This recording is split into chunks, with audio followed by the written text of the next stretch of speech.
This time on Highway Through Hell. Freezing all over the road. The biggest wreck of the season In the damn tangled mess. explodes on Jamie's doorstep. Yeah, Jamie and his rotator must be all excited. But it's all up to Howie. Highway's closed. Like the fist of God came down on it. And in a blinding storm, And this is just the beginning of it. there's no end of trouble. It's like a reoccurring nightmare. On the Highway Through Hell, the last line of defense is a heavy rescue team ready to tackle any disaster.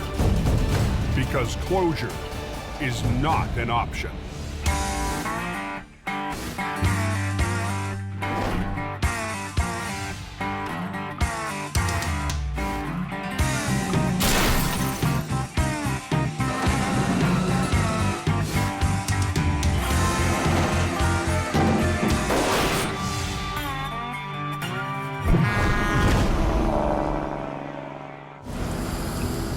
Rain, eh?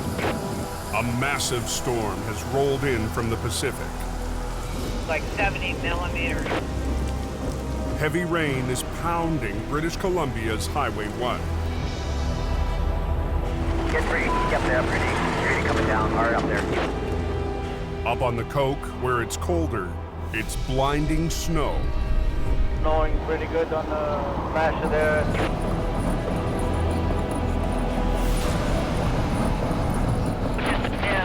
Skating rink. The storm is so extreme, authorities have issued a snow protocol, And this is just the beginning of it. There's 30 to 40 centimeters that are supposed to fall tonight. putting police, heavy rescue, and highway maintenance on high alert.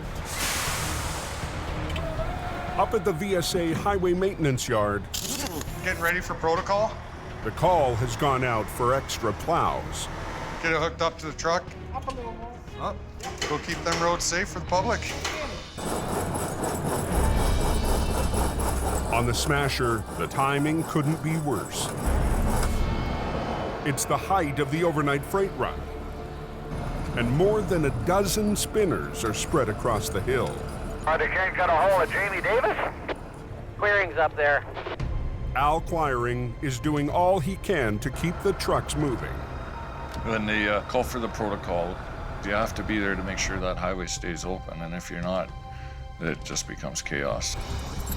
The first one on his hook, a heavy load of lumber jackknifed just below the summit. Happy this is a good day of fishing, that's for sure. Try and get this guy backed off the road here. There's no time to waste, and as fast as you can keep slaying the dragons, they keep coming. Beautiful. One down, many more to go. Man, we got lots of lineup back there. About 40 trucks, cars spun out on the Smasher.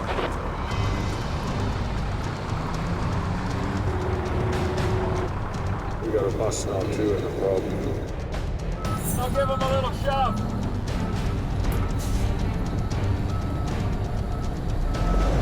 That's what happens when you don't chain up here.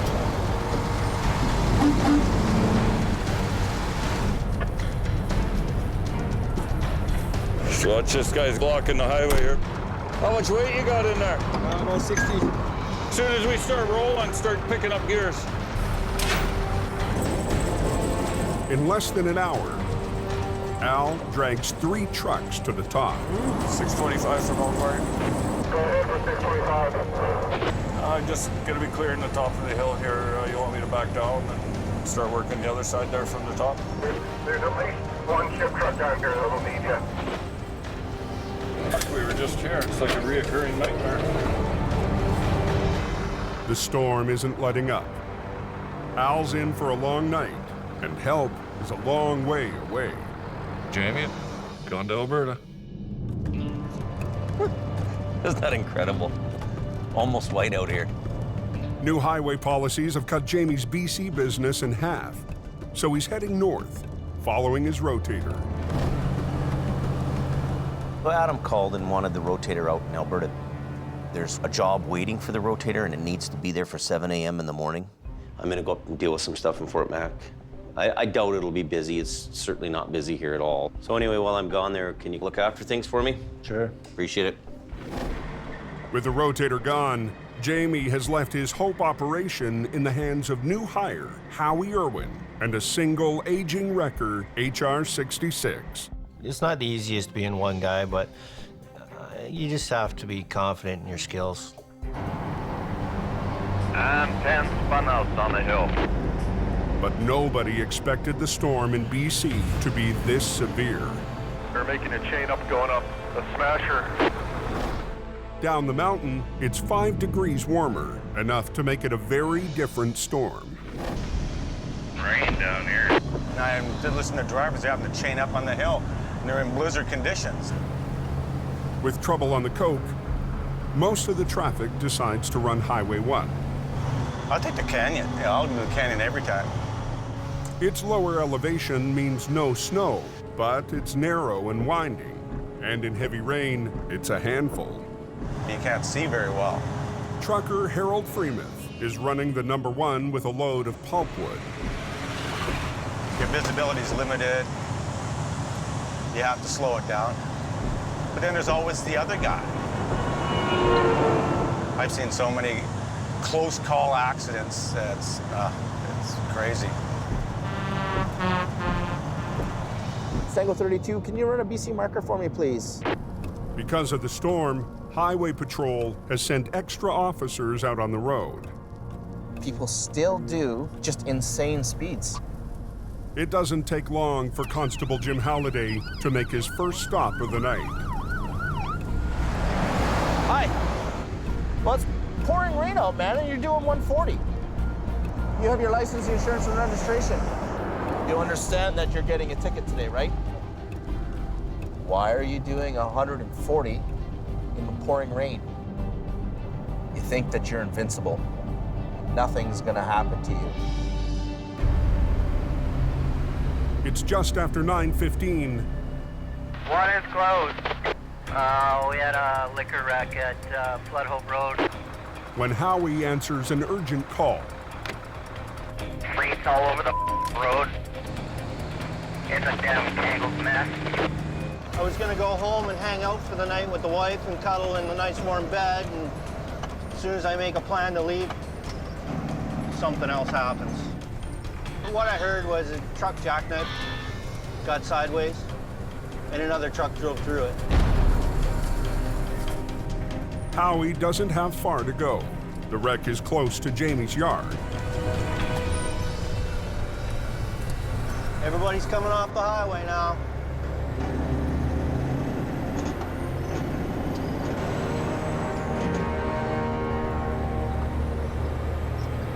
Six to base. I got a line up on the right lane, and I got disco lights at the front, so we're here. 10-4, thank you. Highway is closed. Like the fist of God came down on it. I'm all by myself.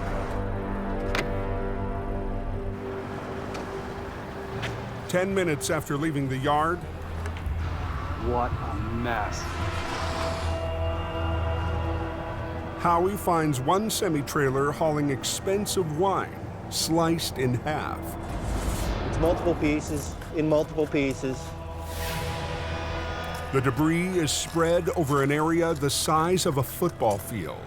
It's gonna be ours.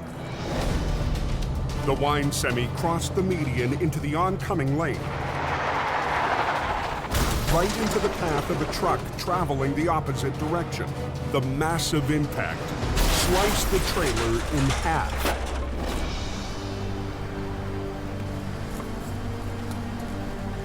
Lucky to be alive, anyway.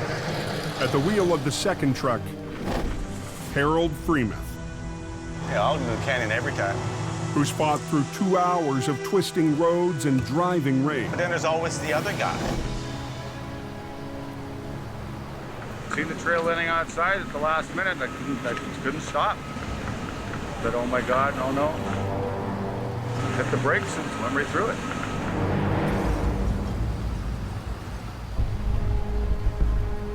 Nobody's getting through.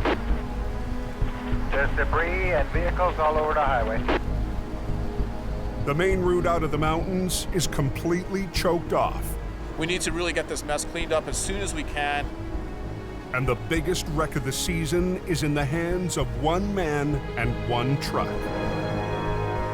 It's a monster crash. As soon as you're all by yourself, game on. No rotator, no backup. And now I'm neck deep in. What a mess that is. You're not gonna go anywhere for hours on one. Just outside of Hope, BC, the worst wreck of the season. Yep, she's closed westbound. Is choking off all traffic heading west on the #1 highway. I guess the guy was going eastbound, went across the median, put himself up on a no post, and then another guy come along and ripped right through his trailer. What a mess that is. Tonight, Heavy Rescue's only got one guy manning the Hope operation. Howie Irwin. But I gotta call Jamie. Howie checks in with the boss. How's it going? Monster crash, buddy. Yeah, I got a 53-foot. It came through the center median, laid on its side, and a truck loaded with pulp drove right through the middle of it. Well into Alberta, there's nothing Jamie can do. Well, the moment I move the gear out, rotator's not around, then Murphy's Law is something's gonna happen. 18,000 vehicles use BC's Highway 1 to get to the West Coast every day. It's creating quite a backlog. It's very poor weather conditions, and we don't want any rear enders or collisions. Clearing the wrecks is a priority, but Howie's wrecker can't even get close. If they can take all this stuff and push it that way. Front end loader and a street sweeper? Everything from here that way into the center median. Okay. And then I can get that one out of the way. And then we can get They gotta clear a path through the wreckage so that we can get my truck through without breaking or popping any tires. Are they letting any traffic through there at the accident yet? No, I talked to a cop and he said it was going to be literally, he quoted, hours because they haven't even started cleanup yet. Damn it. 750 miles away in Alberta. A lot of guys go in the ditch and man doesn't do a lot of damage. Heavy Rescue is called into action when a flash freeze hits Highway 881. A driver heading north to Fort Mac hit the ditch when he swerved to avoid another truck. I didn't expect it to be as icy as it was. Had to put my brakes on quick, and then the truck started to jackknife. This is where I ended up. I'll get him just to pull that trailer up and over. Alberta manager Adam Gazzola is hoping they can hook to the tow pit and get the truck on the road fast. Chop, let's go. With two other jobs waiting, Come on, you dumb. he needs his crew to pick up the pace. Snail pace, eh? Colin has to prove himself. I'm hard on him because he up. He's a pretty spirited man, so you better have some tough skin. Let's watch that hook. Keep pulling her over. I'm gonna hip check him off the wrecker here pretty quick. Hang on. But Colin's trouble tonight has nothing to do with his lack of experience. Oh, the rear axle's broke out of it. We're just gonna come in here and pull on the trailer to suck this back end out. Hey, Colin! The tractor's rear wheels are working like an anchor, dragging in the snow. So Adam gets Colin to reposition to pull from the side. 2 secs. But that means stopping all traffic, and every minute counts. Watch yourself. Go ahead. Bit of a bent axle. Okay, just pull ahead. Okay. It's a small victory, but there's much more work ahead. It's the way it is. Right? You finish one, you're off to another one. Finish one, off to another one. Man, the pressure was on. Yeah, Highway 1 shut down, westbound. Back in BC, Howie Irwin is facing a massive recovery. Once highways opens up this lane, I can get to that. I can clear it out of the way. As soon as I get it cleared out of the way, we're gonna clean traffic out, and we'll start shoveling this trailer out and loading it all into the bin. Then I can deal with the recovery on the front half. I can get the highway completely open. If you got more guys with more trucks, each guy takes a piece. If you got to focus on one part, and then on another part, and then on another part, and then another part, and you're using the same truck to do all those parts, that's what takes the time. Highways gets to work clearing a path so Howie can reach the two wrecks. You're just waiting. There's nothing you can do about it.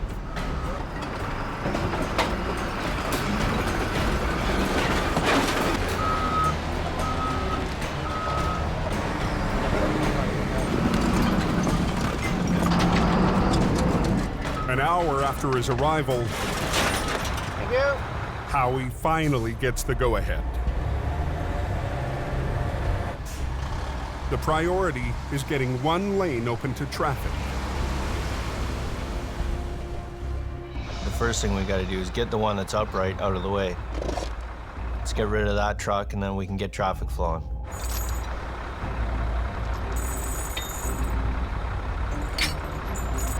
It's on the hook. Yeah, needs air. But the semi's air supply has flatlined. I gotta put some air in it. It's out of there. No air, no go. Because as soon as he loses air, his brakes come on. He can't move.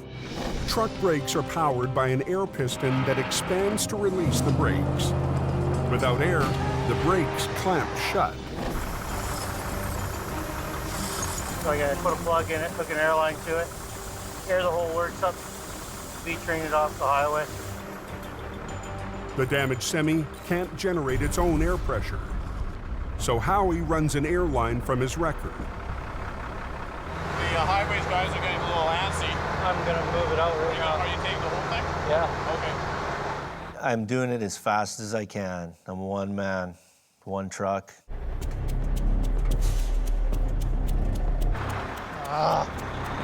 Light's not wanting to release.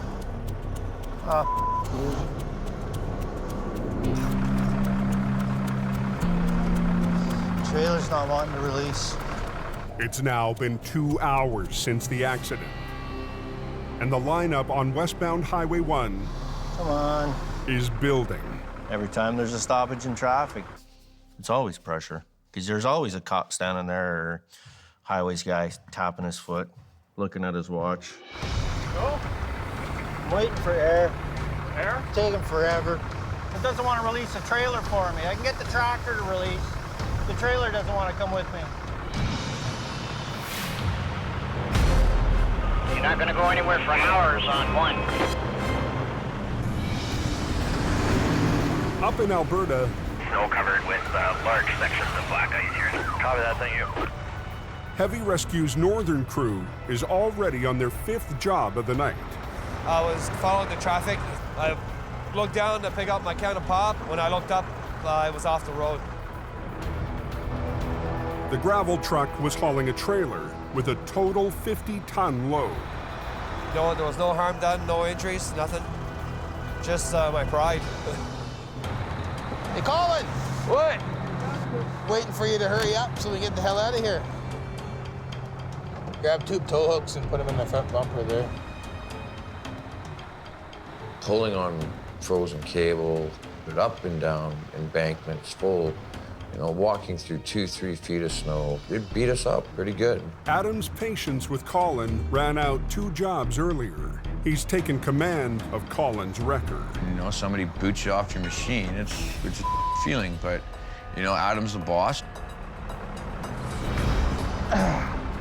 Come on.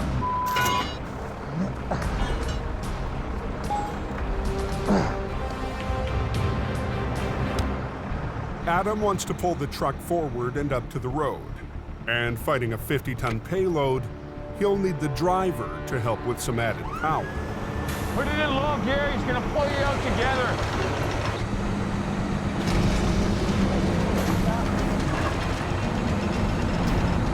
Turn the wheel. Atta baby. I got hot knife through butter. Decent, Jimmy, decent. Then we'll move on to our next one now. Babysit the tribe down to the road. Come on, boys. Let's go.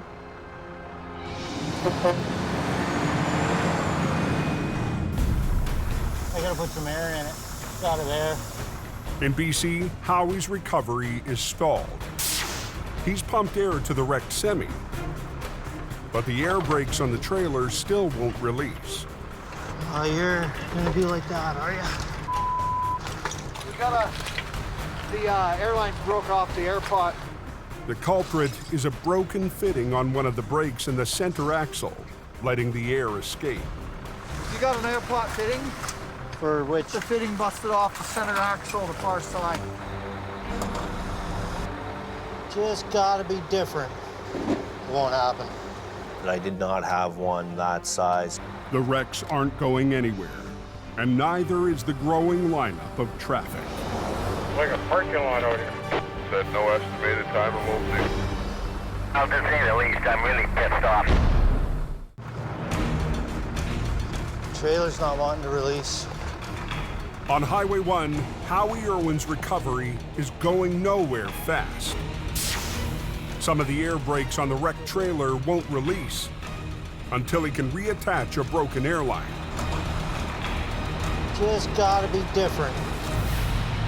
But he doesn't have the right part. Around. You feel the pressure, but you have to stay focused on the job. And it's a monster job.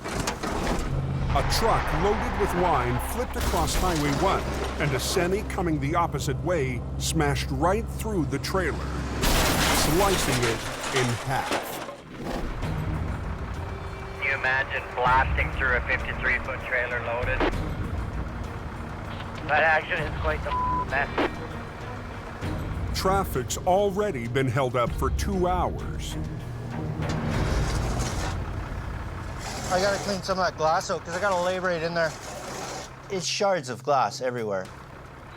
I'm worried about cutting myself, because if I cut myself at a point where I need attention, everything stops.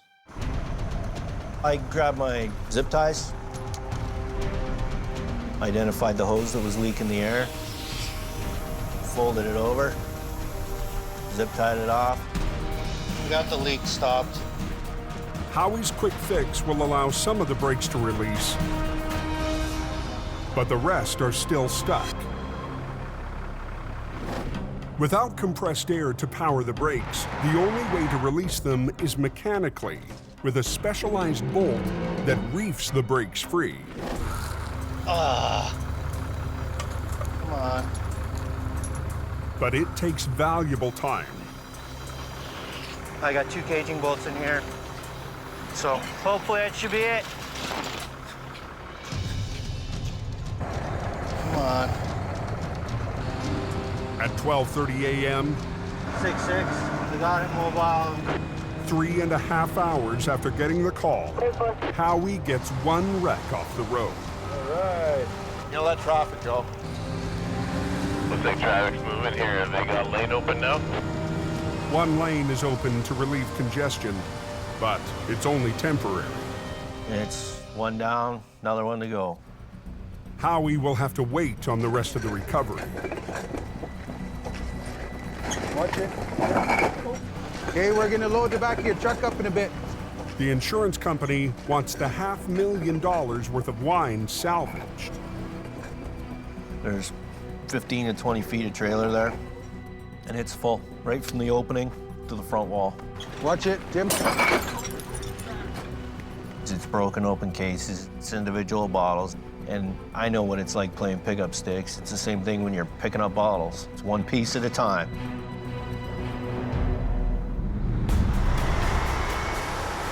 Cold water 10 from elk wiring. There's 2 trucks jackknifed here. Howie's not the only solo act working BC tonight. Close, southbound. I'll have them untangled here in a few minutes. Well, copy that out, thank you. The rain hammering the valley is heavy snow high on the coke. When I'm working on a Coquihalla corridor, it's a very dangerous place, and a lot of accidents happen as a result of a chain reaction. I was following a semi-truck who was sliding the whole way down the hill, and then all of a sudden he jackknifed and hit the curb, came across the entire road. There was a semi-truck coming behind me. Really lucky I put it in reverse and slid out between the two of them before they slid into each other. You're okay? I'm fine, sir. Okay. You're empty? Yep. I'm just gonna grab your ass trailer there and straighten you up. And you're okay? Yes, sir. Okay, we'll just get you tangled up. There's probably about 45, 50 trucks sitting there waiting already. We want to clear this out as quickly as possible. When the highway's closed, it's costing money, and I don't want them pointing at me. You got winter tires on here? The driver of the car doesn't need a tow, but Al needs her out of his way. Very slowly, just go ahead and you can go past that guy, and I think the road will be clear for you. Very slow. Stay up in that soft stuff, okay? Don't use your brakes. Come on. Just let it roll slow, slow, slow. Put it in the first gear. All right, I think you're on your own all the way down, but just, you know, use the fluff as your friend. Welcome to the highway through hell. I'm glad you escaped. So this guy ready to roll? Al needs to get the two trucks out of the way fast, so he decides to teach the driver an old trick. Just put your truck in gear and steer yourself up against the no post. Leave your trailer brakes on. Just get it going. Leave your trailer brakes on. By locking the rear wheels on the back trailer, friction will help pull the long B train straight out of its jackknife. Come on, up against the wall. Saving Al from hooking up for a time-consuming tow. Come on, keep coming. Keep coming. If he just skids his wheels, you know his tires are going to bump into the no post, and he's going to get hung up. And as soon as he gets hung up, because he's getting hung up at the back, the momentum is two vehicles, just like a rope, it'll automatically just straighten itself out. Okay, my friend, you're gonna do that too. With the first truck out of the way, Al decides to try it a second time. Trailer brakes on. Just stay about that far away from the wall. Keep coming. Keep coming. Yeah, you're good, you're good, you're good. All right, boys, let's roll. Al's trick has just cost him 2 paying jobs. I'm gonna go down the other way. But saved 45 minutes of towing time. 2 trucks down, 20 more to go. Let's roll. One problem to the next. When I went by, the lineup was about 5 miles long. Down in the Fraser Valley on the number 1. You can guarantee the road's closed there. Traffic's at a standstill. And so is Howie's recovery. How long do they figure until it's open again? The highway is shut down again. So the salvage crew can pick up thousands of bottles of expensive wine. Well, anything you can save it. Anything that's broken, shovel it into a garbage bin. While he's waiting, a new problem catches Howie's attention. Well, fuel cap's dripping. I'm thinking, well, maybe it's just not screwed on tight enough. Yeah, grab a hold of it, try to twist it on further. Boosh, off it comes. I got a 3.5-inch hole, pissing diesel out all over my leg. Oh, he's got a piece of plastic. The fuel cap is the wrong size for the tank. You get the cap back on, Ellen? No, I'm working on it. The badly maintained semi continues to produce more headaches and delays. It was more than half full and pouring out quickly. Oh, that is a mess. It's 2:30 a.m. in BC. Sitting here waiting for this road to open. Overnight freight is still backing up on Highway 1 westbound. Hey guys, park in the back. Stopped dead when a semi tore a trailer load of wine in half. 5 hours after he got the call, Heavy Rescue's Howie Irwin has his hands full Cap doesn't even fit on the truck. with a wrecked and poorly maintained semi. Don't touch it. Even look at it. Highways is feeling the pressure from truckers to get the road open, I'm sitting on number 1 in that friggin' lineup. even if that means plowing good wine into the ditch. We're not going to keep the highway closed forever, so you got to get traffic going through your single lane. Damn, that's quite the mess. Next question, was it good wine? But the insurance company isn't letting up. At $40 a bottle, they want to save as much wine as possible. And I'm stuck in the middle waiting for the stuff to be picked up. So kind of stuck in between a rock and a hard place, or a closed highway and a wine bottle.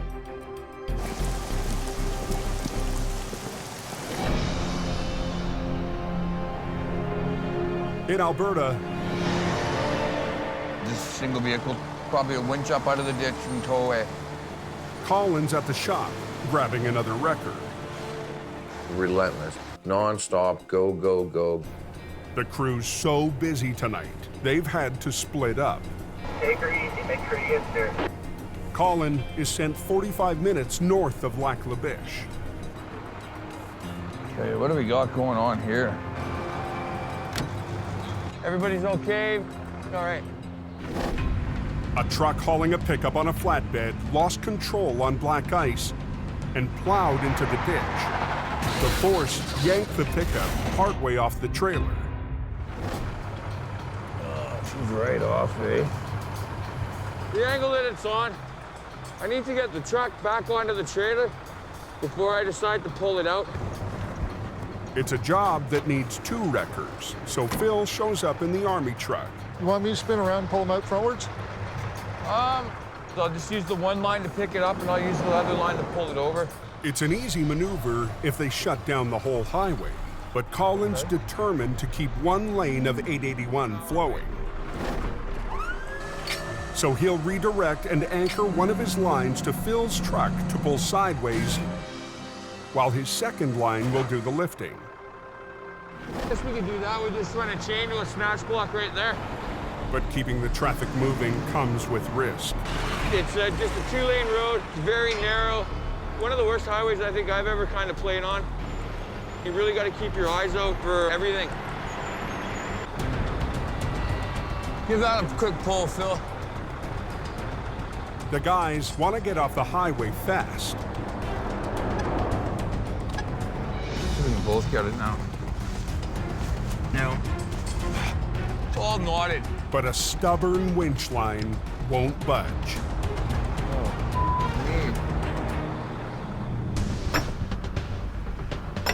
It's 3 a.m. on the wine-soaked stretch of Highway 1 in BC. So what are we gonna do with the highway closed? So how long do you figure? As soon as they're done, I'll start working on recovering it. The highways guys, it always happens too slow for them, and they want it to go quicker. You got a big wall of it going? After 3 hours, the salvage crew finally has the wine bottles out of the way. Okay, I'm gonna bring my truck through here. But the highway remains closed until Howie clears away the mangled rig. He's called in a flatbed to haul what's left of the broken trailer. See if you can reach it through that, just pop it down through that next hole. Plan is to disconnect the front half of the trailer from the tractor that's laying on its side. Get it out into the middle of the road somewhere where I can work with it. Just watch yourself. Keep going. There we go.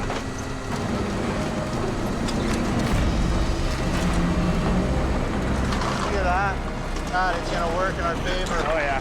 The front piece of the trailer's free and in a good position to get it onto the flatbed. Just put it in here because there's a gusset right here.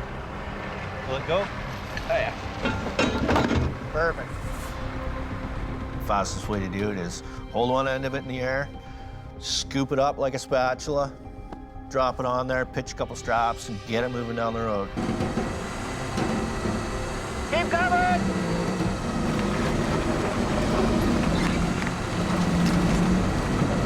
It's good! I got a hook one. At 4:15 a.m., the front half of the destroyed trailer heads off. The back half is out of the way on the shoulder. It can wait until tomorrow. It's been a long day, tired, cold, want to go home. But Howie isn't going anywhere. Where the truck crashed through the no post, below the highway along the river there, is train tracks. They're concerned that this is going to roll down there and land on the tracks. It's a lot of money to ruin the railroad tracks or stop it. So anything you touch with the railroad, bad. Millions and billions of dollars at stake, and you their up in your.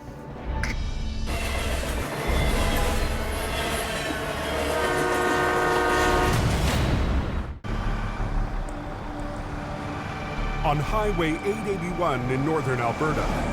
Watch yourself. Yeah, watch. You got a truck coming by. Colin's recovery job is held up by a tangled winch line. Oh, neat. It's really bugged up on that line. Okay, hold on. To pull it free, he hooks up to Phil's army truck. Back out nice and slow.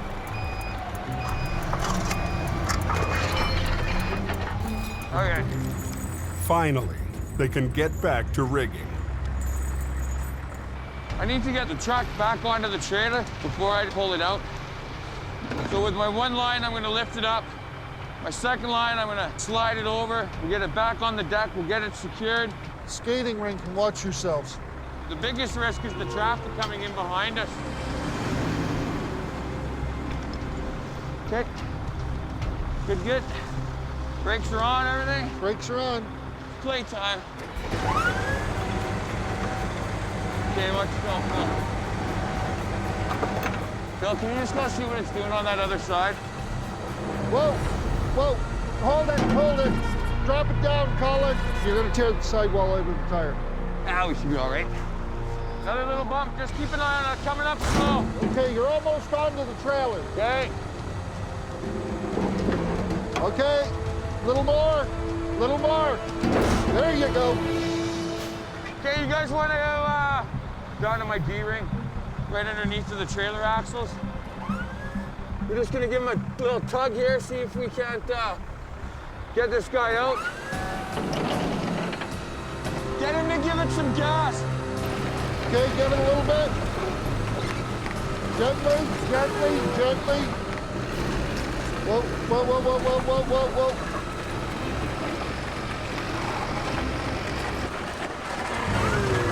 Can't have him hang on, Phil. Hold, hold.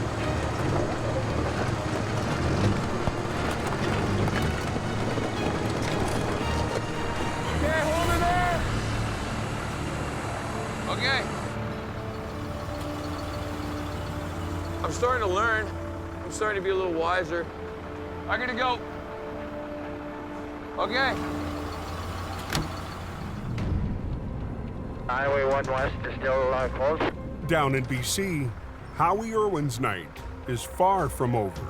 It's going to be a couple more hours before they open that up. It's been 6 hours since the wreck happened.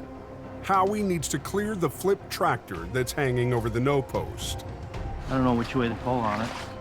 But it's on its side and perched on the edge of a steep embankment directly above an active rail line.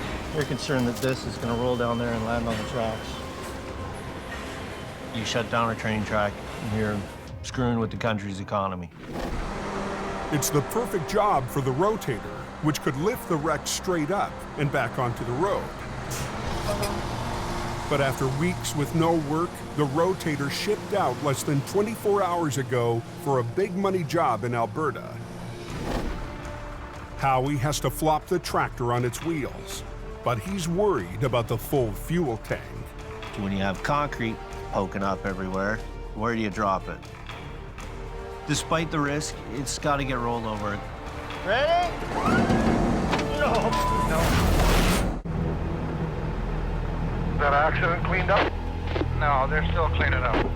Howie Irwin is trying to clear a damaged tractor off of Highway 1. I don't know which way to pull on it. But without the lifting power of Jamie's rotator, he has to flip it onto its wheels. Well, you gotta make it fit in there without puncturing the full fuel tank. Ready? I didn't have any room to maneuver.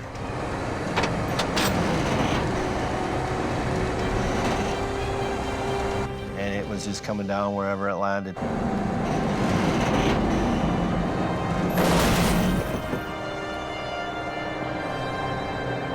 It was close.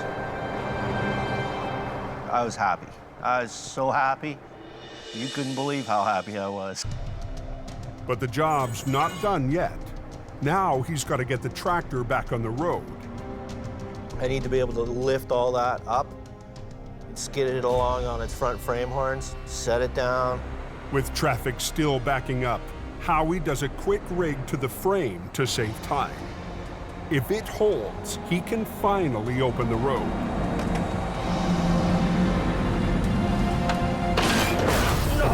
No.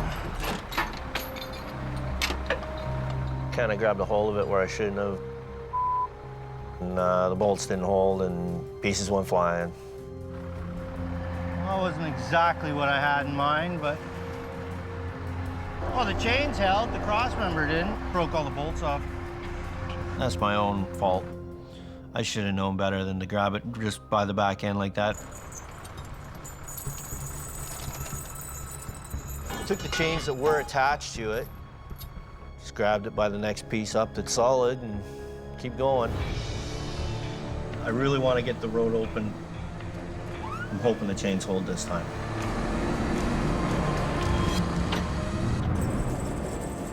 Anybody know when the smasher's right?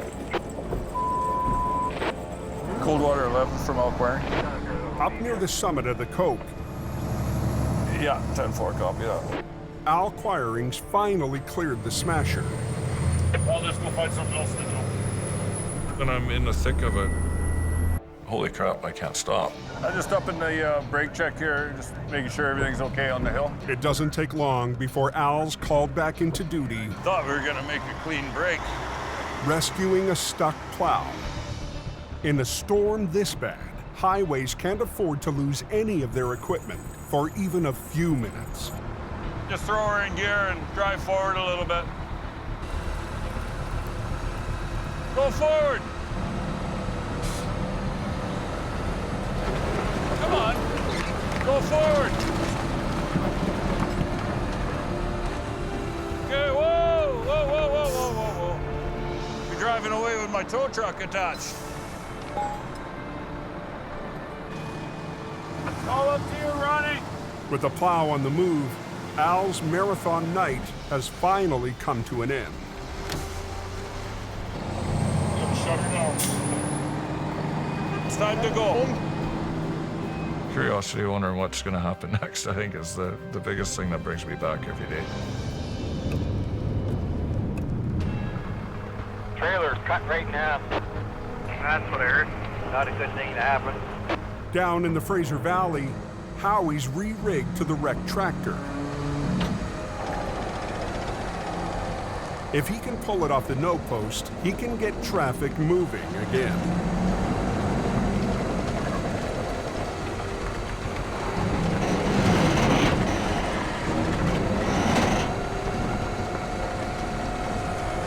Did that work? Yeah. I'd take this as a win.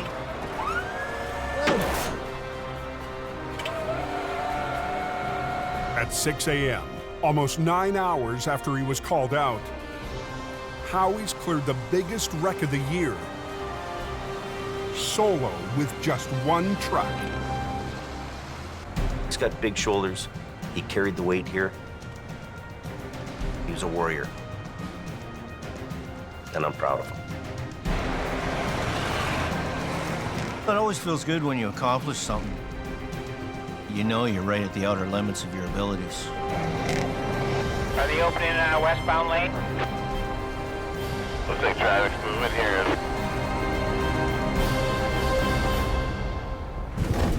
Next time on Highway Through Hell. Good to go. Here's your one chance, Fancy. Don't let me down. Heavy Rescue's toughest oil patch wreck Hold it. puts the rotator to the test. Hey.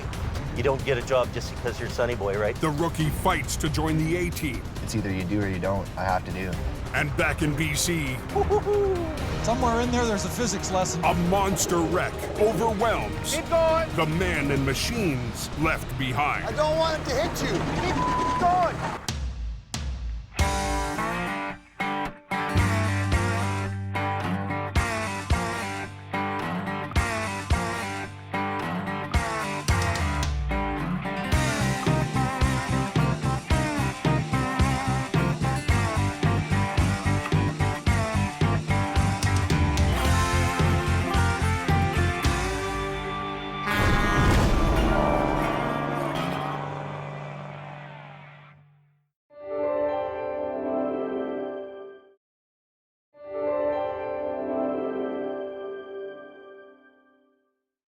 This time on Highway Through Hell. Yeah, put the damn chains on. The heaviest snowfall Pretty scary out there. in the history of the highway Don't spin. pushes tower Stop. and trucker to a standoff. I'm gonna teach him a lesson. A monster wreck hits Unbelievable. at the height of the storm. And Brandon faces off Finally showed up to work. against the boss. Are you not coming back? Be a real manager. On the Highway Through Hell. The last line of defense is a heavy rescue team ready to tackle any disaster. Because closure is not an option.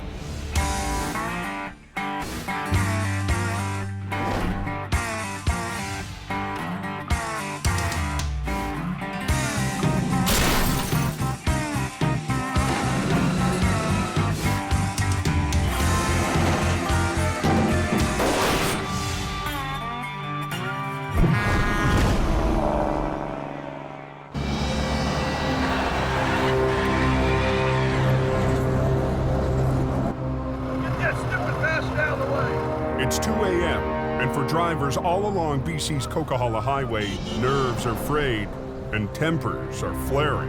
Get out and put some damn chains on. I need to get on this low side. This is where I get traction at. A series of fierce storms has been whipping the Cascade Mountains for 5 days. Driving conditions have gone from bad to brutal. What's the word on the coke? Is it a mess up there?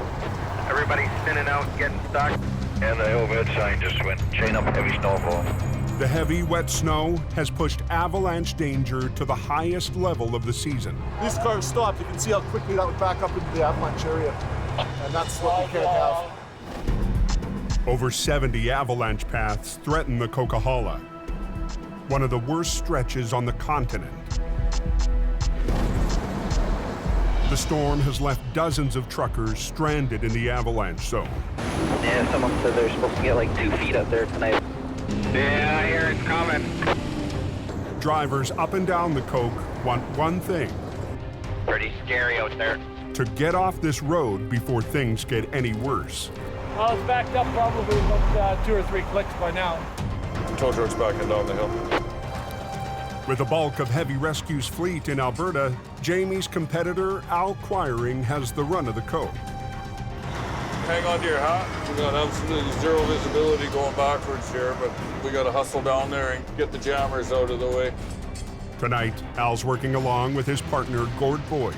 I love mayhem. To keep the Coke open. They get stressed out when they're holding traffic up in the avalanche zone, so it's important we get down there quick. Al's son, Kerry, is riding shotgun. I got a student with me here tonight. Father-son bonding moment. We're gonna grab hold of this guy. Kerry's getting his first taste of tow-ups on the Coke. Learning how to pull trucks up the hill and learn from the best.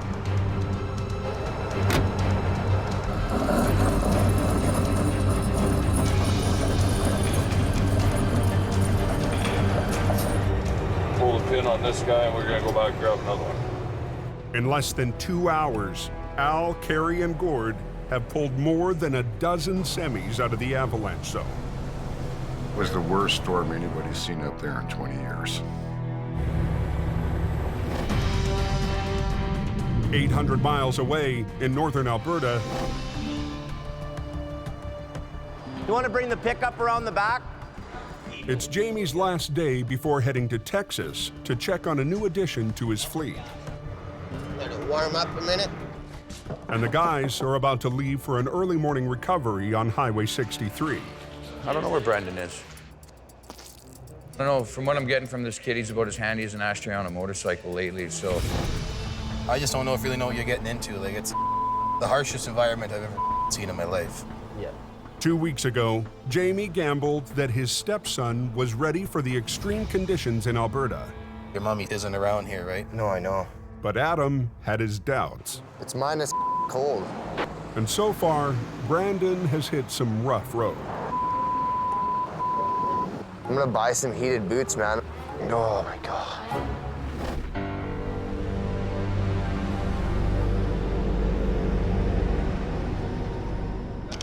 Still sleeping. Figures he doesn't have to come in today. Jamie's trying to give the kid a chance, but this isn't the place for him. He should be learning and hope. They're expecting a storm here pretty quick. They're expecting another 5 to 10, so it might be very unpleasant. Jamie and his crew have no time to wait for Brandon. It's icy, eh? I can feel some ice. See that? It's very icy right here. Our risk on this highway is somewhat more than being on the Coquihalla.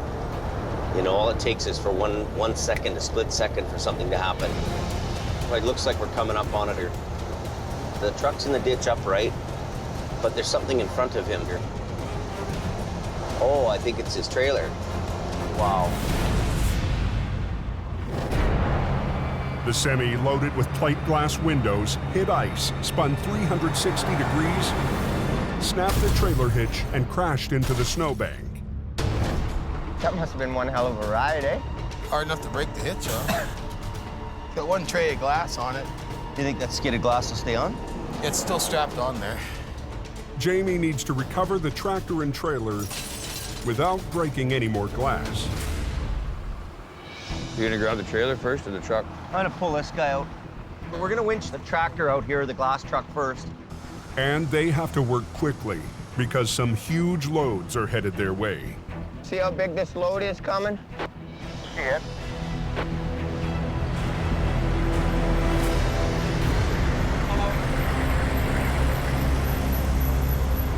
Look at that. That's like having an apartment building drive by you. It just blows my mind every time. Makes the rotator look small, eh? Yeah.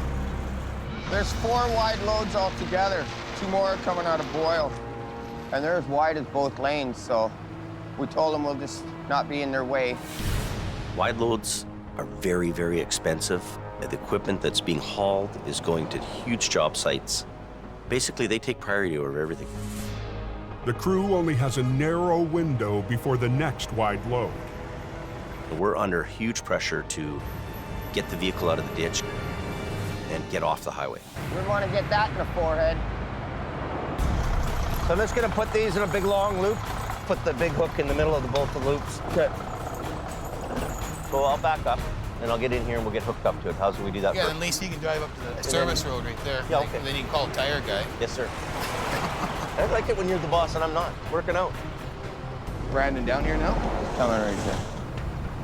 Okay, let's go. Grab your sign, let's go. Got the traffic block? Yeah. Okay, I'll pull up. Let's go here. I hope they know we're on the way. I'm not stopping. Hey, we got the other wide loads coming right now. One of them super maxi loads is coming. We got to get off the road. Here he comes. Go ahead, yeah, up here. Just go down to that, pull out over there. Tires, big cut in it. I'm gonna get off the road.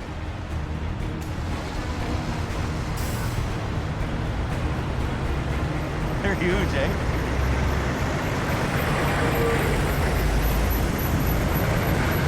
He's kind of slowing down. You don't see that on the Coquihalla. The truck is out of the way. But there's still a trailer full of jagged glass left to recover. Watch yourself, boss. Someone like a bitch down there, fellow here. Snowflakes the size of baseballs. Can't even see where the hell I'm going here. Back in BC, the worst storm in the history of the Coquihalla is still hammering the mountains. Ugly, ugly, ugly. Veteran trucker Sheldon German runs the Coke almost every day. He rarely sees anything this bad. It's that damn slush. It's just sending me everywhere. Sheldon is battling his way up the Coke to pick up a load of scrap wood. Hey, southbounders, as you're approaching the summit there, so just be careful.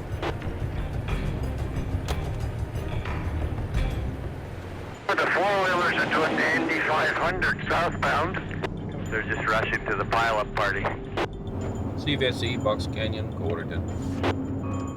Road manager Richard Enns has his maintenance crews working overtime. Around noon, it's supposed to ramp up considerably into the heavy. His biggest concern, a heavy layer of wet snow growing deeper by the hour, increasing the risk of avalanche. We had that prolonged dry, cold spell there, so we got significant icy crust, and then all this fresh snow sitting on top of it. Storm is going to persist. At the Coke Summit, Al and Gord are catching their breath after a long night of tow-ups. But it isn't long before duty calls again. This time, 2 spun-out semis blocking a snowplow.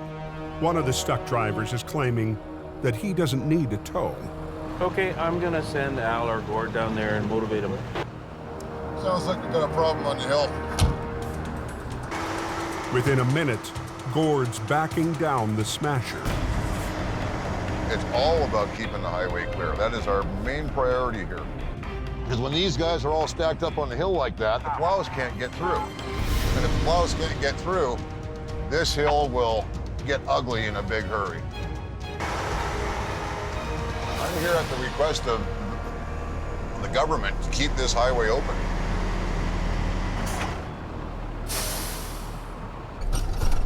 We are not going to be long.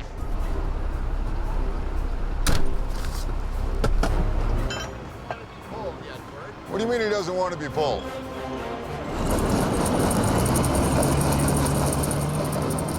Oh, buddy, you're going to tear it apart. Easy. What are you doing? Don't! Stop! Stop! Stop! It's not working, buddy. All you're doing is digging holes. Don't spin. You should know. What are you doing? You're gonna tear a driveway and wind up right on top of this guy. And you're blocking a highway. You want to be a hero, pal? You. You're going up the hill whether you like it or not. Not only are you getting pulled up the hill, what? You. I have the authority. I've got the government giving me the authority to move you off the hill. Stop! It's not working, buddy.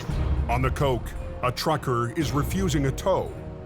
Drag him up the hill. Gord is authorized by the government to move anything that's blocking the road.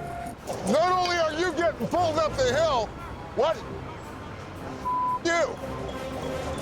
I have the authority.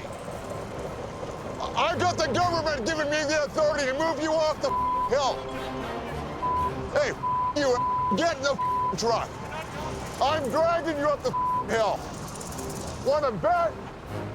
Want to bet?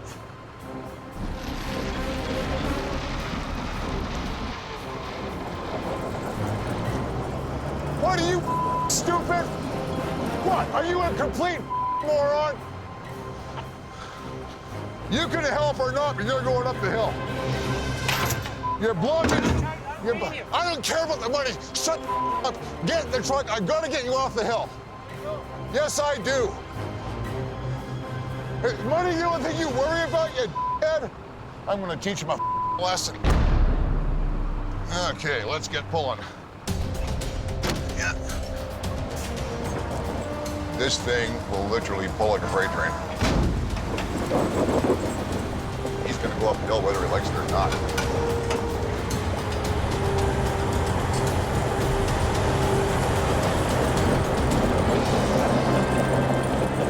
Got this guy lifted out. Welcome to the party, Gord. You just wrap the frame? In Alberta, with a storm on the way, Jamie and his crew rush to flip a trailer loaded with glass. Last one is the loaded Freightliner with stuck in the back. The big loads are past, but the danger isn't. Roads are icy and it catches people off guard because they're clear. You know, we've had more near misses on 881 and 63 than we've ever had in BC. And then Brandon, after that truck goes by, Around the corner there, hold yours, okay? This is a whole new world for Brandon. I'm just scared of the potential of him getting hit by a semi. I don't want him getting killed on this highway.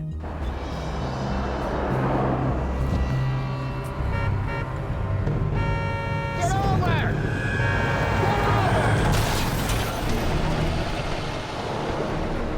Hit the pickup. Did he hit it?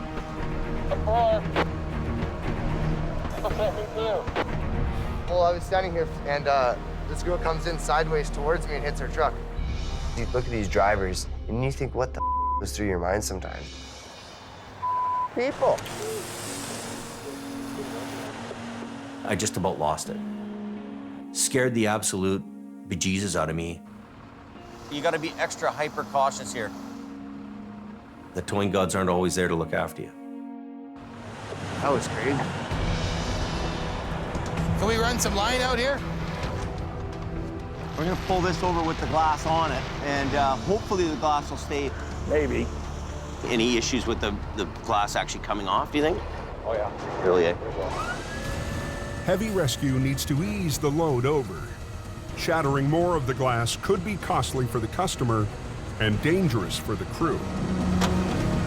Watch yourself. If that falls, they're gonna be wearing it.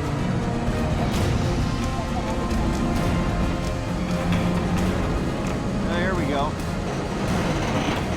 Right on the hook. Nice. That's unbroken. Not very much. By the time they get the trailer back on the road, the storm front hits. Visibility's bad. It's turned into a whiteout conditions here. There's blowing snow and you have ice on the road. You could have a nice sunny day. The next thing you know, you could have hail or snow coming in. If you don't like the weather, just wait 5 minutes. It'll change. And there's one pallet of glass still in the ditch. You know, all this is going to add up to a big problem if we stay on this highway much longer. And this is attached with a banding, eh? Yeah. What I'm worried about is when this comes up, will this glass come off? If anything falls off the pallet, it's going to injure somebody. Stay out of there. Are we good? Yeah, we're good. It's all yours, Jamie. Oh, that's making a mess.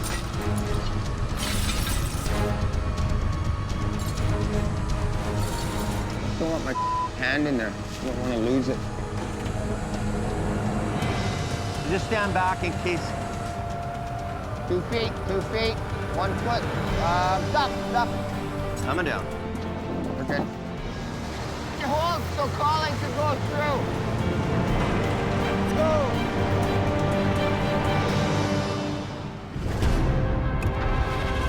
Yeah, sometime tonight it's supposed to get another 25, I heard. Back in BC, snow is still slamming the coast. Snowing pretty heavy. You just can't see the roof. It doesn't take long in the mountains to accumulate a couple of feet of snow. After a nerve-wracking day on the roads, Sheldon is faced with a white-knuckle return trip home. We're starting to get into the avalanche areas here, and look at where the plows have been piling it up. It's almost as high as my truck. I had my eyes open the whole way down. For the past 5 days, Al's been running flat out to keep the avalanche areas clear of spun-out semis. Running into some reduced visibility down to nothing with the blowing snow. The last thing he or anyone needs is a major wreck. It compounds, and once things start compounding, boy, woo, this place becomes trouble. just before midnight. Yeah, there's a bad accident just seen here westbound on the Coquihalla. For a rough night. Unbelievable. In the middle of record-breaking snow on the Coke, Unbelievable. Al Quiring is first on scene at a massive wreck. Coming out here, it was down to like 30 feet visibility and then right down to 0 visibility. In blinding conditions, the loaded reefer truck slid down the bank of the center median.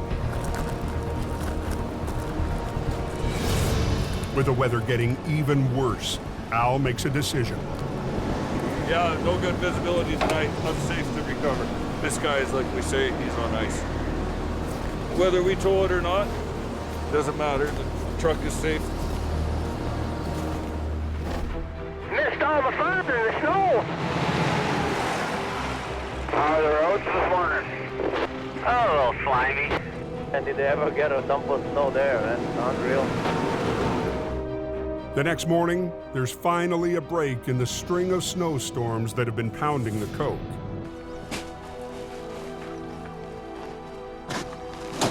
It's the chance avalanche technicians have been waiting for. This is our only window. By about 11 or 12 today, there'll be no flying for probably another 4 days. We're almost done priming the first wave, and then we'll go over the plan with you. Sure. Their plan is to use explosives to shake loose the highly unstable layer of snow threatening the highway. We have a known weak layer. We have 100 centimeters of snow on top of that, which is quite a bit. And there's forecasts for upwards of another 100 by the end of the week. Okay, you want me to shut them down? Yeah. Okay. Close traffic, please. Paul, if you copy this radio, the switch are done. They get the all clear to launch their air attack.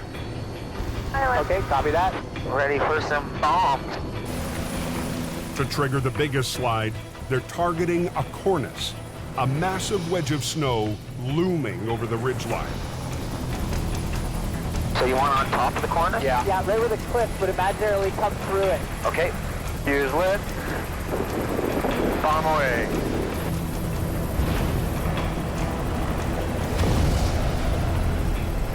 Bomb away. Bomb away. Got it. Okay, we got a little result there. Good result that's there. A beauty. Good result there. That's a good one.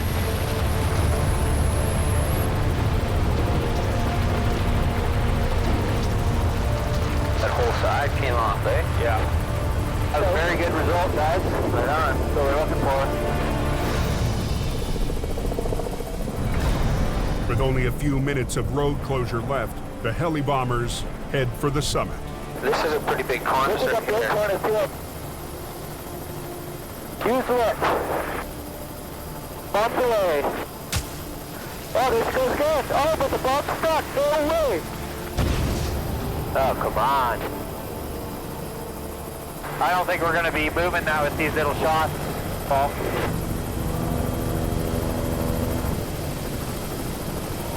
That thing's like permanent snow. The Avtechs have done all they can. With their weather window closing, they'll keep a careful eye on the mountains. With tonight and tomorrow's storm, we're really gonna have to watch that one spot. 2,200 miles south in San Antonio, Texas. We're gonna basically take you through the plant and show you the entire assembly process. Wow. Jamie's at the Toyota truck plant to pick up a couple of pickups. Another addition to his fleet for his quick response program. I'll just go there and touch it. Is that okay? Yeah, that's okay.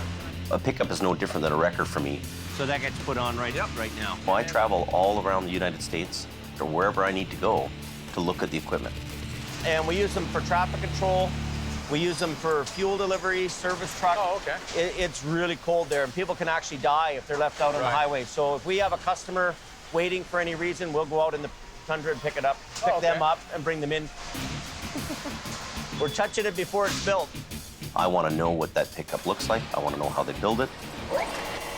The engine and the axles and the frame are all coming together. So the cab's coming from overhead. We're bringing the frame in here, and we're going to marry the two together. Okay, all pin, eh? Yep, yeah, here you go. Wow. In a matter of seconds, you know, a frame becomes a truck.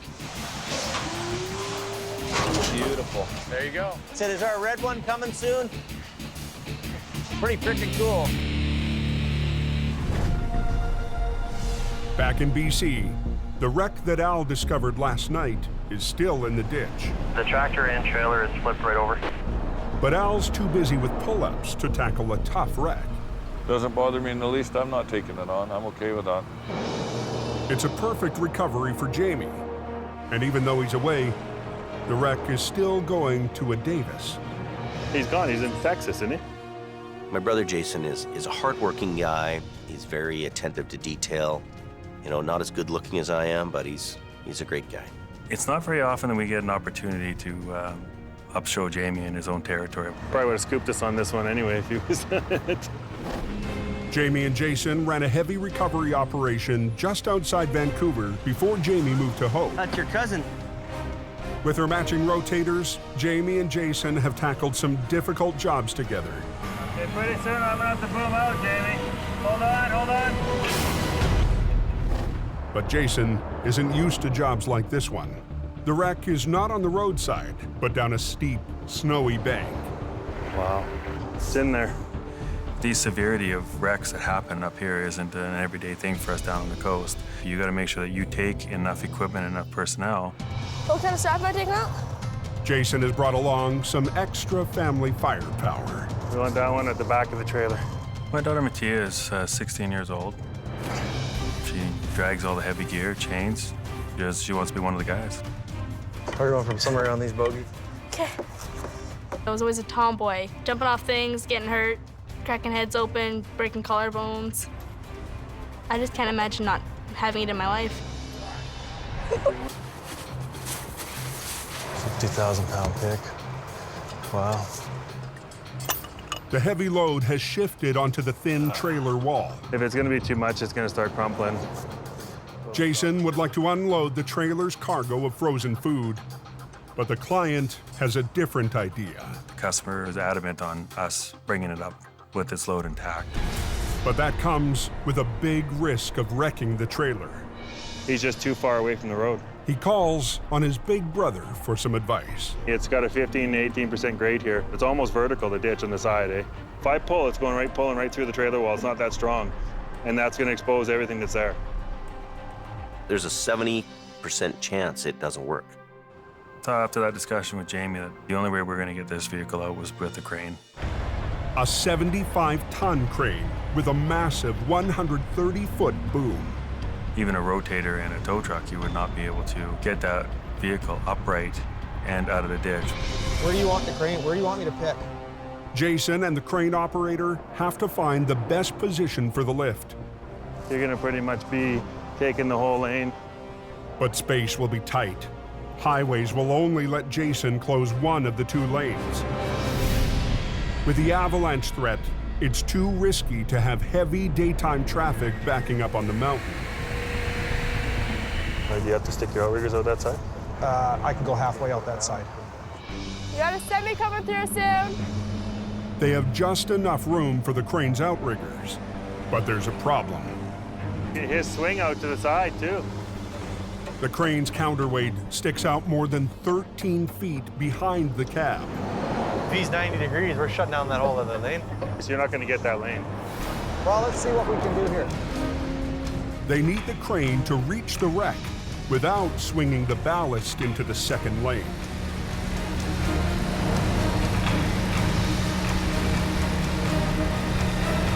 Not enough room. Not enough room for the crane.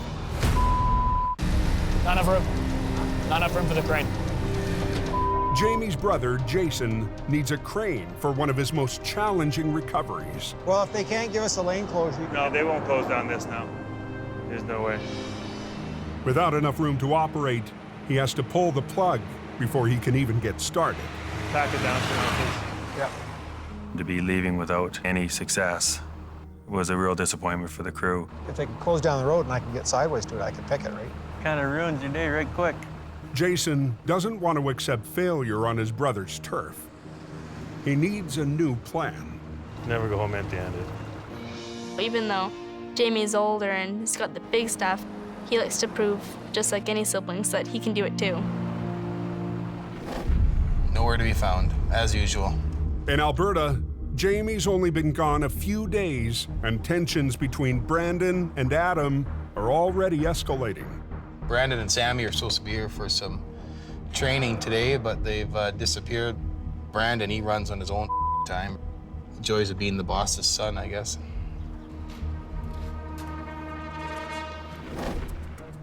It's freezing. Holy. The flagging crew hasn't had much downtime. First time for a long time I'm going in the ice. It's been a while. Brandon's tried to enjoy any break he can get. I do literally anything and everything thrown at me.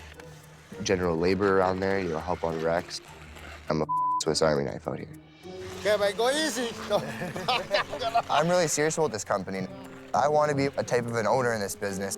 Not just an employee, but maybe an employer one day, right? Oh, he gets it. I score! Is that truck out of the ditch yet up there? Back in BC, plans to recover a reefer trailer are on hold. Mountains of snow up there. As a new storm moves in on the mountains. Up on top, it's all compact. Larson is starting to get messed up. Common sense goes a long, long way on a mountain like this. Once again, Sheldon is headed back up the Smasher, and he's just heard there's a travel advisory. They're telling people to not go up. It's too risky. If you don't have to go, don't go. Take another road. The flaggers are out of their trucks in Sawaka, so they must be staging. They're pulling us into one of the chain-up areas. Conditions are so bad, flaggers are limiting traffic on the hill. So we're just gonna let them go two at a time and spacing them out just for their safety.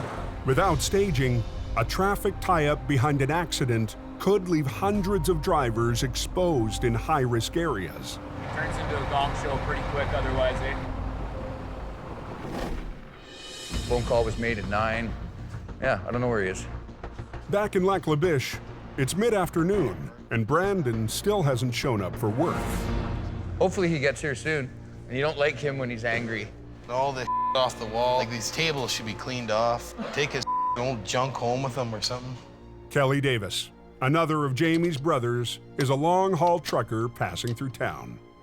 He understands Adam's stress. He just wants people to do their jobs and be professional about it, and it's a hard go for him. I shouldn't have to constantly phone Brandon and chase him around. What are you doing? The guy sleeps in till 11 o'clock every day, and I brought him up here, gave it a try. It's not working out, so he can go back to Hope.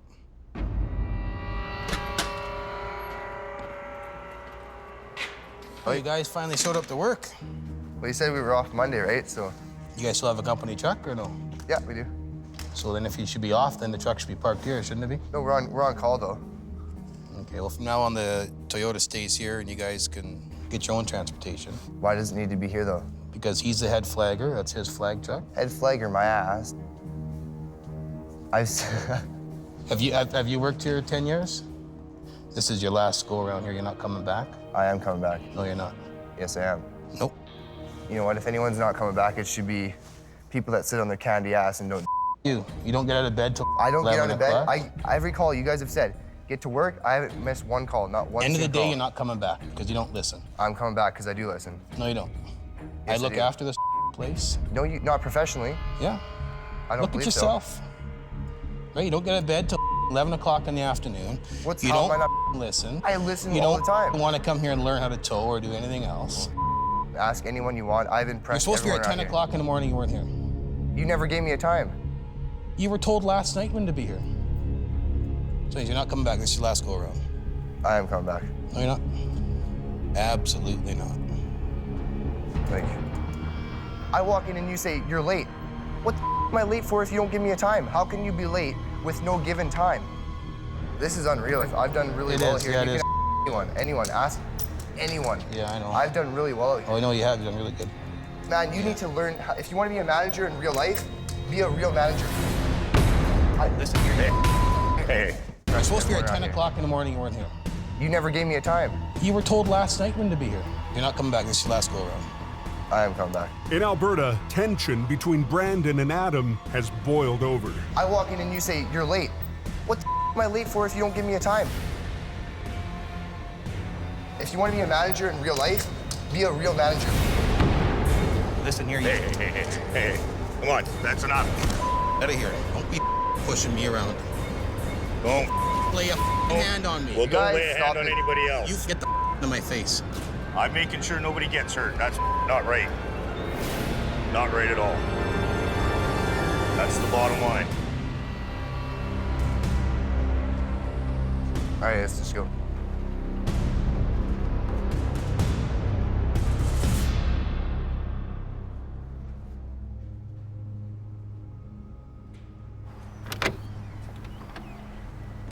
A real manager. A real manager would have fired his ass the first day.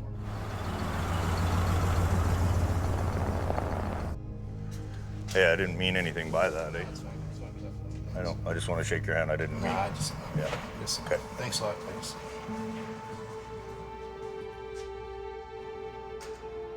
You got pissed off Brandon because he called me a manager. For that little say something like that. He doesn't even understand the meaning of hard work or hard times. You try and help the little and he just disses you at every turn. I surrender. I wave the white flag, man. I'll go to work for somebody else.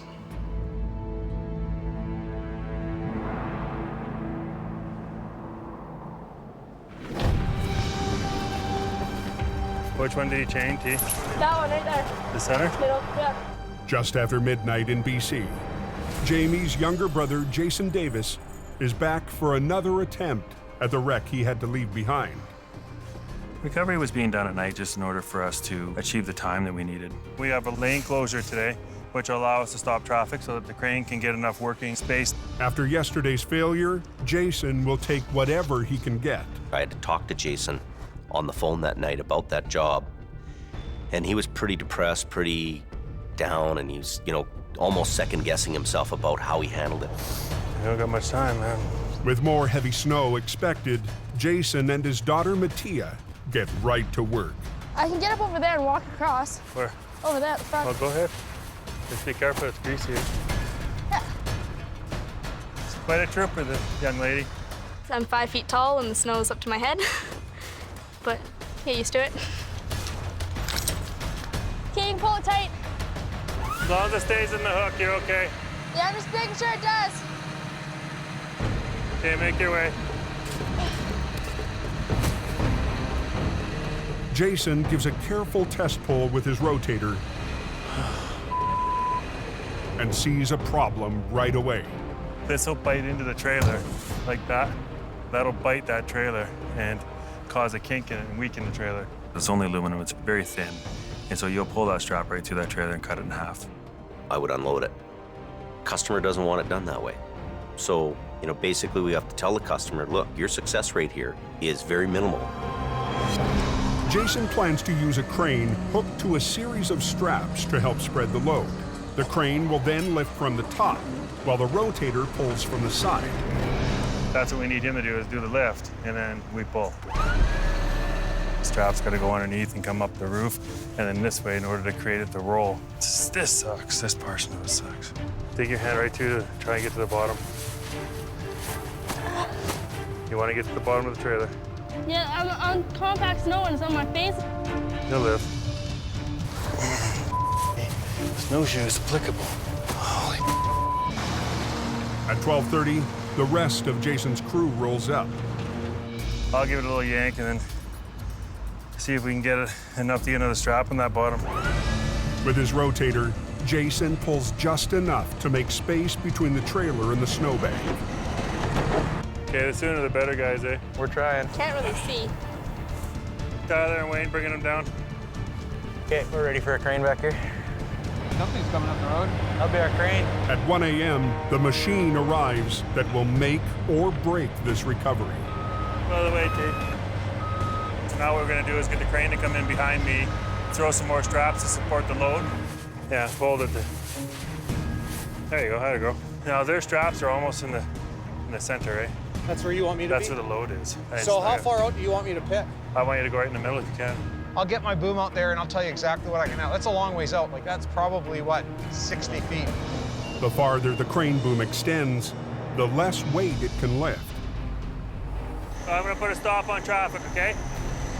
I'll stop. Go time. Okay, Ralph, we're shut down, buddy. Swing over.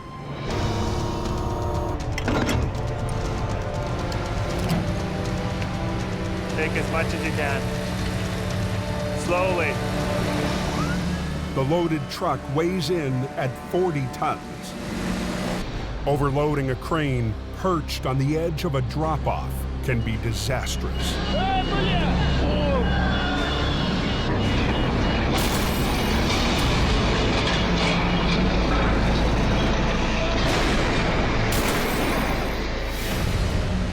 Nice and easy, Ralph, nice and easy. Keep going. Hold it! If I create too much of a horizontal pull on the crane, it's going to skid. In BC, it's 1:30 a.m. For Jamie Davis's brother, Jason, time is running out to recover a fully loaded semi. Nice and easy, Ralph, nice and easy. Hold it, hold it, hold it. So are you loaded out right now? That's 27. I'm good for 22. The crane operator has extended his boom so far, he can only use a fraction of his lifting power. Hold it! Or risk pulling himself over the bank. It's this job. It has all the ingredients to go sideways. You've got a loaded trailer, a customer wants it uploaded, but the Davis boys don't give up. With a crane maxed out, Jason has to come up with a new plan. Stand back, guys. Using his rotator, he inches the wreck closer to the crane. We had to be over top of it in order to create the lift. With the boom shorter, the crane can lift more. Are we good? I'll stop. What do you see? Starting to buckle the top. Where I am? Yeah, both. Front and back? Yeah. If those straps were used in the wrong place and pulled on the wrong angle, that trailer could easily just break in half. That one's pulling down. That's where all the weight is. There's so much pressure building on it. The trailer wall is buckling around the straps. Jason needs to redistribute the weight. I'll send somebody with an angle iron for me.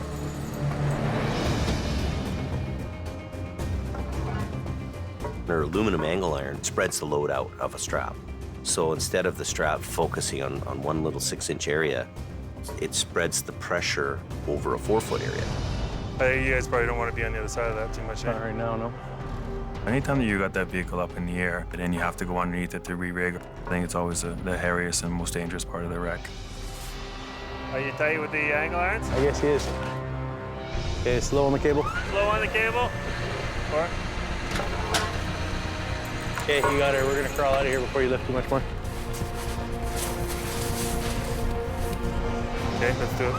That's coming over a long ways. Yeah. Keep going.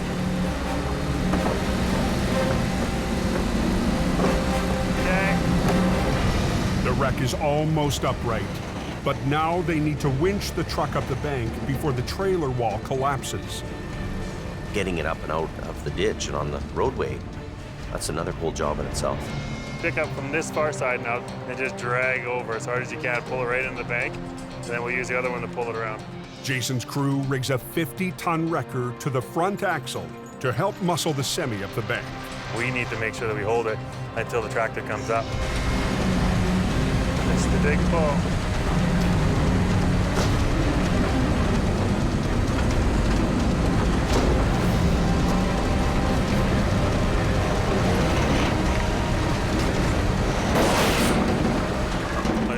Out of here soon too, eh? Go tell the traffic control people we're at a point of no return. They gotta be patient with us, okay? Yeah. 34,000 pounds right here in this corner.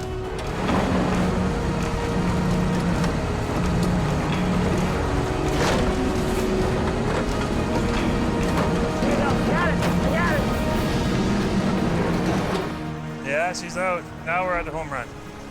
We got to unhook and get this traffic through. That was quite an accomplishment, man. Send them through. Thanks, eh?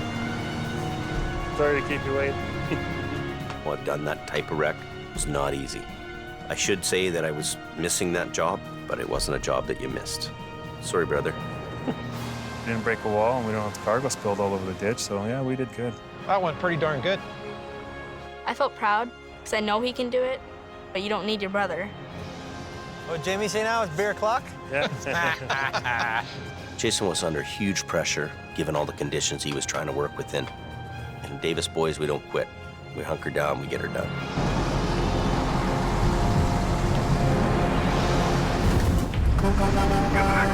Next time on Highway Through Hell. We have a high avalanche hazard. Stay in your truck. An avalanche paralyzes the coke, Nobody can go past. We're getting everybody out of here. pushing heavy rescue There's one fatality. to battle disaster in the canyon.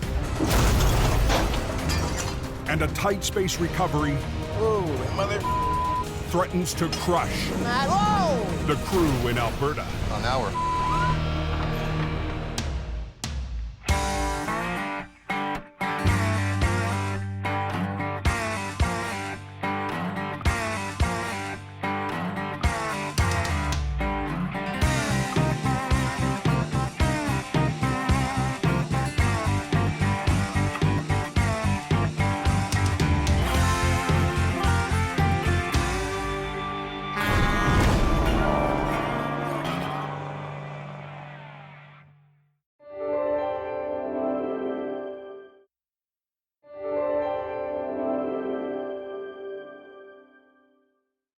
This time on the season finale of Highway Through Hell.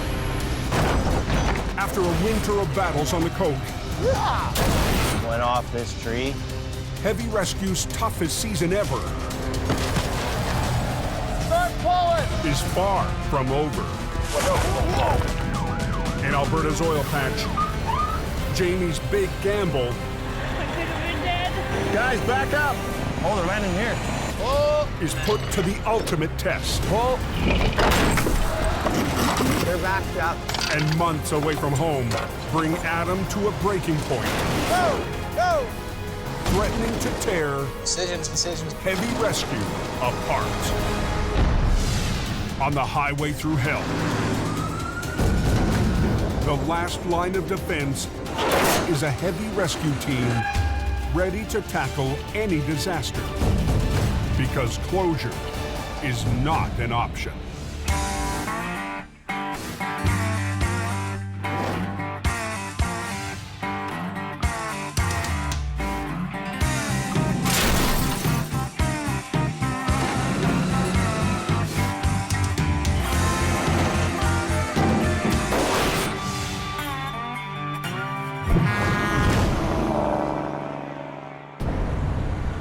Flashing slippers. Oh yeah, okay. That time of year. The first signs of a spring thaw have hit northern Alberta. Just real ugly mess up there. After months in a deep freeze, melting snow turns the oil patch highways into a slushy mess. It takes one bad decision to go from hero to zero. At 1 p.m., Peace Officer Larry Baker heads to a major accident. Charlie 1 from 8704. We have a call on Highway 63 for a transport truck versus a car. Injuries are unknown at this time.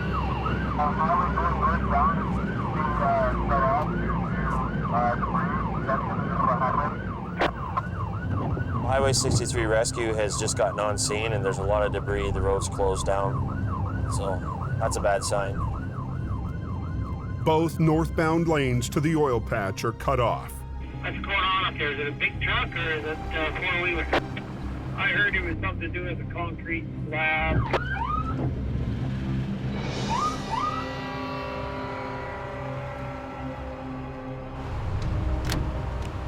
He was on the road. I think she went up the pass, or she was in that fast lane coming across. Caught some slush, and it got hit on the passenger side. A pickup truck tried to pass in the fast lane, spun out in the slush, and got T-boned by a semi-trailer loaded with 40-foot-long slabs of concrete. When the semi made that impact, it hit his brakes as hard as he could, and the whole load shifted forward. So it pushed the whole load right into the back of the truck, so the truck can't move? And so I was sleeping in the bunk. Yeah, I wake up and there's the bunk right there in my face. Oh, I could have been dead. First wreck I've ever been in. Happened so fast, nothing I could do.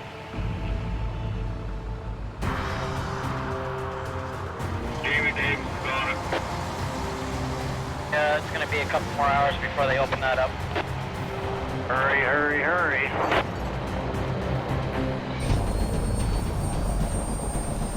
Oh, yeah, there's a chopper. Yeah, that's not a good sign when that comes in. The woman driving the pickup suffered serious injuries. She's currently going to be airlifted to Edmonton. Oh, they're landing here. Guys, back up!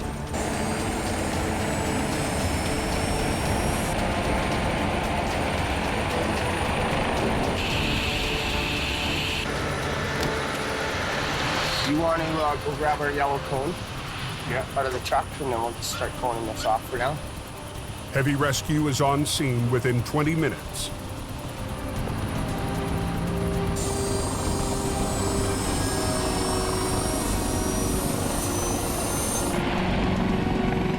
With the chopper in the air,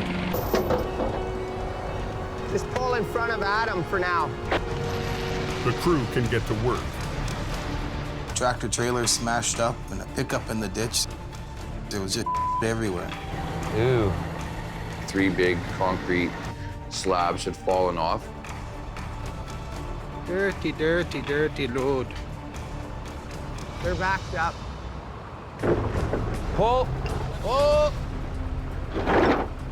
The priority is getting one lane open. Heavy rescue has to clear the 3,000-pound slabs. My main concern is getting the highway open, just getting the job done.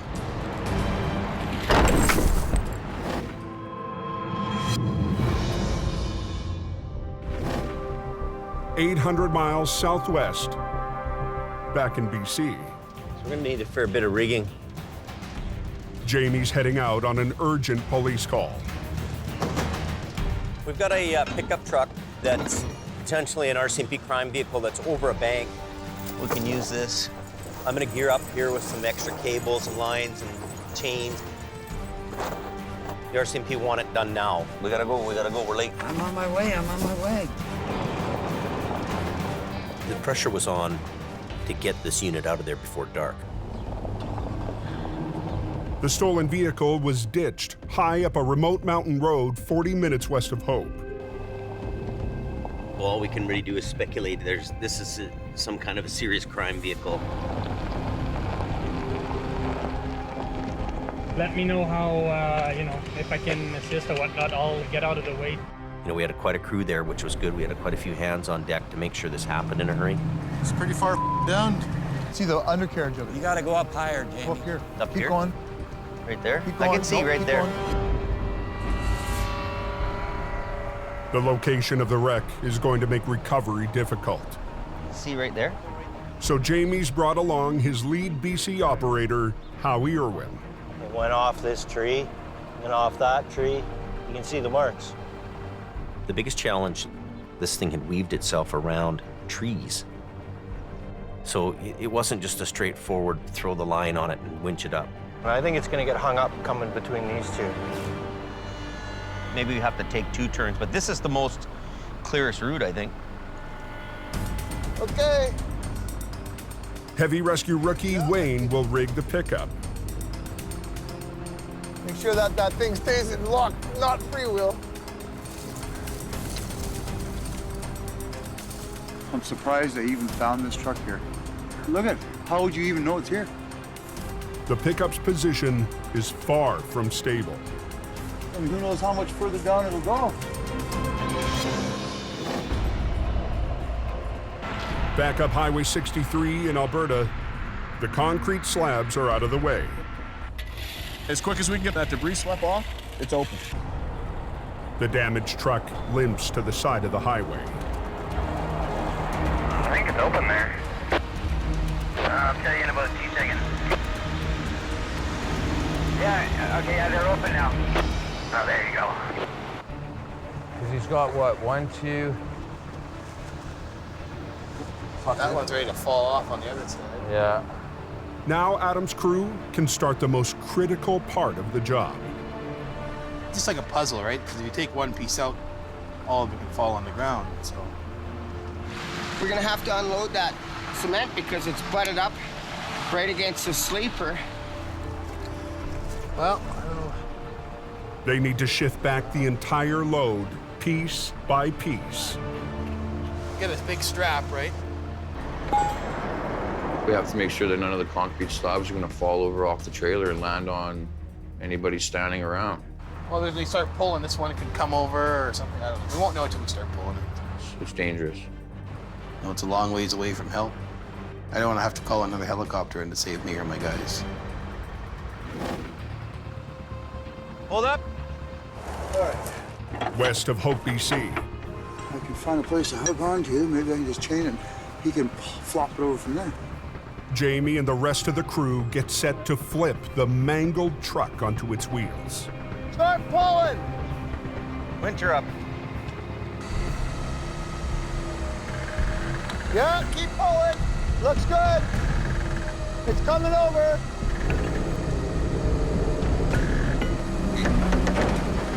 Pull it. Stop. It's coming ahead, but the tree's here. Let me go have a look down it. Okay. I hate going down these. I don't want anybody to be hurt. It's quicker and easier for me just to go down there and show him.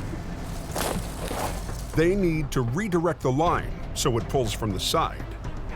I can use this cable, wrap it around that tree, and then go to the truck and then flop it over. You want a snatch block? Yes. When it comes down hard. Okay, there she comes. You don't want to be in the kill zone. I'm gonna throw this right over there. You're clear? Throw it right here, Jamie. You be careful, buddy. Oh, perfect. Stop right in the tree stump.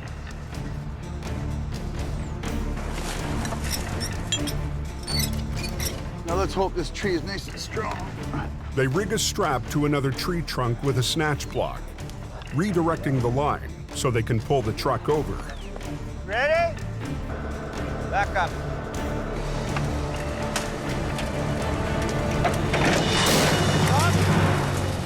Pull it. The pickup is upright, but now they have to divert it around another obstacle. Take this and put it on each side of the bumper on that side of the tree. On those loops? Yep, on each side. Yeah. Wayne, he hasn't done this recovery work before. Kind of a new area for him. I want to teach him and show him why and what we're doing. This truck should come around this side of the tree and come up through there. Going up. Up. Here he goes, here he goes. Whoa, okay, look out. Watch out, watch out. Watch out. Good thing it's not snowing or raining. We're gonna be here a while. Get a big strap, right? Chain it to that side. And then pull up and over. In northern Alberta, Here, I'm gonna throw this to you. Adam and Colin have to shift 30,000 pounds of concrete before they can clear Highway 63. My biggest concern was just to get them blocks off the back of the cab so we could get the truck towed off the highway and get the traffic moving. There's 100 phone calls from the office. Hello. And there's a growing backlog of recoveries all the way up to Fort McMurray. Phone calls from the office, wanting me to do this, wanting me to do that. And I told them, well, I can't. But there's a new arrival to take off some of the pressure. Ken Monkhouse has been away from heavy rescue since a close call early in the season. I was too shaky. I lost my nerve for a couple months, sir. Look out! Get out of the... Buddy, I wouldn't have rode her that far. You done a hell of a job. Too old for this bull. So I had to go back to work and just work through it and get it out of my head. It took a long time. Up she goes. But after 3 months in the city, Ken's back and joining the team in Alberta. Oh, I like Ken, you know, he's got a different personality about him. I never felt like I was part of the team until I left the team. And then I kind of realized, well, yeah, you know, you were a pretty big key part of that team. So you had to come back and retake my place. I'm on my way. You bet.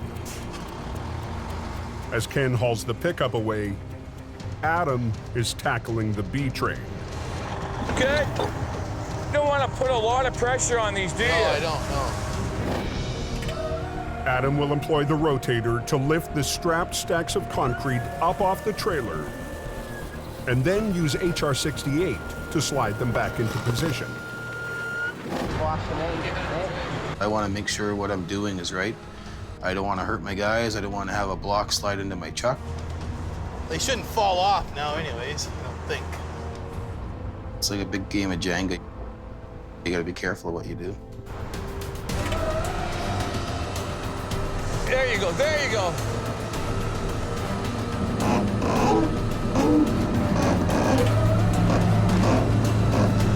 Oh, yeah. It's a kind of a finesse kind of job. I don't need no rip and tear right now, so we gotta be careful. Like, everything's on the verge of falling off. You got it? Kevin, backstrap, backstrap. Take this off? Yeah, is it tight? Yeah. Be careful with that. All it would take would be one wrong move, and bottom slabs could slip out, and the whole thing could come down, and I'm the guy that's standing on top of the pile. This one? Yeah. We'll just take it off and then we'll throw it over, but just let it go slowly. Okay, we'll take it, we'll throw it over top. Tighten it? Yeah, tighten it. Not super tight, but... Just snug. No, don't tighten it up too much, because the second one we're going to move is going to run right into it. Yeah, Just so it's taut. So it's what? Taut. Taut. Taut. Taut. It will be a balancing act. Right to the end. You got about another foot to go before you clear the deck. Okay.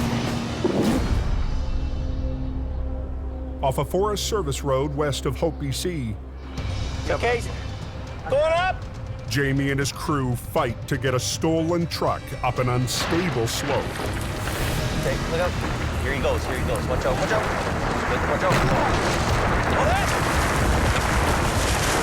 The pressure was on to get this unit out of there before dark.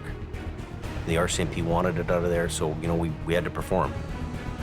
But the truck is caught on a tree, and the line is straining with the load. Get way back. Get behind a tree. This is a very hard pull right now. So if you're behind a tree, yeah, you know the whip will hit the tree and not you. You have to keep in mind how much energy is in that cable when it breaks. I've seen them cut right through light bars, cut beacons in half. Watch out, Don.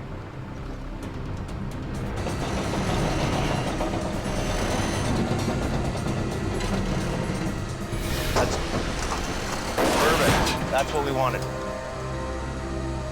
Keep going. Did he say keep going? I hope so, because I'm still pulling.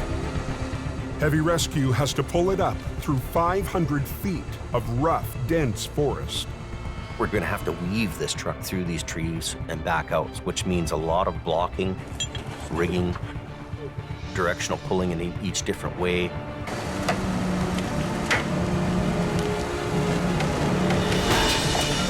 Perfect. You think it'll come through those trees? So just go as much as you can.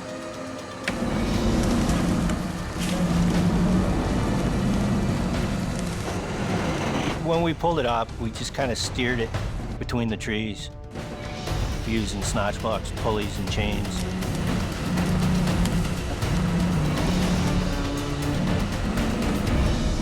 You okay there, buddy? I'll get her.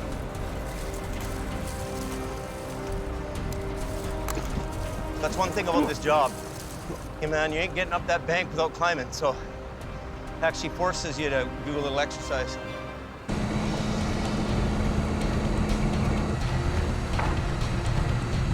There goes. I knew it would roll over when it came up to the top. So using the pickup truck, I put a strap around it. We actually pulled it sideways.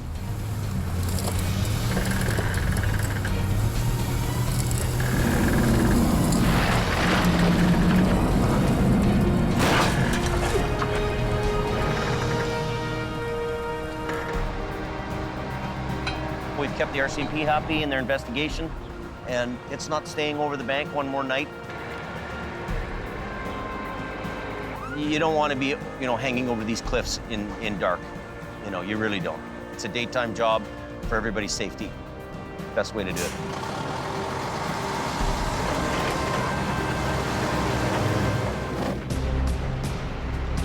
You gotta pull! On Alberta's Highway 63, Heavy Rescue North is grappling with massive slabs of concrete. Just want to get out of here. Get off the road. We've got calls on hold and everything else. But it's a painstaking job, putting extra pressure on the boss. Can you go up a bit? Oh, more? The last thing Adam needs is another problem. Lines all. These lines are all as usual on this thing.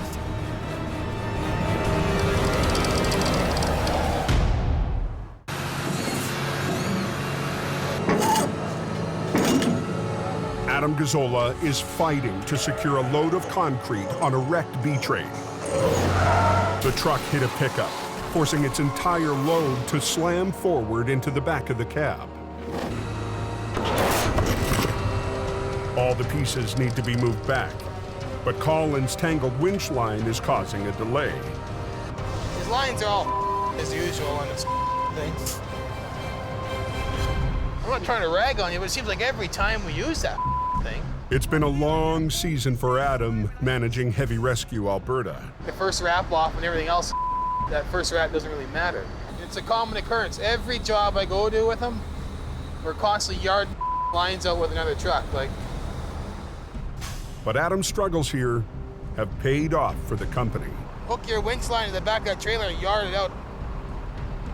Well, I think it went okay. It takes a group effort. Pull on that cable. I think I done great, Whoa, hey. Me, man. We had a lot of good months there, but it's lots of hard work. I've always kind of looked after things if Jamie left town or something like that, but never to this extent. We're gonna use the red or the blue one? Well, hopefully it works. With the line straightened out, the crew can return to the delicate balancing act. The biggest challenge was making sure that we kept the integrity of the load together without anybody getting hurt or injured or killed. That's everybody. And we got it done in a nice, timely fashion. We're gonna tow the truck and trailer back to our yard. As Colin prepares to haul the trailer away, Go up more. Adam's mind is already on the next job.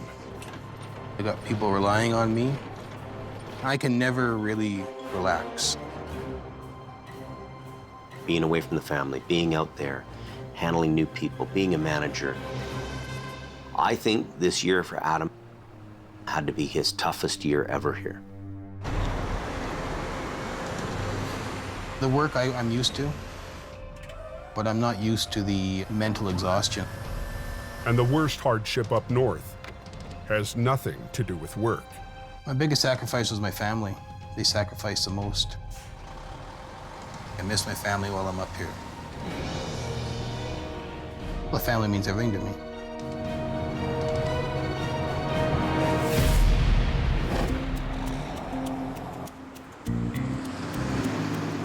Later that day, Enjoying a nice sort of end of winter, beginning of springtime up here. back at the crew house, You said breadcrumbs, right? Not bread chunks? Adam's local family is unwinding after their tough day. Working around the clock and no sleep beats you down, so it's hard for your body to adapt to all that. Adam likes Bannock, and we're gonna have Bannock burgers tonight. Now that's a burger. Oh, that's a burger. Good job, boys. Thanks, Jamie. Hula. Hula. This looks good. Hopefully the old salmonella don't catch up with me. It's a rare chance for Adam to relax and call home. Hello. How's it going? So how are the kids doing? Is Kayla gonna be awake later on? I come out to Alberta to work.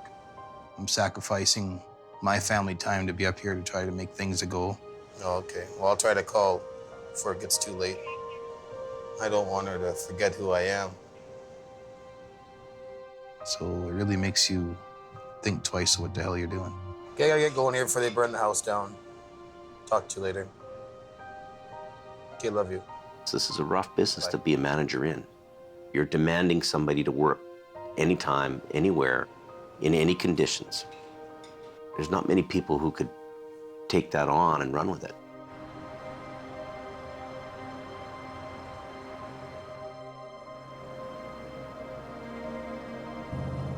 The next day, Adam heads north up 881 to consider his options and visit a familiar face. Ta-da! Yep, new truck finally. Couldn't wait with Jamie anymore, so back to the oil patch, brand new truck. These days, Scott Bird drives an oil tanker. But until last summer, he worked for Heavy Rescue. I just kind of walk around it once or twice and see if you can come up with something that sort of makes some sort of sense. Let's just give this a whirl. Hey, is everybody out of my way?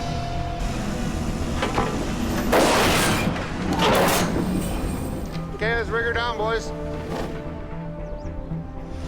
Right on. Good to see you. Come and check out your digs. Adam's here to get a taste of living conditions for truckers in the oil patch.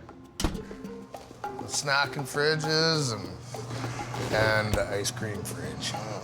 No wonder why we can't get any drivers, eh? Hey, you'll like this. Laundry room that doesn't take any quarters. These are our digs. Nobody sleeping in the bathtub like our place? Nobody in the bathtub, man. You know? Can I borrow your quarters for laundry at home? If you need to, you can. Well, I can't even say you guys are spoiled because it's what you guys deserve. Well, that's what everybody in the oil patch gets, Especially when you're away from home all the time. There's our slots, our pay stubs are all in there, you know?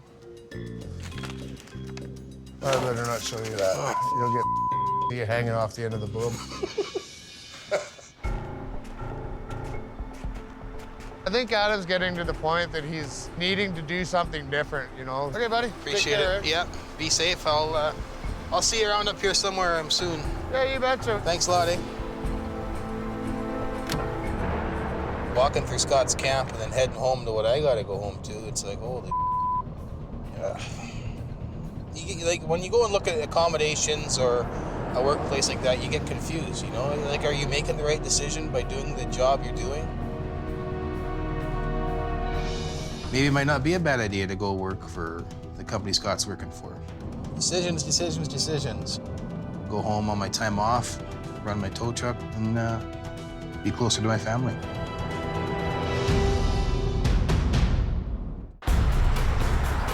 Yeah, it's not normally this cold this time of year. In northern Alberta, a sudden drop in temperature has brought fresh snow and a layer of ice to Highway 881. I layer myself up and I'm good to go. Half an hour north of Lac La Biche, the slippery conditions have taken their toll. That's amazing, eh? Truck's in like 3 pieces, isn't it? This I can't believe it. Last night, a pickup swerved to avoid a stalled tanker, lost control, and was T-boned by an oncoming semi, tearing the pickup apart. The rotator is in the shop for maintenance.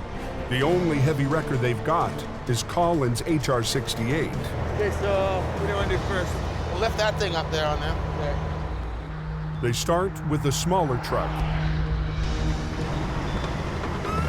and its trailer.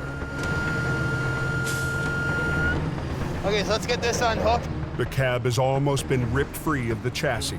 If Adam can fully separate them, he can stack them on the flat deck. Okay, let's put a chain right up here. Wrap a chain here, we'll put lots of cable out. And you just give her, this might lift up enough to break something, you know what I mean? I'm just gonna give it a bit of a tug, see if it comes apart. Well, I think you're good right here. Nice, gentle touch.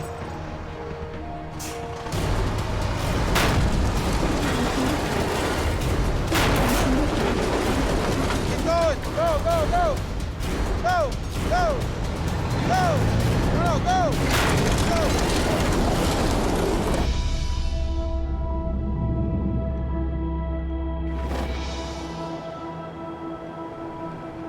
Back in BC, a late blast of winter is hitting the Coquihalla. Anybody tell me they're making it over the Coke with no chains, or they still got a chain up? They weren't having any trouble yet. It just come down, but it's still pretty good. Check the weather forecast. Up near the summit, Al Quiring and Gord Boyd are ready for a busy afternoon. Spring storms are the worst here traditionally because they got so much wind, they carry so much moisture from offshore. Winter's never over till it's over. At 4:30 p.m. Yeah, this guy right in front of me, he ripped up all his chains. You can come get him, please. Copy.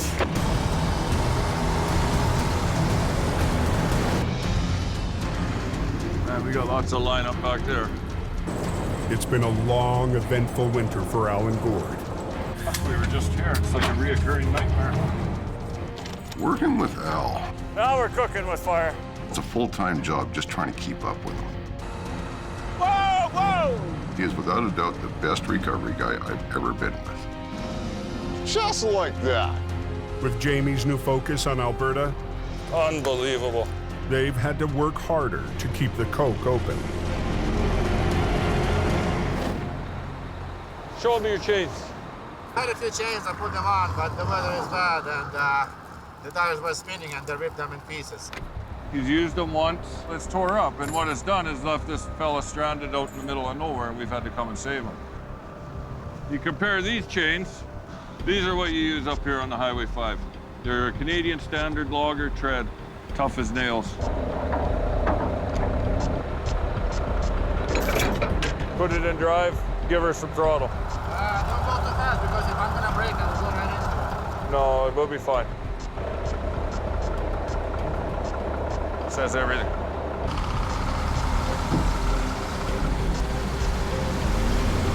I enjoy going to work in my grandpa's family business.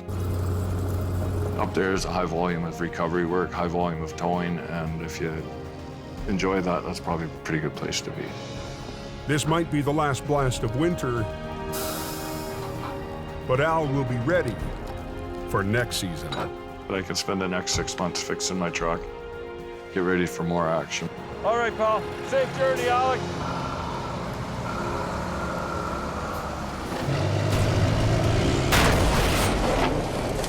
Back up on Alberta's Highway 881. Keep going, go, go, go, go. The crew is still trying to rip the crumpled truck body from the chassis. You know what? Give her one more jolt.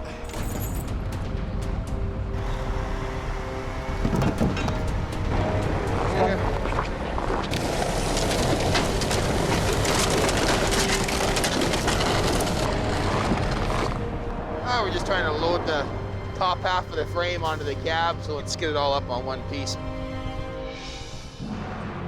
But the wrecked semi will be a heavier recovery. If we grab that back end of the trailer and get it facing straight up the bank and just pull her straight up. The semi is loaded with rig mats, platforms that support oil field equipment. The total weight, 80,000 pounds. I would throw a few more chains on there, chain the out of her down. This thing looks like it could pull half the world, so. The trucking company has sent in some special backup. Oh, this thing would be great on the coke. This oversized workhorse is used to transport heavy payloads in the oil patch. The $1 million bed truck has an 8x8 all-wheel drive, a powerful winch, and 2 steering axles. Amazing, I tell you. You'll just back down anywhere. They're banking this truck has the power and maneuverability they need. They're prepping them load of rig mats. They're gonna try to pull that corner up to square them up on the trailer, and then chain them all down. And then we're gonna hook on her and drag her the up.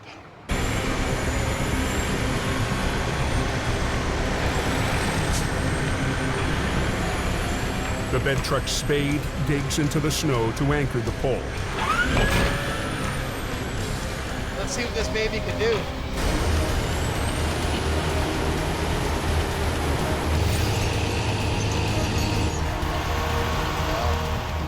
But the semi isn't budging.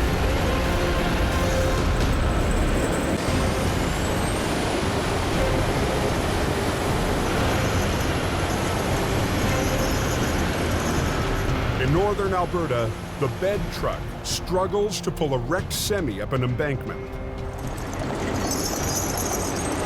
It was pretty hard to get that semi up the bank. It was quite a distance down the embankment. It was fully loaded. The whole thing probably weighed close to 80 to 90,000 pounds. It was in a pretty bad spot.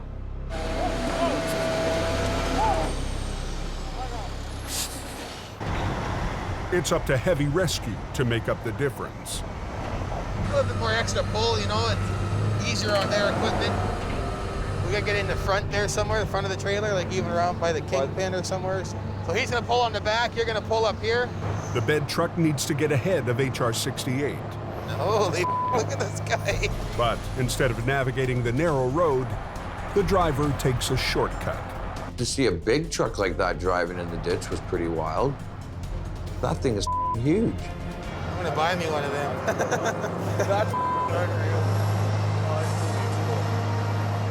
That is one impressive truck. With a 40-ton weight so deep in the ditch, Adam wants the 2 trucks side by side for maximum leverage. Adam's truck looks like a 1-ton compared to this. This could be the rotator, and Adam's could be the 1-ton right now. The trucks were on a bit of an angle. You know, we couldn't T-bone everything to get direct pulling powers. Heavy rescue shuts down both lanes, and the traffic is already backing up. Okay, Garth, let's take a little strain there. Up you go, Garth. Boom in. Yeah, pull it. Both lines, keep both lines tight. Get there in high gear.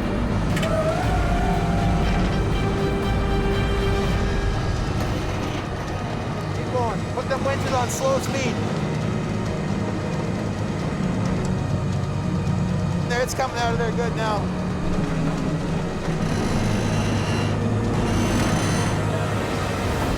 Okay, good there. All stop. All stop. They've moved the trailer as far as they can, but they've run out of road. Adam will need to re-rig. Go a few more feet, then we can grab that front end and swing it right around. But before he can even unhook, Hello. Well, there's nothing else we can do. This one's booked to go do another one after we're done this. I work 24 hours a day. If I'm not driving a truck, I'm dealing with drivers. I'm getting phone calls from the office at 1 or 2 in the morning, so my job is never done. Okay. You bet. Off and stop. Lots of jobs. Dispatchers expect you to get them done right away, so. there's hours more work up the highway. We can pull that front end of the truck around. But this job looks like it's almost at an end.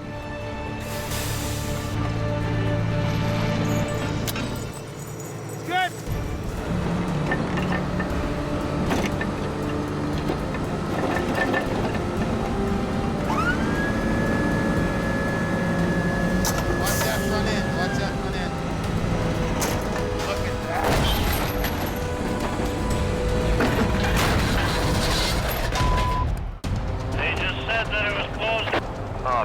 Tucks, okay, thank you. We can pull that front end of the truck around. With work piling up on Alberta's Highway 881, Good. Okay, tighten them up. Adam's crew has almost wrangled a heavy wreck up onto the road. Watch that front end, watch that front end.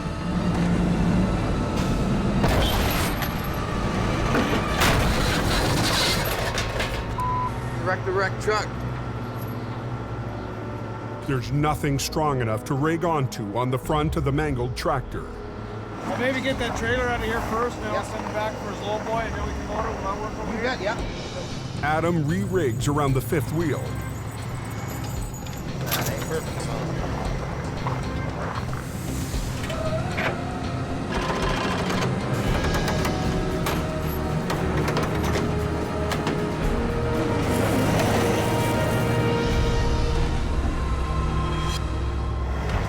This whole trailer swung right into that lane now. We're gonna take his back end and push it right over. Then we can get the traffic opened up.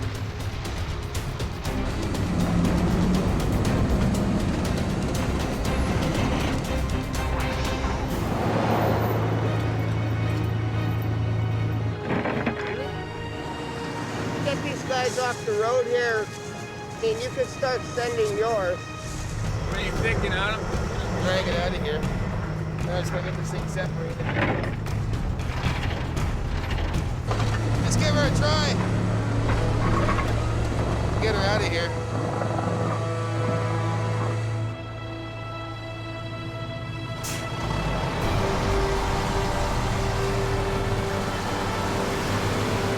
Keep an 881 open. Even though he's thinking of a change, for today, Adam is proud.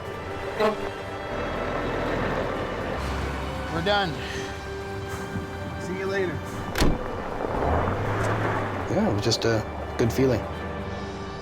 It's the perfect end to a season where Jamie gambled, moving his fleet. I was the wreck. And that's what happened to me this season. So I had to rebuild the wreck and fix it and get it back on the road again. He put his top driver in charge. Go ahead. It wouldn't be easy. Welcome to Siberia, boys. Volume and the black ice and the way people drive are just unbelievable. Scary. Watch out. Holy. We want to get that in the forehead. This is a place that's in the middle of nowhere. You break down or crash here, you could die. Industrial-sized oil patch recoveries would challenge every member of the team. Come on. Don't roll back, whatever you do. Whoa! Okay, chop, chop, let's go. Keep going. Come on, come on. You have to run the wrecker, right? And even fighting for survival, Jamie refused to abandon the Coke. Yeah, I want you to roll everything you got there. Stand back. But it would be an uphill battle for the skeleton crew left in BC. Come on, dude. Give me some help. We leave the guys in Hope with basically all the older paid-for equipment. Done. You gotta pull. Just pull it. All right. They're working on a wing and a prayer trying to make this work. No. In the worst winter in the history of the Coke, It's a monster crash. heavy rescue turned to a tough-talking, head-down operator named Howie. He was the guy who, almost single-handedly, he was doing the wrecks. He was just doing it. Keep pulling on it, man. Yeah, here she comes. Okay, you can clear traffic out. He made the difference between us being here or not being here. He was a warrior. He's gonna lose the truck. The stress of the tough season kept emotions running high. You got 15 minutes to get the road open because the highway guy is bitching. You got 3 people here trying to come up with ideas. Well, then don't chuckle when I tell you something. You're supposed to check the truck. And pushed Adam to rethink his future. I surrender. I waved the white flag, man. The biggest struggles weren't always the recoveries. It's the same poor decision that somebody else made 9 years ago that killed my dad. Now back.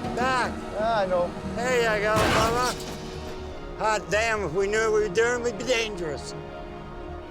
Even with a crew full of rookies, Heavy Rescue got the job done. I opened it. Fast, I want efficiency, let's go. I hope Brendan sticks it out in heavy rescue and he can learn and move on. Get over! Nice, decent, Jimmy. Decent. Despite early stumbles, city tower Colin hung in and earned his place. There's no better way to learn this job than actually doing it. It was a good test for me knowing that I could do it. They fought the odds We're getting her. to make Jamie's gamble pay off. Here she comes, watch out! Woo! That worked well. Just needed that little extra bit. So happy with you, Phil. I'm gonna give you a hug. Oh, well, there you go, buddy. Our guys have reached deep and they've pulled off what I would call would be a miracle. We're back. I'm really proud of the fact that our guys had the courage to put up with some hard times and the commitment they had to be survivors and to go move ahead. After being pushed to the brink, Jamie's expanding his fleet for a stronger assault next season. We're getting ready to do battle on the mountains and do battle on the highways again. We got a wreck in the ditch. We gotta go. We're stronger and more powerful than we've ever been in our whole career. This thing's full steam ahead. And I'm feeling it.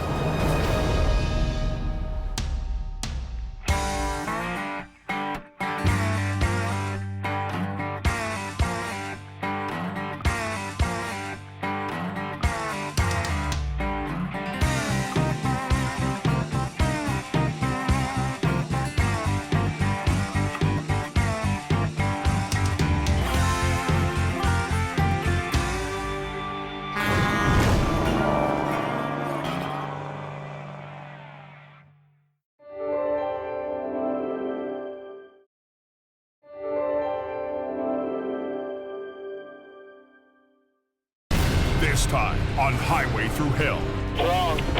A record-setting load and a high-tech recovery. Both highways are going to be shut down. We keep going. Choke off the route to the north. It's gotta be enough there. What do we got here? A simple job for Colin Release all your brakes. turns into a marathon. Okay, go ahead. And a loaded semi It's coming. It's gonna go here. on a narrow curve Watch yourself. cuts it close for Jamie.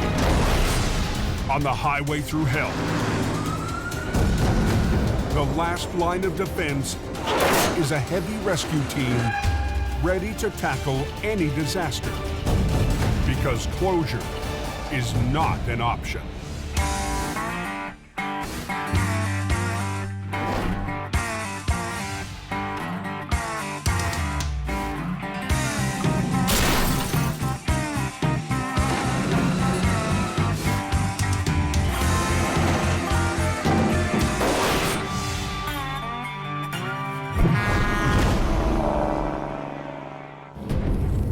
Pretty windy down here. It was windy down here last week, too. It's 11:10 p.m. and truckers in northern Alberta are facing another night of brutal conditions. Yeah, it looks like they got a lot of snow down here. Yeah, they're calling for like 20 centimeters or something there tonight. Minus 40 winds and heavy snow are blasting the oil patch. We got snow squalls in with that wind. It's chaos out here. Turning the roads into an ugly mix of snow and ice. All the driving lanes are totally covered in snow there. I'm driving between 70 and 80 kilometers an hour because it's just that slick out here. You know, the road is just shining with ice. North of Lac La Biche, Peace Officer Larry Baker is on the lookout for trouble on the highways. In the wintertime, We can go from sheer black ice to complete whiteout conditions. You can go from a bone dry road to 2 inches thick of snow, all within the matter of seconds on any of these highways out here.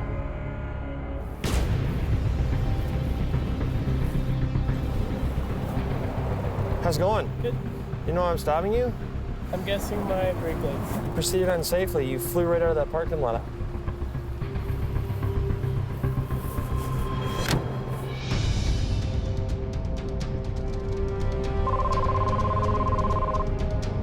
Go ahead. Just after midnight, Officer Baker gets a call. Roll over on Highway 881. 10-4. Caller stated that they're hauling radioactive materials. Yeah, just to confirm, you guys are just past Golden Sands turnoff? Just as you're gonna turn right, you won't miss it. Copy that. The truck is a mobile lab that uses a radioactive isotope to analyze rock in oil and gas fields. There's only 2 seats and there were 3 guys. Whoever was in the back really would have gone for a ride. Fortunately, the driver and passengers walked away, but everyone is on edge.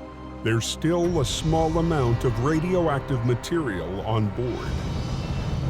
We're not too keen on that, but we'll approach cautiously and see what we got. Heavy rescue swampers Kevin Ritchie and Jamie McKelsey have never faced this kind of wreck. How close is it, Kevin? I'm not sure, but it ain't gonna turn my hair green, because I ain't gonna get that close if I don't need to be. Not a boring business by no means. We're at the junction then? Yeah, 10-4. There's always something going on and the challenges it brings. It was a heavy piece of iron that rolled 5 times. I was like, holy, I'm lucky the guy didn't kill himself. Yeah. Where did he go through? Right there. So it was definitely mangled. There was parts all over the place. Just like a battle zone there. The truck missed a stop sign, made a hard left, ran off the road and slammed into the ditch, rolling 5 times. Just heads up, tows here, and the Geiger counters arrived as well. Within minutes of the crash, a safety team is on scene to confirm there are no leaks. Big companies in Alberta take emergency response training and safety very seriously. Dave, do you get those details about radioactive material on that vehicle? It sounds like it's still intact. There's no screwing around when it comes to a big wreck. What they're doing is just to make sure that the radiation levels that are acceptable that come out of the vehicle on a normal basis are still there. The truck is built to contain the small amount of isotope in a secure compartment. It did the job. There are no leaks. They do have a reading outside the vehicle, but it's within acceptable level. With no risk from exposure, heavy rescue gets to work. Deep, eh? You're gonna try and flip it over and then bring it up, but it's gonna be a bit. So, chain goes through again, as usual.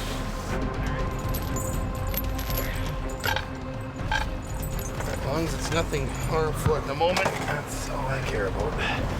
It's here. Perfect.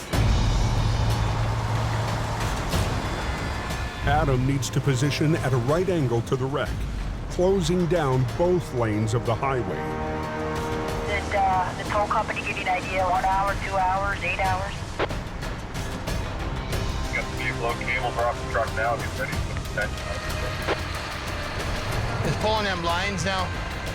The timing couldn't be worse to close 881. Okay, 10-4. So as of like right now, then both highways are going to be shut down? Yeah, let's say right now it's officially closed.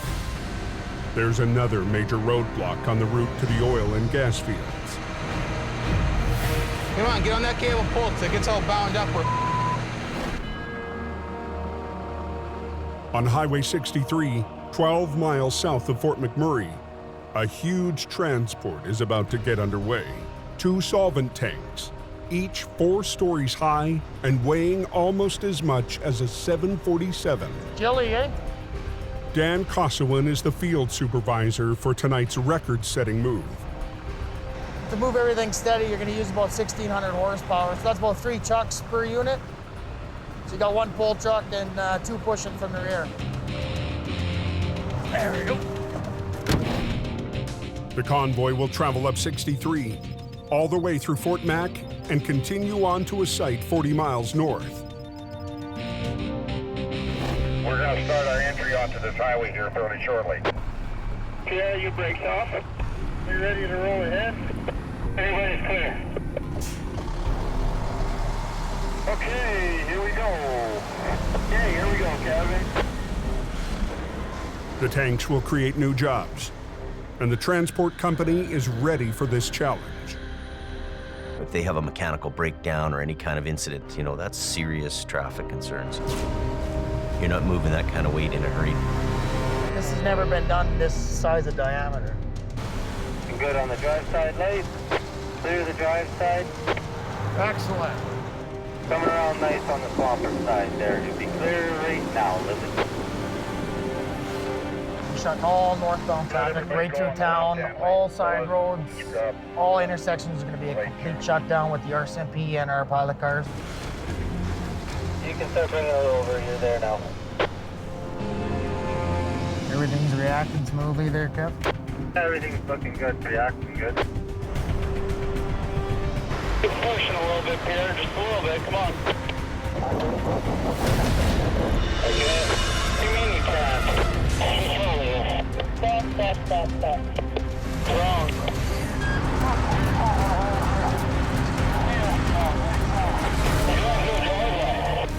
Quick down, stop this drive shaft.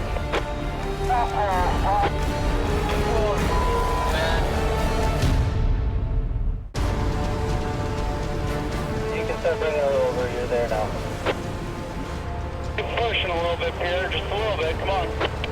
On Highway 63 in Fort McMurray, the route north to the oil and gas fields. Stop. Wrong. The biggest wide load to ever travel this highway has ground to a halt. You have no driveway. Quick down, stop this drive shaft. The lead push truck on the first tank has lost its drive shaft. If they can't get it moving, even heavy rescue won't be able to help. You're looking for more than a guy like me to come and help. That's big issues, you know. They're in a league of their own, these guys. Pull that drive shaft out already? There's a hill just ahead. If the crew can't move the 320,000-pound load, 63 could be shut down for hours. So that fell right on the ground, so now he's got no drive support at all, so he can't do nothing. Make it good with a hammer.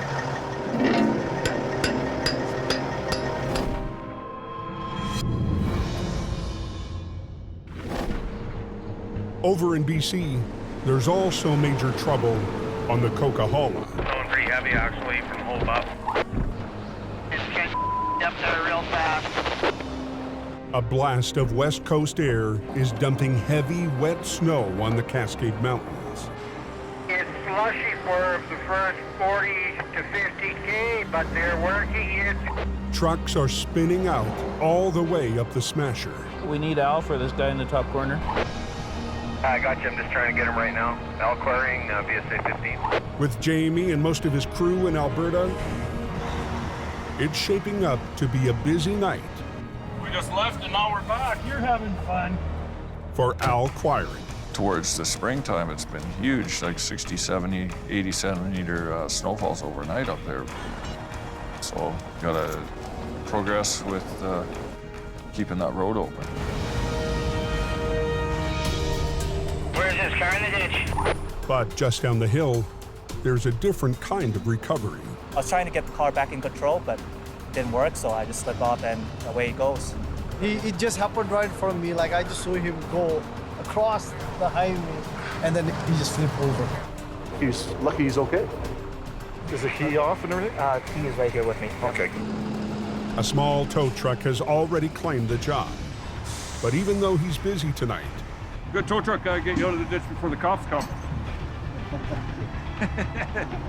Al can't resist lending a hand. This is how we operate on the Coquihalla. One guy helps the other. Wow. It's a quick job, but Al never turns down a chance to help. You're good, Vic. And I rely on them to help me out too, so I try and have a good working relationship with all the different towing companies if I can possibly have that. Okay, we're out here. Hee-haw!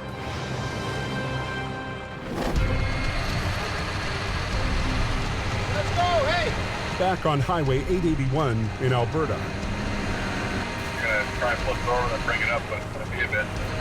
Heavy rescue has shut down both lanes to get a mobile lab back on its wheels. Yeah, somebody was saying it's gonna be another couple hours and the highway's completely closed. We gotta go more. More? Okay. Come on, get on that cable pull till it gets all bound up. The race is on to reopen the road to traffic. Keep going. But hauling heavy lines through deep snow is slow work. Just wait till you get a bit, Jamie, and then it'll be easier to walk with it. So you still can't go anywhere because the road's blocked. You're not alone, man. We're frustrated. Good to go? Yep. Even under pressure to open the road, Adam wants to bring the truck over as gently as he can. That's gotta be enough there.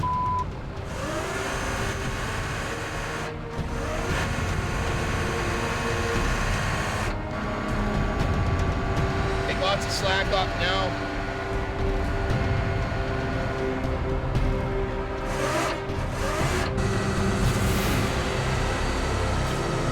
Is it coming or not? Can't even see. Rolling over. Oh, yeah. It's a workout, isn't it? Now they have to get the truck up to the road, but the heavy snow is going to make it a tough pull. So we'll take them both off, and then hopefully when Phil gets here, we'll have a pin to go through the bumper. And then just suck her up. Suck her right up here. You want me back up beside me? HR 68 rolls up to help, but not with its usual operator. It's good for now. Phil Renault is filling in for Colin, who's on a rare night off.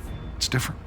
Anything you do in the towing industry is never, cut and dry, never routine. Lower your truck down a bit. Anything so I can get up there. New operator Phil has never seen a job like this one. You just do whatever it is you have to do to get the job done. Jamie, you want to grab that line? Just keep going with her lots out. Easier to do it up here than down there.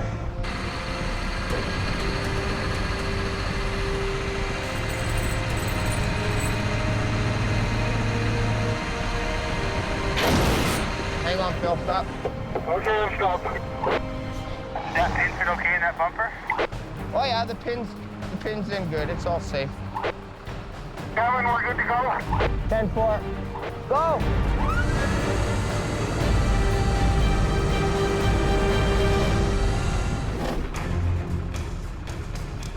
So that fell right on the ground. So now he's got no drive support at all, so he can't do nothing, push. Back up in Fort McMurray, Field Supervisor Dan Kossowin and the transport crew are racing to unhook a broken push truck from their convoy. Straighten your tires out. Every minute they're stuck here is a minute closer to the morning rush. Okay, Elvis, you can back up. So now what we're gonna have to do is just rearrange a couple trucks and then have a secondary pull truck out front of the first load now. The convoy is facing a steep incline up ahead. There's no way the first load will make it over without full power. Cameron, unhook your rear push truck and then send them around. Dan's only solution, move one of the push trucks from the second load. He's gonna back up, tie on to Linden. Yeah. Once we get over top, then Elvis can go out in front.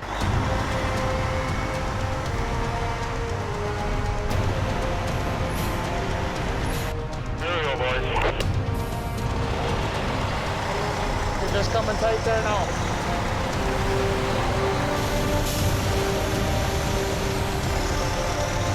Okay, here we go.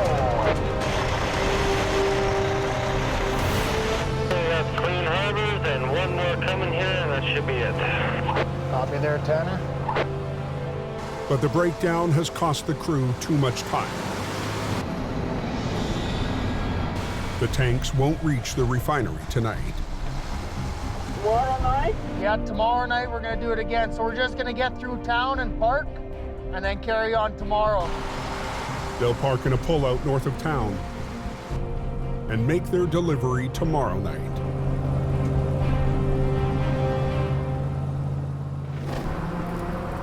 On Highway 881, just north of Lac La Biche, 10-4. Go! the only thing moving is heavy rescue. Upset steer, we only got one tire on the truck.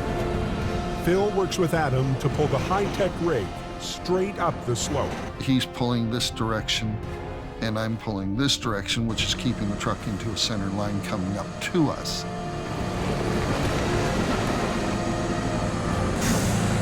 Now we're planting some potatoes. She's looking like she's coming out. We keep going. Go.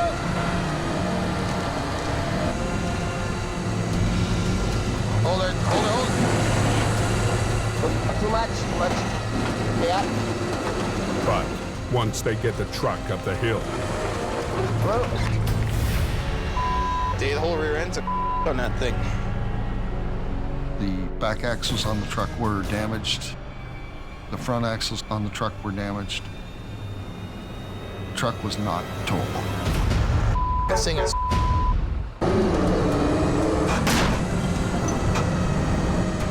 Too much. on Highway 881, north of Lac La Biche, Alberta. Sing it. Traffic to the oil fields is shut down. Well, the axles on the truck were damaged. The truck was not towable.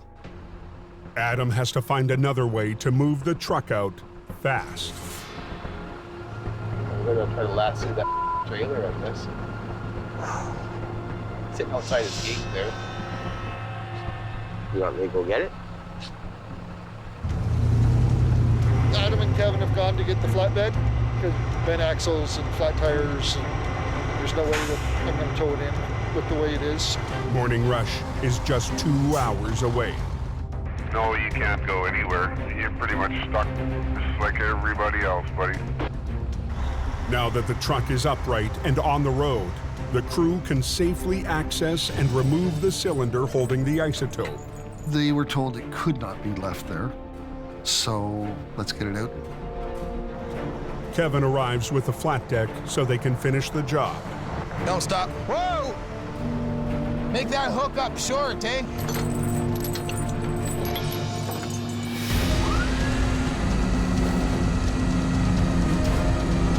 Turn it this way, son. A unique recovery for heavy rescue. More if you can. There you are. Comes to an end. Yes, good job. Everything went pretty well. We all worked well as a team. Everybody tightened it up and away you went. I have a caller wanting to know if PA1 is open again. Yeah, 10-4. 10-4.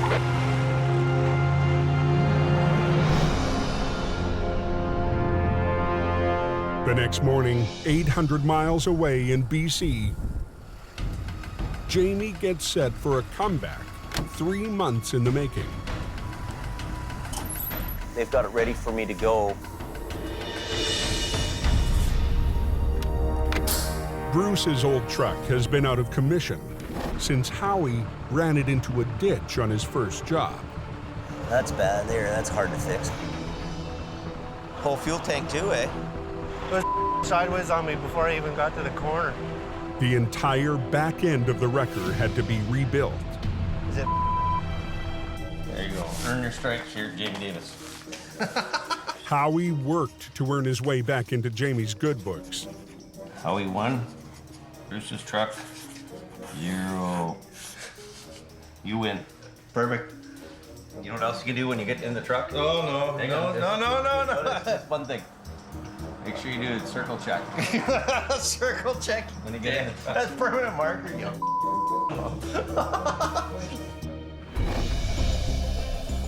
And today, Well, you put a new window in it too?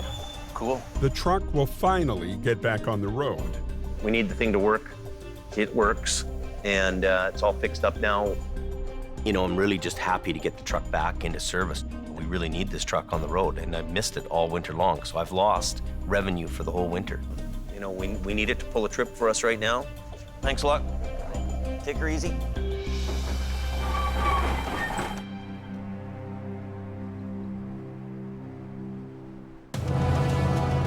Just before dawn, the old Peterbilt heads to its first call with a new driver behind the wheel.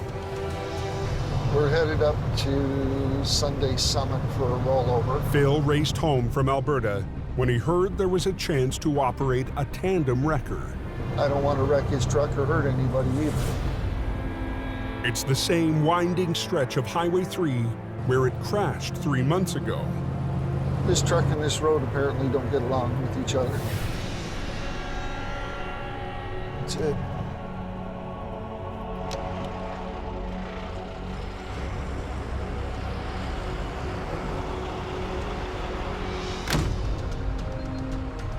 Well, it's just a crushed cab.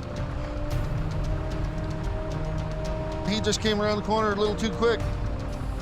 When the grocery truck hit a sharp bend, it lost control, flipped on its side, and skidded to the foot of a rock bluff. Just see a little bit of freight, and then there's a bulkhead for the cold. A recovery on this blind corner will be too dangerous without backup. I'm definitely gonna need help.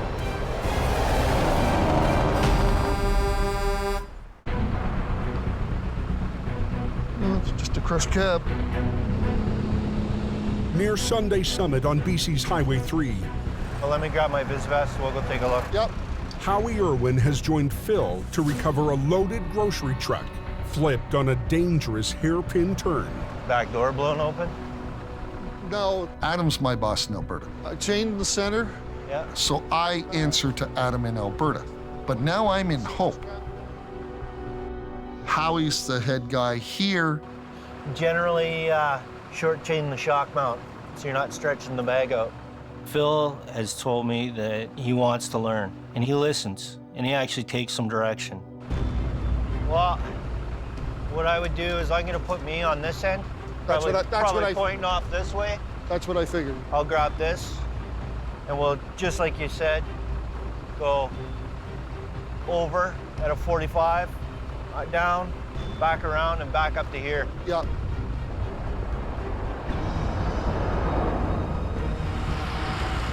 At 7 a.m., It's got some issues. I'll walk you through it. Jamie joins the crew. I think you We'll should go see. where the weight is. We'll see. Here, we'll start Have at a the quick back. look. Okay. I would just chain that to here, Yeah. and then power buckle it like you're doing. Chain up the axle, Yeah. and then let's just give it a try. The load inside the trailer is the wild card.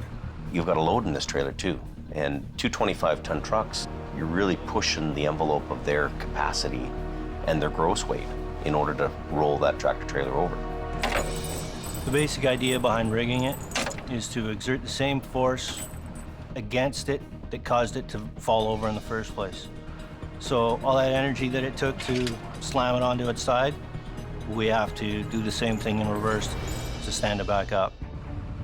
Under the force of the pull, the loose cargo could shift and overroll the trailer. I don't think they're gonna have an easy job of this. If their second tandem hadn't made it back onto the road, they wouldn't stand a chance. Hey, Howie, because you got the boom, you should do the trailer. Want me to do the back? Yeah, you know, you can use a high line on the strap and a low line on the bottom. And we'll put him on the tractor. Okay. Okay? Using HR-66 with its extendable boom, Howie will lift the heaviest part of the trailer, the rear, while Phil and his wrecker pull over the front. For two tandems, it's gonna be tough.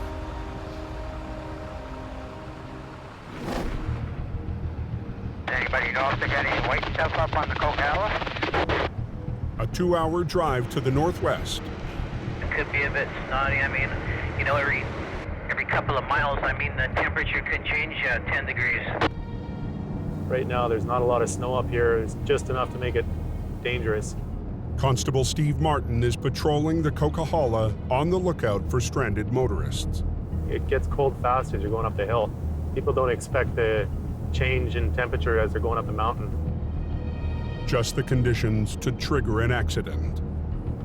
Haven't seen any yet today.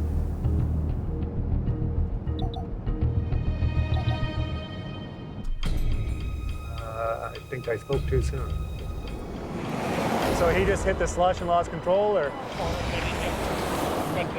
All right. An SUV spun out and slammed into the barrier.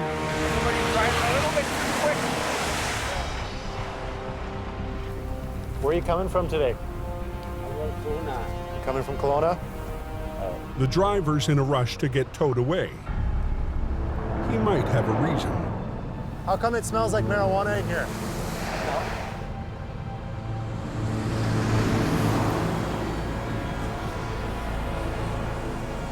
So there's no marijuana in here? It smells like marijuana in the vehicle, and I'm just making sure there isn't any. I could smell it as soon as I walked up to the vehicle, and that's my grounds for searching the vehicle.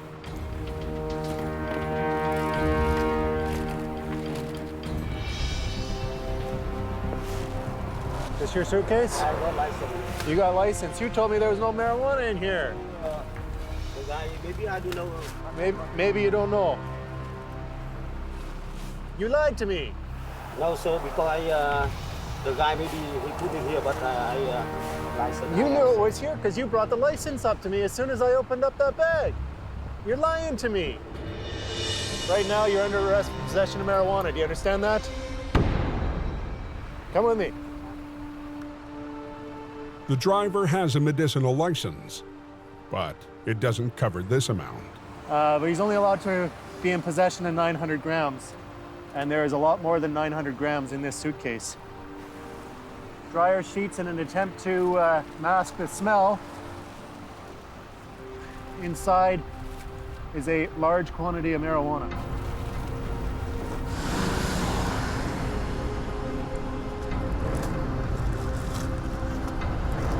$10, $11, $12, $13, $22. One of Jamie's competitors will haul away the car, but the driver's travel plans just went up in smoke. We will be putting forward charges for possession of marijuana for the purpose of trafficking. Typical for this job. It goes from not a lot going on to everything going on.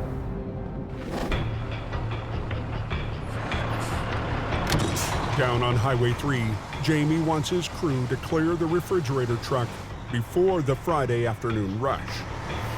Turn your wheel straight.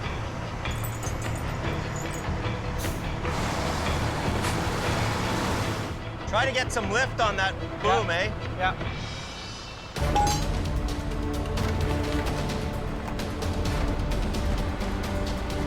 Should be your low pull guy. Okay. Look at these junk little hooks. Put this low to your rear end. Howie and Phil really have never been together on jobs. And when you're doing these big jobs with these big trucks, Can't get her? Got it. you need guys to be able to read each other on the side of the road. They need to know the other guy's move ahead of him. He needs to anticipate what the other guy's like. Just because we're not going to get a second chance, you know what I mean? Yeah. It just went back into gear. Got it. Yeah. Anyway, we're just about ready. We're all rigged up and we're going to go. Don't rely on the top first. Do your bottom end first. They're a little rough around the edges on this job, and Phil, you know, good hard worker, going to get out there and do the job, but he doesn't really know how to make the 750 sing. Okay, I'm going to show you something right now. So what I'm doing here is I'm coaching these guys with the equipment they have to make this wreck happen. You just keep doing this till your truck slides back. See how it slides? Okay, sliding back, next one. Do a little bit, right? Okay. Then stop, next one. All right. Okay? Just keep doing it that way. Okay, go ahead. It's coming. It's gonna go here. It's gonna bounce, right? Oh, it's gonna wall up. And as the rig starts to move, Jamie sees that the new team has made a critical mistake in the rigging. Just. You know what's gonna happen here, eh? Snatch block's gonna be under the tire. Howie needs a block of wood to prop up the tire. Stand back. Just try to throw it under there. But the positioning Pulling it right down. Keep pulling her, buddy. is off. Watch out. Get out of there. Watch yourself, Jamie! Have I heard an update on Highway 3? Still closed. On a narrow stretch of Highway 3, heavy rescues completely blocked off the road, It's gonna bounce, right? Oh, it's gonna wall up. trying to flip a loaded grocery truck. You know what's gonna happen here, eh? Snatch block's gonna be under the tire. But Jamie sees that he needs to prop up the tire before it hits. Watch yourself, Jamie! Watch out. Get out of there.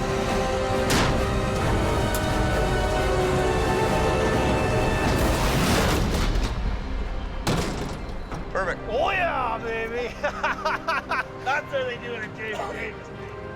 Look at that. You did her. Success. By the seat of their pants, they pull that off. It's as much as those two trucks can do to do that job.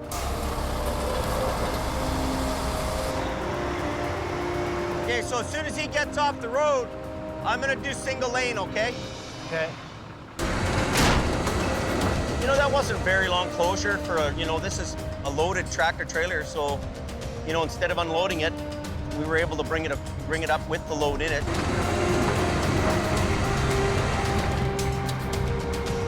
By the end of the morning, Got a pair of ice grips and I can crimp that off. the new team has the wreck out of the ditch and on the way to the yard. You know what, Howie? What? That didn't go so bad.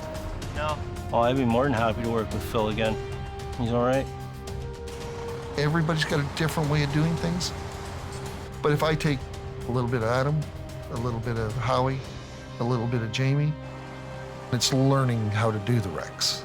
And that's what I'm learning to do.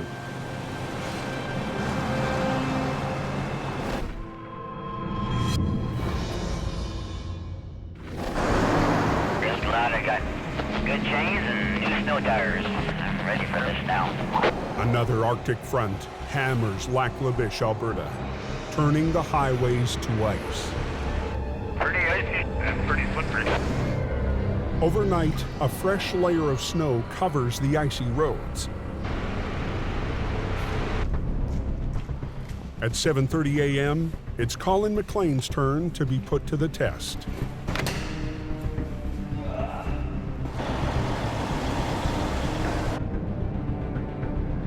We're just heading up to a spun-out tractor set of B-chains just outside of Atmore on the 881.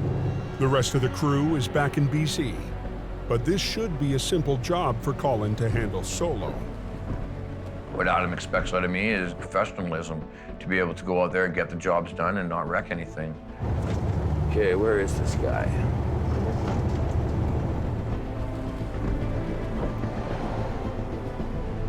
Let's light her up. See what we got, boys and girls.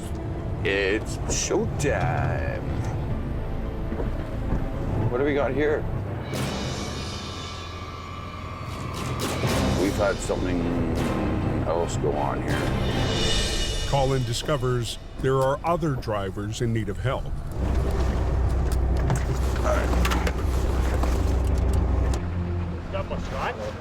Well, I had an original complaint down here of a B train stuck, so. A flat deck has plowed into a pipe truck. There's a driver coming down the road here, he's headed north. Another driver behind him, rear-ended that trailer pulling the pipe there. And then it just domino effect from there, right? The chain reaction has created a mile-long stretch of 9 stuck and spun-out vehicles. The highway was shut down. No traffic was getting through. You had trucks that were northbound, you had trucks that were southbound. Yeah, it was pretty crazy. Wow. Just wow. Chaining up is definitely going to give us the advantage over most of the other trucks here in the area right now. If the tow truck's stuck in the ditch, well, then that would have been really bad. But Colin can't even find his customer. Hello. Hey, Carl, how you doing? Did you see the guy you're here? Yeah, I'm on the other side of the ambulance. Is that you on the other side there? Yeah, there's 4 of us here, so you're gonna be busy. Colin will have to clear a path through the carnage. But before he can even get started,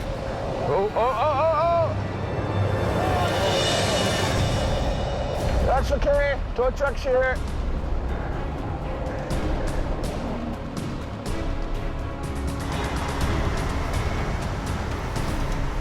It's usually the firemen that come to our rescue. Now we get to go to theirs.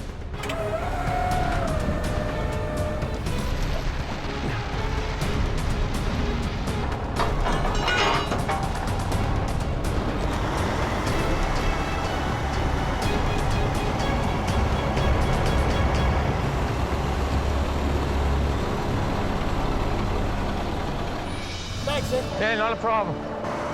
with a fire truck back on the road, Colin can start to clear the highway.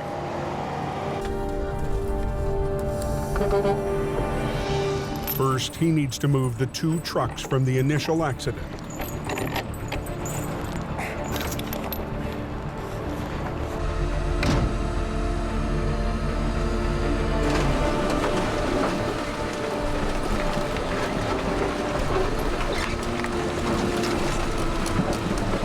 Can I get a truck through there now? Yeah.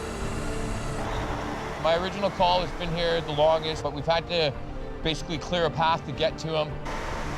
Okay, mirror, mirror.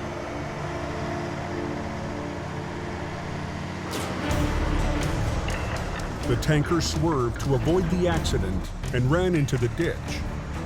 It's not looking good. It's not looking good at all. All right, Carl, let's get you the in a Dodge. There's no pins on my front bumper. Colin has to find a secure rigging point to hook on to the 70-ton B train. You still can't go anywhere because the road's blocked. The moose bumper, I don't know. Wouldn't hook onto the moose bumper. That front axle run a low line. Okay, yeah, I got this.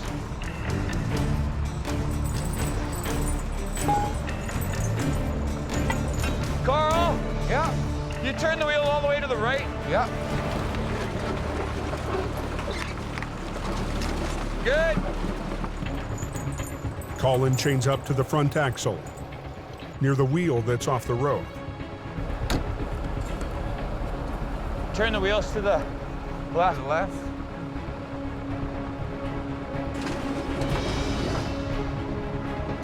Here we come.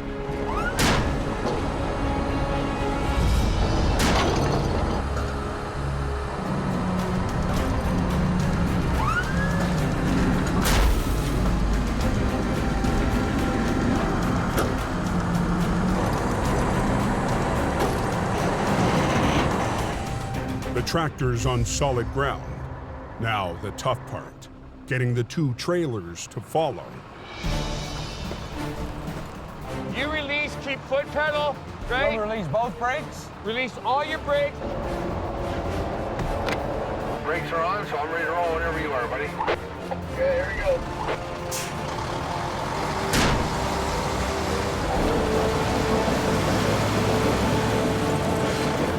Colin needs the driver to help out with some extra power.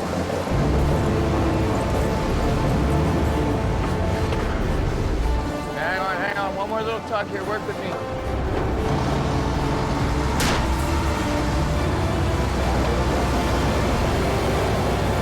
Carl, hang on, you're just spinning.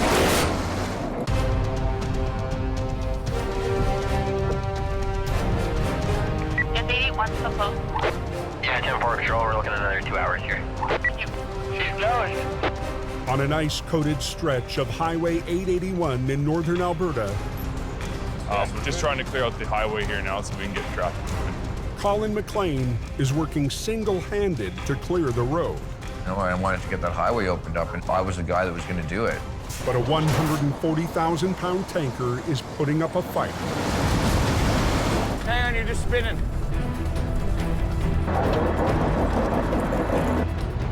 I'm just worried about that bridge going down into the shoulder there, because that's a lot of weight. If the tanker slides back down, it could drag Colin's record down with it.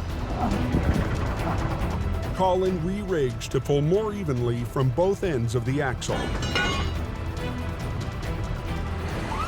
Put both winch lines on you. This time, he wants to make sure the driver gets some traction. Is it the right way? Wrong side. Told you I'm a rookie. We're good? Yeah. Speed the truck the way it is right now. Yeah. You ready? Yeah, I'm all set.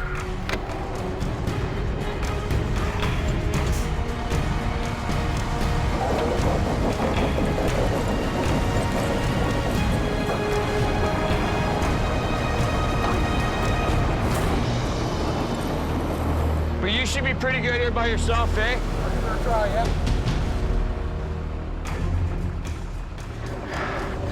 We haven't even put a dent in what we need to do today.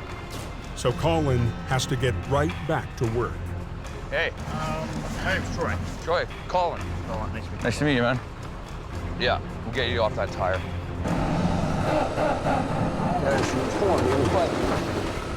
We're getting it. Plugging away. After 8 hours on the scene, You're up again.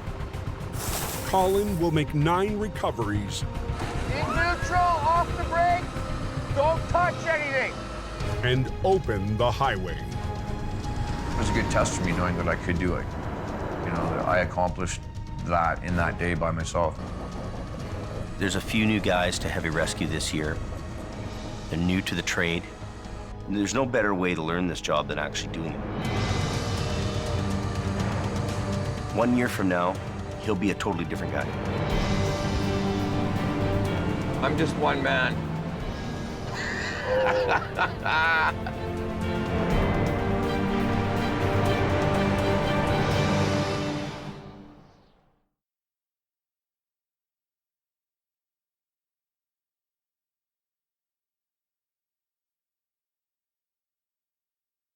Wow. Next time on Highway Through Hell, We're on a dangerous road. a backcountry recovery puts Adam's crew Here we go. Put your back. in a tight corner. Was it just like black ice? Police take to the sky Get the highways open quicker. to solve a deadly mystery. He's gonna lose the truck. And Jamie's lone wolf Now what? Hey! runs into heavy rescue's top dog. We got 15 minutes to get the road open because the highway guy is bitching. Are you kidding me?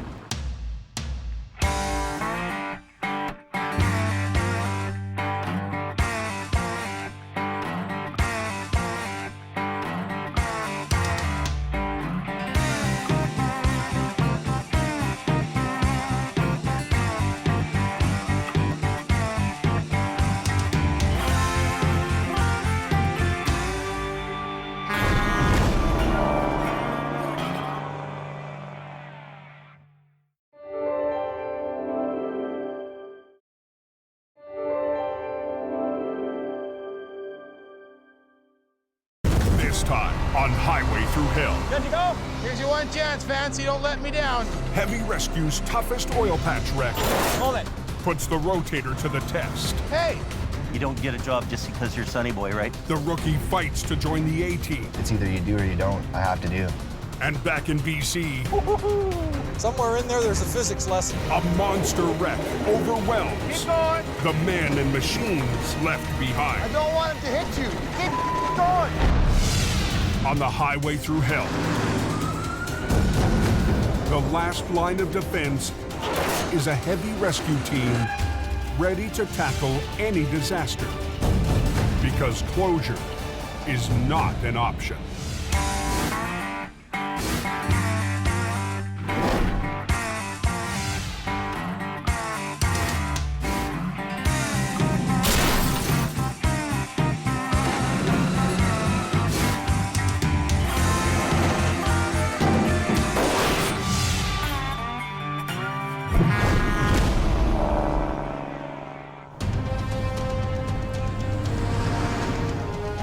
It's 4 a.m.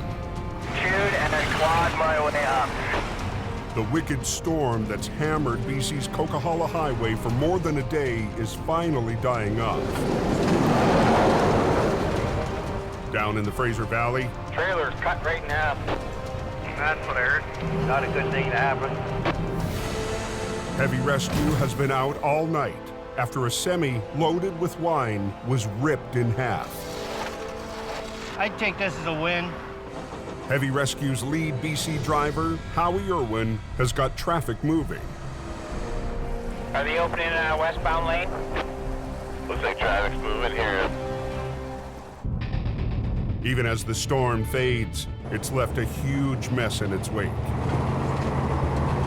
Sand trucks prep the mountain for the semis that are finally rolling again. Road's iced right up on us. All trucks were dispatched. Quite a mess. Quite a mess. It doesn't take long before there's trouble. When I put all the steering on that way, then trailer moves that, and it's jackknife.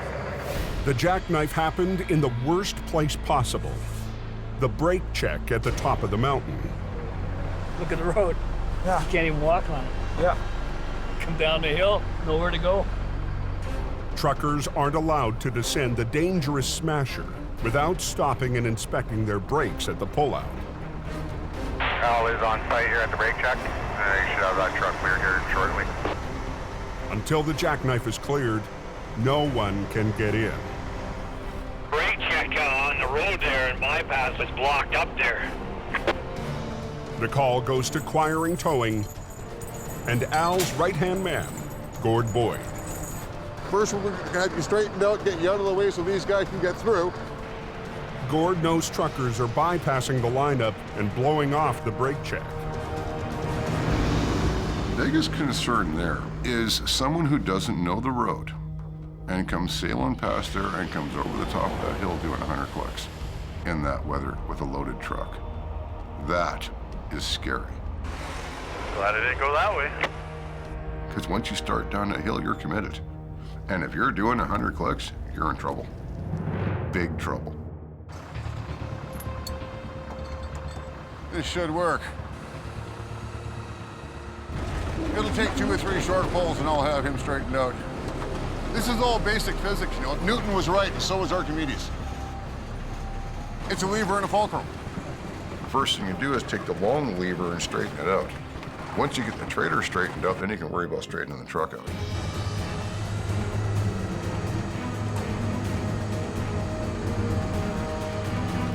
This truck is not drivable. I'm gonna hook him up and take him home. A successful fishing trip. Looks like it's opening up then.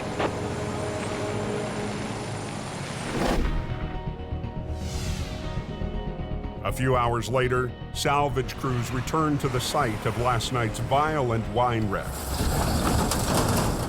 The highway is open, but there's still work to do for Jamie Davis Heavy Rescue. Morning.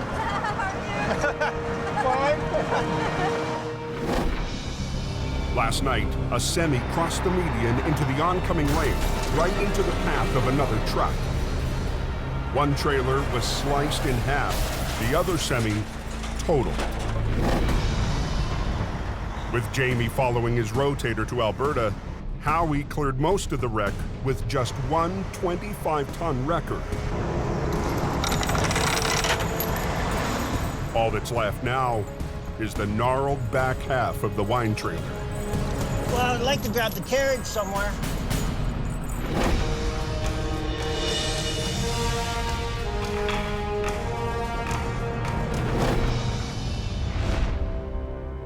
"14 hours to the northeast.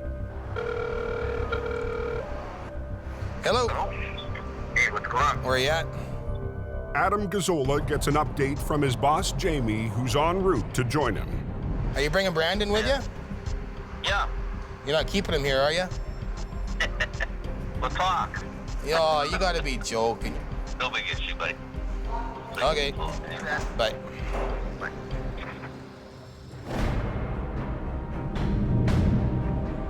Back in BC, with Jamie heading north, Acquiring is playing king of the coke. There's each trailer that went off the road. This is all you need. Never runs out of gas. At the end of the day, we shave with it. During the storm, a fully loaded trailer went into the median. It's a hard place to handle that particular little area because it is very narrow. You're on a downhill grade, very dangerous.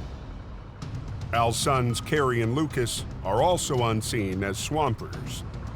I'm just running on adrenaline, and in fact, we gotta get the highway open and get us out of here.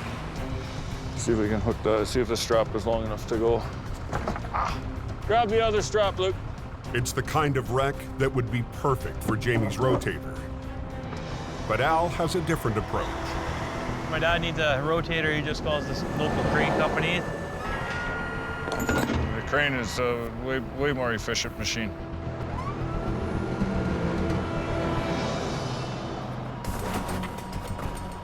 Start getting these pieces of out of here. Start a line up and just start passing them up. That load was a whole 53-foot trailer full of these 1,000-pound crates, 2 feet by 2 feet by probably 8 or 10 feet. You know, pull a couple crates out, move some cardboard, and just kind of keep working your way into the trailer like that.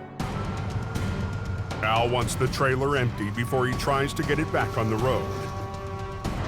We grab the pipe and take them both? Grab the pipe. It'll take both of them. But the job is fighting him. Watch out behind you, Al. Up on the coke, Acquiring is fighting with a heavy load of cargo after a trailer rolled over. There were some really hard things to handle in there, and because the trailer's floor is very slippery and on an angle, you know, you're worried about injuries. Watch out behind you, Al. It's moving.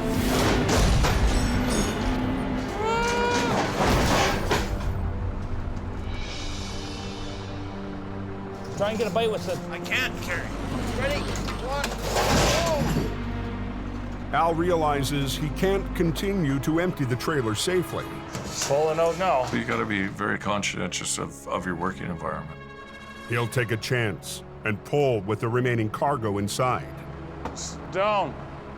And that's a big risk. As we're dragging it up, that freight is kind of sitting on the roof. Hopefully it's not going to blow a hole through it. Down, down, down. 40 minutes southwest, just outside of Hope, Heavy Rescue's Howie Irwin is struggling with another mess. Need help? Howie? No. No, you're okay? Give me a minute. He needs to release the brakes so he can remove the final piece from last night's massive wreck. Air. I need some hair. But the air lines are severed, so the air brakes are locked. Ugh. Howie needs to feed in a supply of air. Pretty much just hack and slash those hoses off, jam a fitting in it, and go for broke.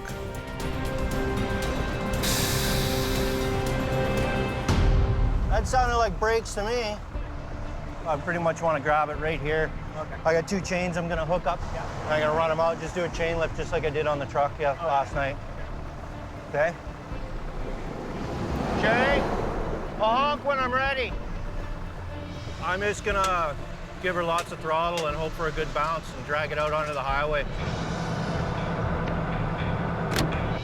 Good to go.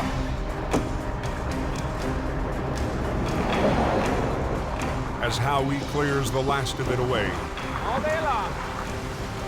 the biggest recovery of the season is officially over. I would call it a pretty good success. I made lemonade out of a lemon.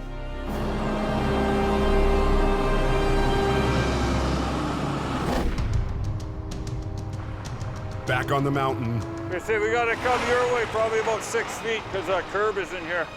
Acquiring is gambling, pulling the trailer up the steep slope with cargo still inside. I need 2 half-inch undecking chains. Don't throw them. 3 tons of freight could rip right through the trailer. That freight is resting against the roof. The last thing you want to do is create more damage than there already is. They rig to the bottom of the trailer to make the tough pull through heavy snow. That thing, remember, is frozen in the ground. Till you break it free, fighting frozen resistance. Good. Jacks up, pull ahead, just get your ass sent over a little bit.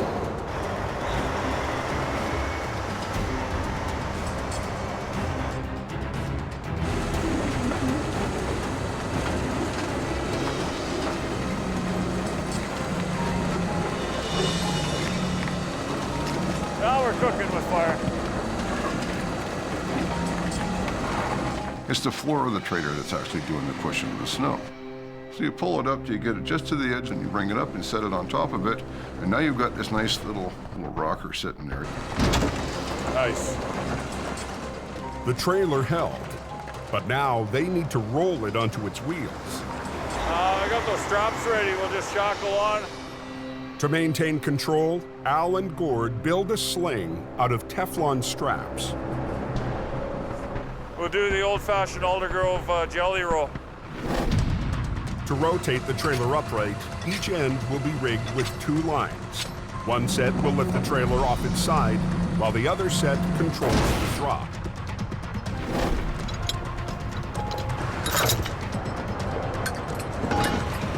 Just mostly with that one, let her down. Yeah, you bet. It's a balancing act. I'm gonna bring one cable in and one cable out, and I'm just gonna rotate this thing just like a barrel. Let the pendulum effect come into play. Once it settles down in the straight line behind me, then I'm gonna pull that bottom one up and bring this one down, and it's just gonna rotate. But the leftover freight in the trailer is a wild card. If something shifts inside, it could over-rotate. Sending it into the lane of traffic just a few feet away. Whoa, whoa! Whoa, whoa!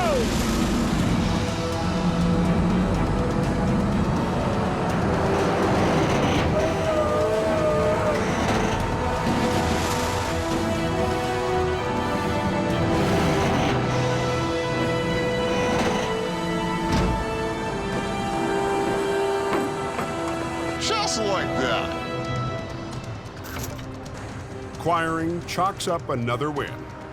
Yeah, amazing what you can accomplish with 2 guys. I'm out here. Okay, I'll see you over there. Another day in the life of the Coquihalla Cowboys.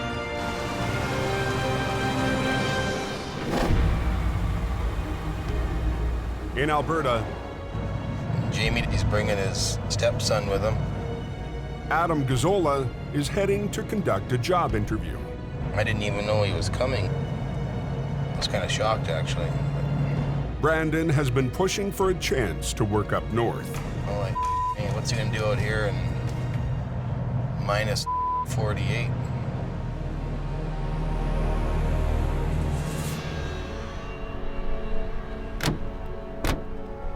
It's really his decision to have you or not have you, right? You got to convince him, not me. You don't get a job just because you're Sonny Boy, right? You got to work on it for real. Yep. Yeah, right. Hey, how's it going? Good. I wanted to come out here and man up, balls up, and get to work and get hands-on into it. I just don't really know what you're getting into. Like, it's the harshest environment I've ever seen in my life. Yeah. You know? It's either you do or you don't, and I have to do. You know, I'm not trying to be ignorant when I say this, but your mommy isn't around here, right? No, I know. So I'm coming here to work my ass off and do it. you gotta suck it up, and you know, a lot of people are gonna give you attitude when you get there. You know that. You think so? Well, you know, you gotta earn their trust, right? You gotta prove to them. You know, you've kind of flaked out before when people are trying to teach you things. Yeah. You know, this is gonna be tough love for you. So whatever the you gotta do, right? So. Oh yeah, I'm down in anything. That's when things will work out and everyone will become a team, when everyone's working and everyone's helping each other out. Yeah, no, fair enough. Okay, Yeah. Well, good luck. All right, thank you.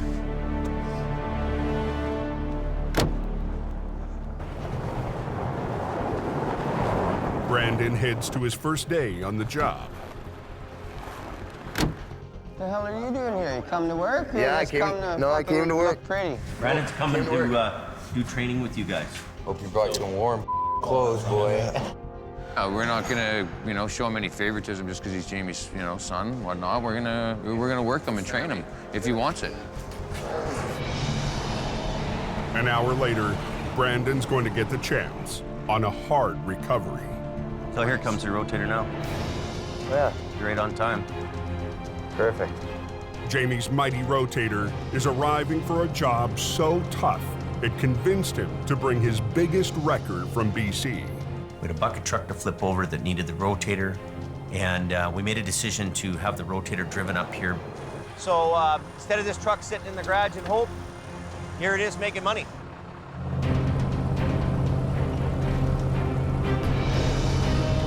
Today is our second attempt at going up and getting a crane truck that rolled over down an embankment. HR-68 and the Army truck met their match against the top-heavy bucket truck. Out of Hope and Hell. I don't think we're gonna get her. It's a hard pull. Get back your lines off, we're done. Get off the road.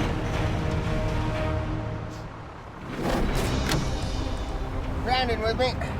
First day flagging on the 881. Yeah, first one here. I'm excited to do it and see what it's like. The good thing is right here, you guys can see each other. Yeah, I can see. That's the last one. Turn your sign around, yeah. Big unit. We needed the rotator there because the bucket truck just has a really significant gross weight. And it's a big, expensive, heavy machine. And it's deep in the ditch, testing the rotator's 75-ton capacity.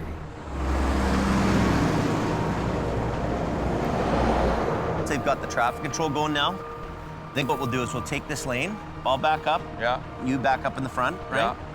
And then we'll get our rigging down to the machine. Yeah. And we'll swing out together at once. Okay. And then do it. They'll rig 2 lines from Collins Wrecker to the front axle of the bucket truck, and 2 more lines from the rotator to the rear.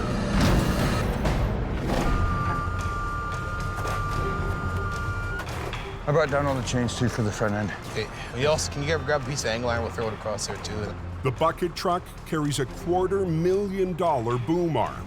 The crew needs to take extra care with their rigging. And then we just tied it in, chained it and everything back to the brace. You get right up in here. And then we just in and around both of these pieces here.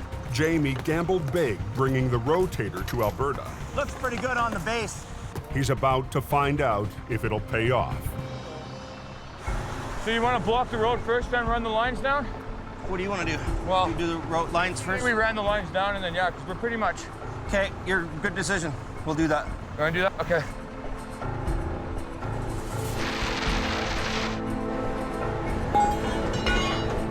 Okay.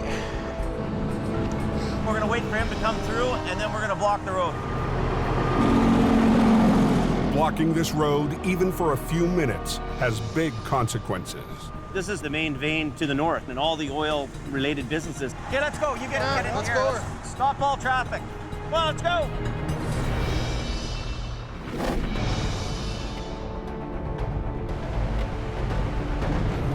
Back in BC.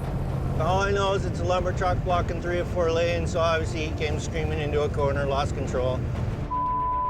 Splash. It's all over the place. Heavy Rescue's Howie Irwin heads to a wreck on the notoriously windy Highway 3.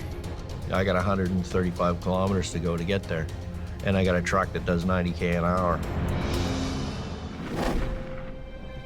Howie's usual ride, HR-66, I'll just feed this up to the mess you got right there. is down and under the care of shop manager Robin MacArthur. Yeah, that one melted wire almost scares me. The punishing conditions of last night's recovery caused massive damage to the electrical system. Somewhere in this system, we've lost power to the back of the truck. Basically, the working half of this truck will be completely rewired. Howie is stuck with a single axle, designed to haul delivery vans. I'm driving a glorified 1-ton, and everybody else is in Alberta. Sweet. I could see the bottom of the truck facing me. on the shoulder, front end, nose down in the ditch. She's a pretzel. I can see the bottom of the trailers upright. There's some wood poking out, and I can see the pile behind it. It left it all laying on the road pretty much behind it. Howie and his truck are simply outmatched. That's awesome.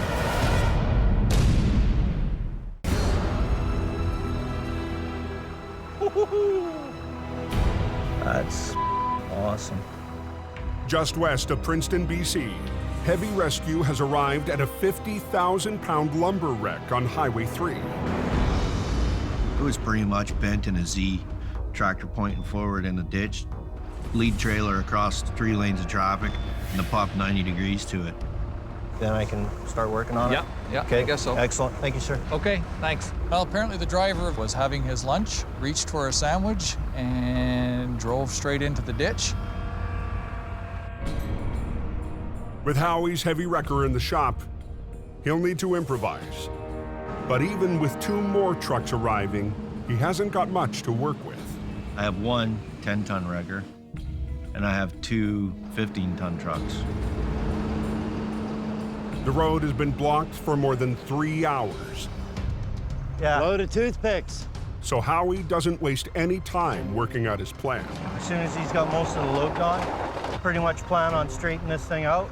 Pulling her that way. Pulling it that way, get the twist out of it. Yep. Then we'll have to roll it over and then suck the tractor out.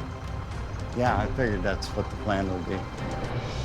Lumber wrecks normally require at least 2 heavy wreckers. But with limited muscle, Howie will need to space his 3 single-axle trucks along the length of the semi. 2 wreckers will run lines to the trailer. The 3rd will pull the cab. Even if he rigs it right, Howie might not have enough weight to roll the truck. Well, it's 25 tons, and I have to overcome that weight. So I'm using the truck against itself. It's like karate, using your enemy's energy against himself. Well, right now I'd like to get it done before dark. The sun's gonna go down here fairly quickly. Howie and Jamie's newest driver, Wayne Sahada, I got it. rig up to the rear of the trailer. Hook both chains to it. I'm knowledgeable. I know what I'm doing. Oh, hang on. Wayne just moved to Hope to help Jamie keep the coke operation running while more men and machines head for Alberta. I already know about the problems, and I wanted to try to help be part of the solution and fix it, or, you know, not make it worse. Okay, watch out. With the trailers rigged, Howie's first job, drag the wreck straight.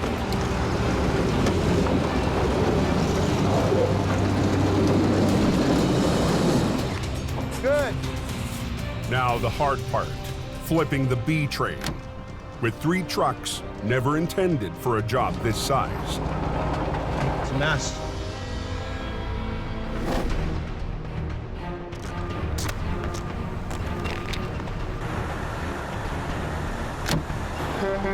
This machine's probably, I'm gonna say, $500,000.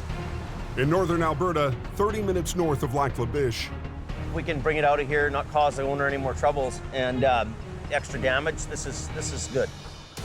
Jamie and the crew have rigged the rotator and HR-68 to the bucket truck. Not freezing today. No, it's not too bad at all. Only thing cold on me is my face. That's about it. And Brandon is settling into his new assignment. You good to go? Here's your one chance, Fancy. Don't let me down. Okay, go ahead, call it.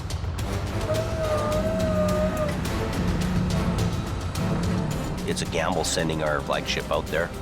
That cannot be a fail. It's got to be a win. Hey, keep going, call it. Right, yeah.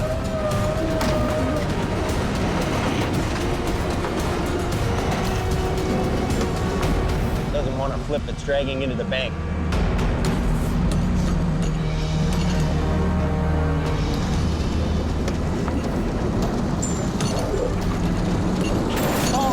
Hold it.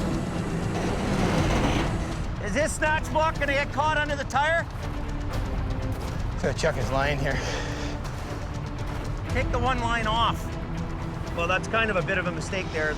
So they should have had a little bit more chain there to make it so when the thing comes down, it doesn't come down on your chain, right? They'll have no way to unhook and re-rig for the pull to the highway. There. Okay, good. Good enough. Okay, so let's slip it. Okay, ready? Ready?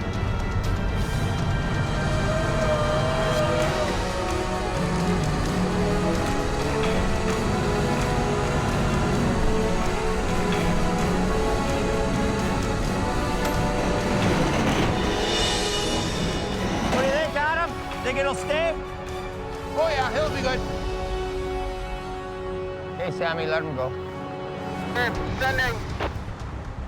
The crew must now drag the 25-ton truck through the deep snow. You get on the front end and we'll both pull. And you pull straight ahead. I'll pull it up and then you just kind of hold it, make sure she doesn't. Yeah, and I'll keep on the boom section. Okay. We're not gonna try to tear this up sideways up the bank. We're just gonna give it a nice long, sweeping pull out up on a nice angle. As he pulls ahead, I'm gonna kind of give him a hand and I'm gonna follow his radius. So he's gonna come out like that. It'll be the easiest on his equipment and easy on our equipment. We're gonna start her up. Jamie will swing the rotator's boom, keeping the truck from tipping while Colin pulls it forward. After that car, Brad, then you can tell him he can send. There's one more truck coming up here. I'm gonna send him. Because we can't block the road, this traffic's moving.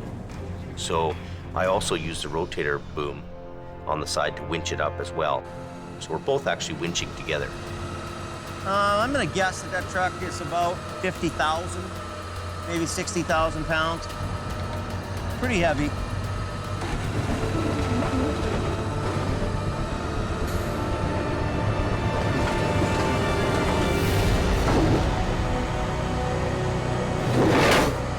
Are you sliding? We're getting pretty close to that edge, Dave.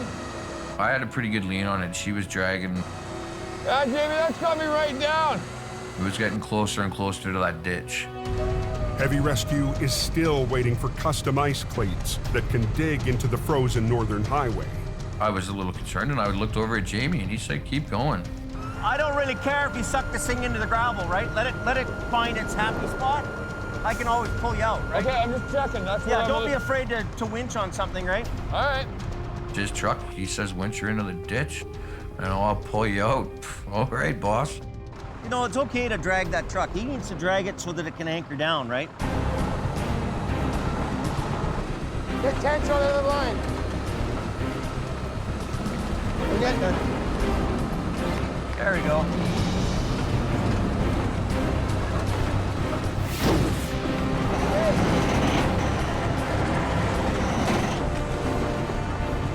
Coming though, we're almost home. Almost there. Beauty. Working out, eh? We're back.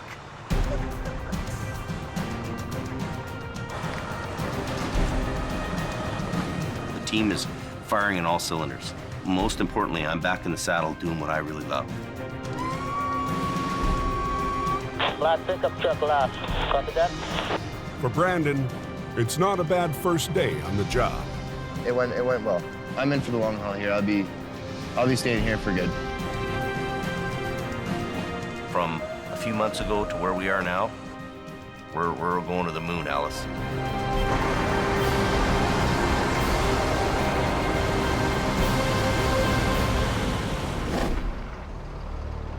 Back on BC's Highway 3.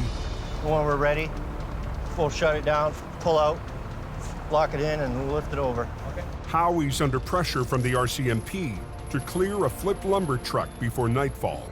Eventually, we will close the road, but we will do it for the least amount of time as possible. And he's only got 3 medium-duty trucks to flip 50,000 pounds.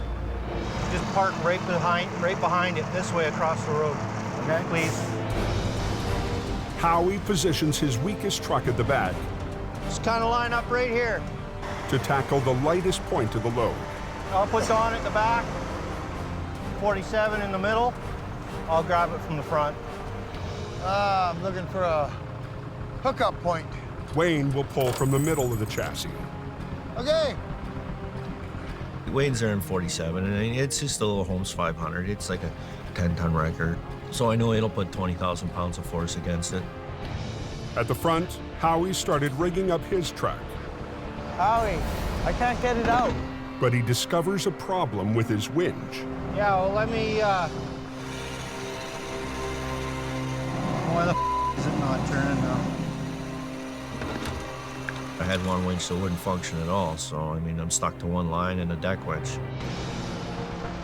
The deck winch pulls from a lower angle. Howie might not have the leverage he needs. You want to run this one? Oh, that's not working, is it? No, it's not. So we're going to use a deck winch. Whenever you want to shut her down, shut her down.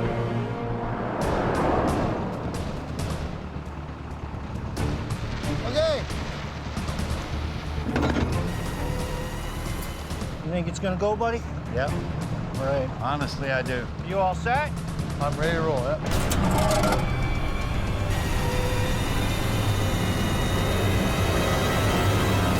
Look out! You think it's gonna go, buddy? Honestly, I do. With daylight fading, Howie's racing to flip a 50,000-pound monster wreck. I'm ready to roll. Yep. It's a job for 2 heavy wreckers. Howie is trying to make do with 3 small trucks.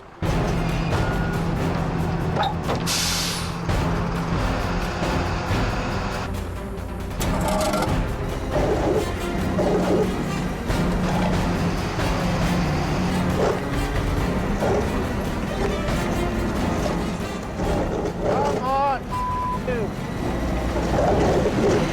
Pull on it. Oh, I'm off the ground here. Once the truck started lifting the front tires off the ground, he started to panic. Keep going. Just keep going. I should put my wheel lift down. Just keep going. I'm gonna put my wheel lift down. Keep going. Keep pulling on it, man. Howie was like, just keep pulling, keep pulling. I'm like, Howie, it's not doing nothing. It's just pulling my truck in the air. I don't like this.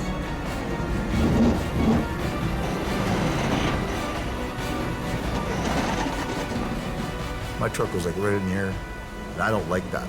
If your truck's this far off the ground and the cable snaps, it just goes kaboom. If your truck's this high off the ground and the cable snaps, it goes kaboom.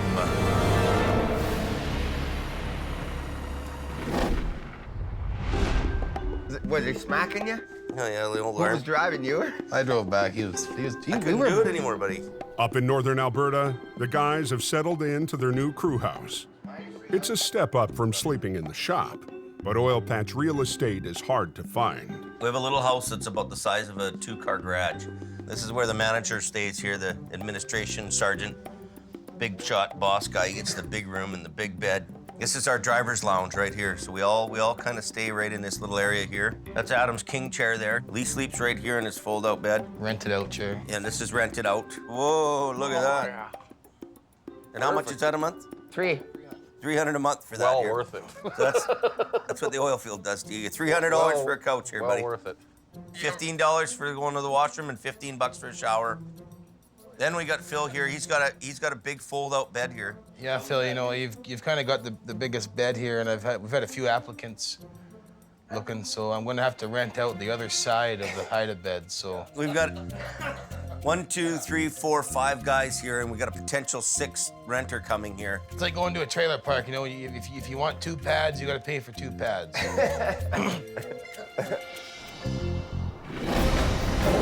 Come on, dude. Back in BC, The pull on it. Howie is pushing his trucks and their operators to the max. Keep going. I'm gonna put my wheel lift down. Keep going.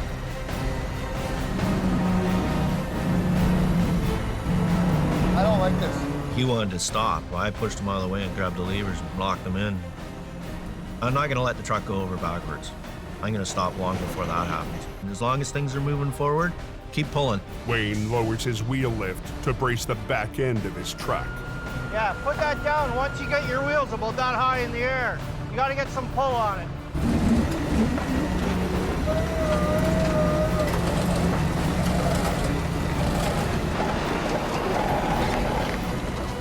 it just starts sliding towards me. Jam a board under that thing. When you get steel on concrete, it doesn't really grip. You need friction to keep it in place. Just stop it from skidding around. How are you doing? Slide? Yeah, it's gonna pull towards you. Go. Stand up, up. Keep going, Don. Okay. Howie, I don't want it to hit you. Keep going. Stand up, up. On British Columbia's Highway 3, I should put my wheel lift down. Keep going. tensions are running high. Okay. Heavy rescue is fighting to flip a B train. Go, keep pulling, man. With 3 small wreckers, Keep pulling on it, man. Howie refuses to give in. On it. Here it comes.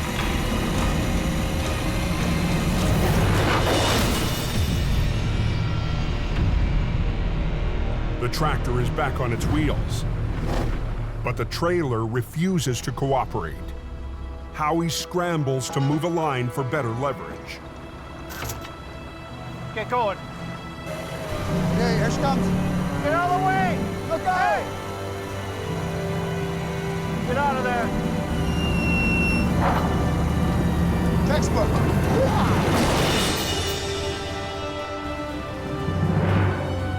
Somewhere in there's a physics lesson for the school classes. Just drive ahead. Leave those on there. Just drive ahead.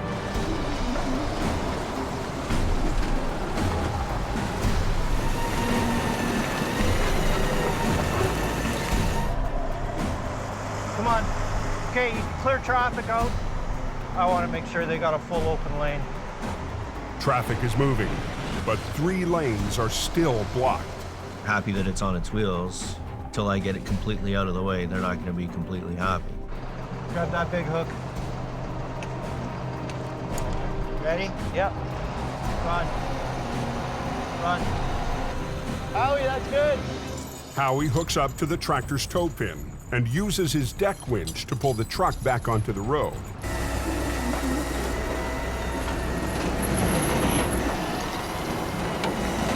Look at that winch go, man. I love this truck more and more every day. Yeah, bull winch? Yeah.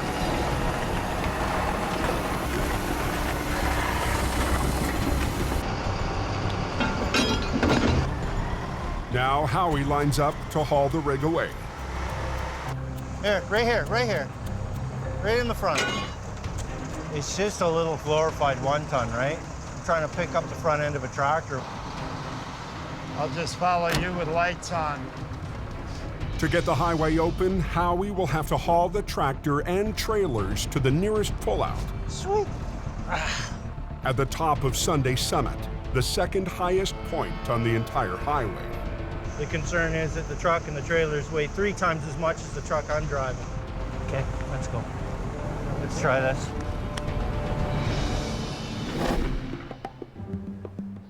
In Alberta, Brandon's decided that to stick it out, he needs a home away from the crew house. Grown men should not have to live in such a tight, jammed little place, you know what I mean? Like, we're a business. So he's moved in with Sammy.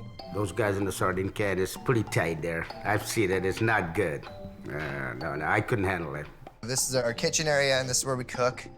I have a TV set up so I can game and stuff on my free time, which I haven't had yet. And in here is our living sanctuary. We have our Sammy's bed, my beautiful couch. We're gonna cook curry. Moose meat and ground beef mixed together. Sammy and I like the same kind of foods and stuff, and they eat their beans and hot dogs or something, so I'm not too much into that. Oh, it looks so good. We're like Starsky and Hutch, you know? Sammy, I've never had a moose curry before. This is gonna be a first. Oh yeah, voila. Voila. All right, here's a good one. Awesome, man. Yeah, you behind me, he's in front of me. Okay. In case I need a bumper. Back near Princeton, BC, Howie's gearing up for the drive to the pullout at Sunday Summit, where he'll split up the tractor and trailers. You gotta split that big load up. I can't make it all the way home. There's not a hope. I can go as far as the first safest place to separate it. To get there, he has to haul a very heavy load over very steep terrain. It's a challenge. I'm 105 feet in length. I'm 70,000 pounds gross. It's the big suck. There ain't no stopping until you get to the top. Don't even think about it, because there ain't nothing gonna stop that going down the hill backwards. Brutal.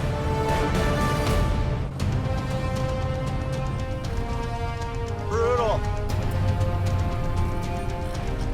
It's a white-knuckle ride for Howie, hauling the wrecked lumber truck up a steep mountain pass. Probably 35,000 kilograms gross right now, which is pretty close to 70,000 pounds. If he loses momentum, the load could pull him back down the hill. Don't be stupid. Don't let it stall. The key is, don't stop. Not one bit is this idea. Howie's aiming for the closest brake check, where he can safely separate the tractor from the trailers. We're not free and clear until we hit that pullout, man. It's gonna be like a short-legged bulldog trying to run up the hill. You're gonna have its tongue hanging out by the time I get to the top.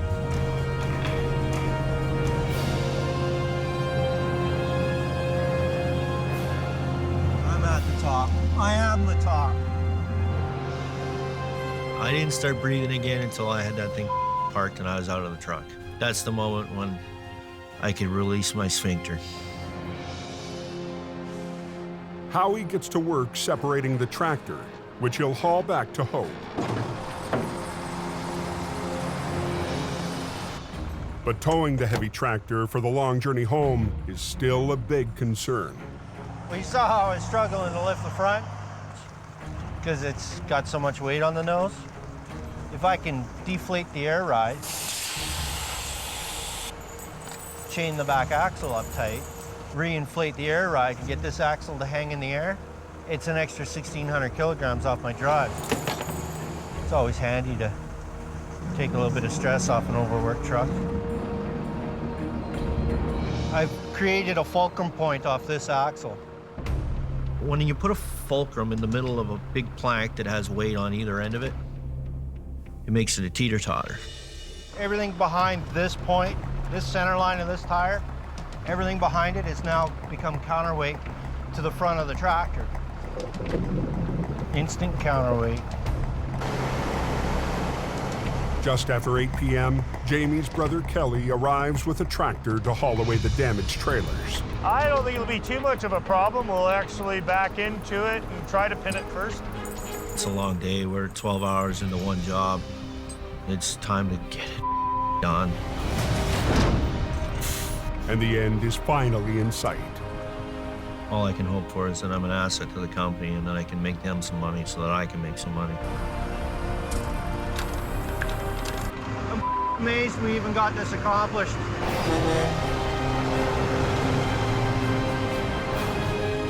Let's get out of here.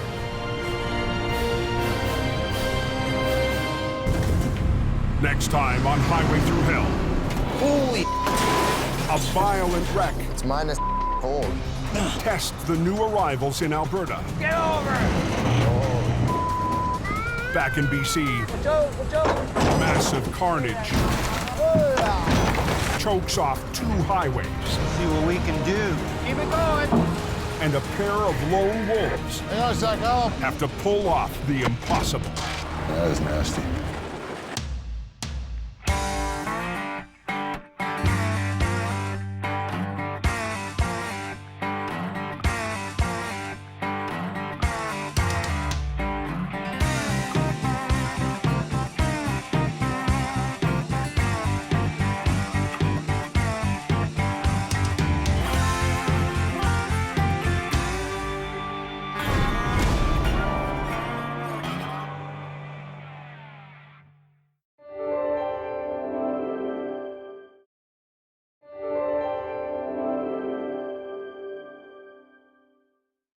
This time on Highway Through Hell. Holy! A violent wreck It's minus cold. tests the new arrivals in Alberta. Get over! Back in BC, massive carnage chokes off 2 highways. See what we can do. Keep it going. And a pair of lone wolves have to pull off the impossible. That is nasty. On the highway through hell, the last line of defense is a heavy rescue team ready to tackle any disaster, because closure is not an option.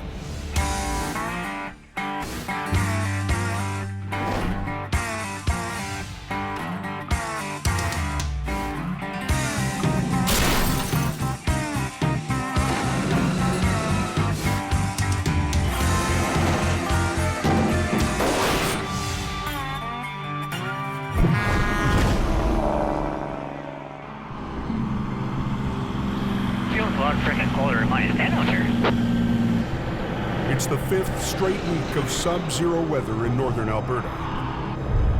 Both go down to -20, so. The deep freeze has turned Highway 831 to ice. That's a nasty little road. Death grip on that steering wheel. At 1:28 p.m.,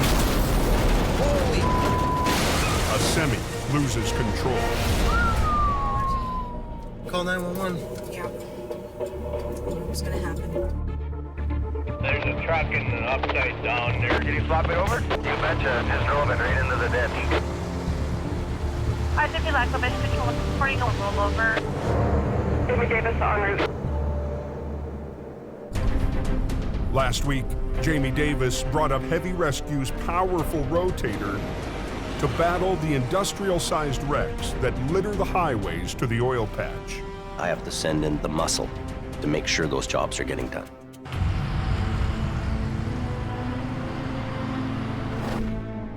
Heavy Rescue's heading to Highway 831, which feeds one of the main routes to the oil patch. We got a tractor trailer that's rolled over. Joining Jamie today is operator Colin McLean. A bit of a mess. Trying to get there, take a look, see what's going on. It looks like we got a couple of pieces of pipe that have all come off the trailer. Good day, sir. Good. Something led the driver to catch his trailer on the shoulder and lose control. The driver survived, but the crash sent his load of industrial pipe hurtling down the highway. These are pipeline pipes, very, very thick, heavy. They rolled down the highway almost like rolling pins. If that would have hit a car, serious injuries would probably be the best case scenario. Let's do a flip on the trailer and then get hooked up. Jamie plans to do a single lane inversion. Flipping something over in the lane that you're working in. What that does is it allows traffic to flow on the other side. But that leaves them working up against a moving lane. Look at the traffic here. Amazing. You have highways that are handling traffic volumes that are going to all these oil field sites because the traffic buildup is crazy. The pressure on us to get that job done quickly is huge. Fast, I want efficiency, let's go. Controlling that heavy traffic is up to Jamie's stepson, Brandon, who's flagging along with Sammy. It's minus cold. Brandon's new to the Alberta operation and the brutal climate. The weather's extreme. That ice and the wind mixed together. I'm wearing these too and I can't feel my fingers. It's on a kind of a weird angle. Kind of in a bad spot here to flip over. Where's my glove here? Adding to the challenge is the twist in the wreck. That truck is wound up like a giant spring. There's energy there. That energy is something to worry about. I think I should put a low line in this thing. Let's put a couple of snatch blocks down. Well, yeah, one for that. Yeah, at least to pull that down. That way we're not monkeying around at all. If I start pulling this over on my end and I don't let him catch up on the back end, that trailer's gonna come down so hard, something's gonna break off, it could hurt somebody. We want that unit to come up evenly. I'm just thinking where I should be with the truck parked here, so. I think I gotta be in the other lane. What, you think you're too close to it? Yeah. Like where I'm at there, I'm too close. I know at that point that this is going to flip over into the lane. So I can't have the wrecker there and flip it. It's going to land on the wrecker. But moving the rotator forward won't give Jamie the leverage he needs to flip the tractor. I need to block that road for a minute. I have to move the rotator in the other lane. There's just no other room. Let the last traffic go and then unblock the whole thing for a bit. Brandon, shut everything. I'm shutting it down. 1-4, pickup. Good turn four, good buddy. I'm gonna go ahead if you can grab the cable.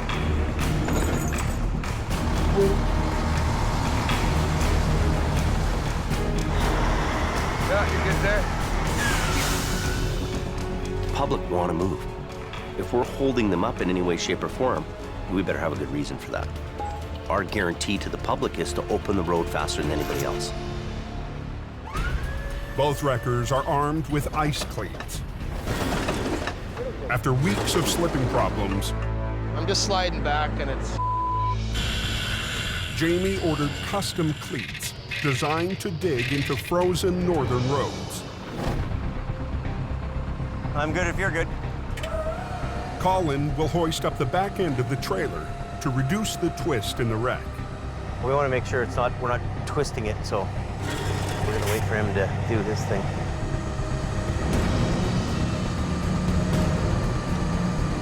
I'm waiting for the perfect moment that he's in line with me, and then we go together. Boom.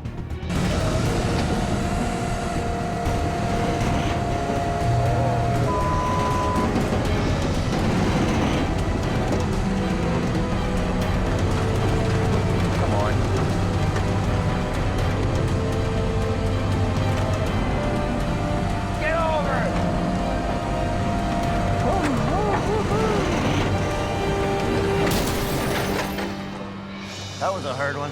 Nice, decent, Jimmy. Decent. Just another day at the tow yard.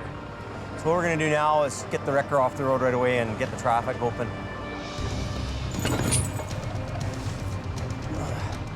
I'll just get off the road. Can I send or are you gonna send? You can send and bring me some fire for my hands too, please. Highways is reopened. Oh my God. I'm gonna buy some rechargeable boots, put a heater on them. You know what? That's living in style. Right on, baby. I'm in. Let's get the out of here. Yeah, I'll just hook it up by the front end and get it off the road. It's always a good feeling when you got the recovery work done, you're getting off the highway and traffic can flow again. I've succeeded here. We're really earning a reputation one job at a time. 800 miles southwest in BC. The temperature on the Coquihalla drops with the sun, and highway maintenance shifts into high gear. Throw a little salt and grit on it. Laying down salt and sand to keep the roads ice-free. Extremely slippery. Not gonna be able to stop. It's slick. Al Quiring is out patrolling the Coke, along with senior driver Gord Boyd. Well, let's go find something else to tow. His go-to guy, Gord Boyd, is also on the mountain. Put some coiling in it. Yeah, go ahead. Just before 10 p.m. Major accident just south of that snow shed. 353-footers of one C-train. A lot of cargo all over the road. Unbelievable. There's 4 here. 5 pieces, 4 trucks. We got the Coquihalla closed in the southbound lane. It's a big mess. It looks like something you'd see on the highway into Baghdad. 3 jackknife semis were blocking the icy Porsche overpass. A B train hauling lumbers tore right through the first and smashed into the other 2. When things go wrong in this highway, they go wrong big.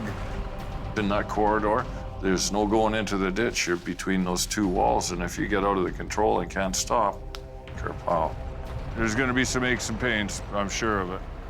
The important thing is that nobody's seriously injured, which is the amazing thing. One of the trucks is drivable. It won't take much to get you going. I think you'll be all right to drive off the road here. Another will get towed by a rival company. I had my hands full. I couldn't tow everything. But that still leaves two monster wrecks blocking the highway. One of them ripped in half. The other truck just went right through our trailer. The mixed cargo of electronics and hot sauce has exploded across the pavement. And the overnight freight runs are stuck. Drag what we can, get it off the road, and if it doesn't cooperate, we'll go to plan B. It's all up to Al. Okay, I'll back up. We'll get some lights down there. And Gord. We just want to get this out of the way. To clear the highway. It is a mess. Armageddon. Who set the bomb off? The coke's closed. Bad accident. The road's going to be closed for a while. Wiring is on scene. We're going to help get things opened up. Okay. In BC, Al Quiring and his go-to guy Gord, brutal, face a massive pileup on the Porsche overpass. Hot sauce on everything. That shut down the southbound lanes of the Coquihalla Highway. It is a mess. Armageddon. A salvage crew is en route to deal with the freight. Got on everything. 2,000 bottles of hot sauce and a mountain of home electronics. We're gonna get this stuff off the highway. We got a whole load of traffic backed up there. I walked down to see the wreckage. It's unbelievable.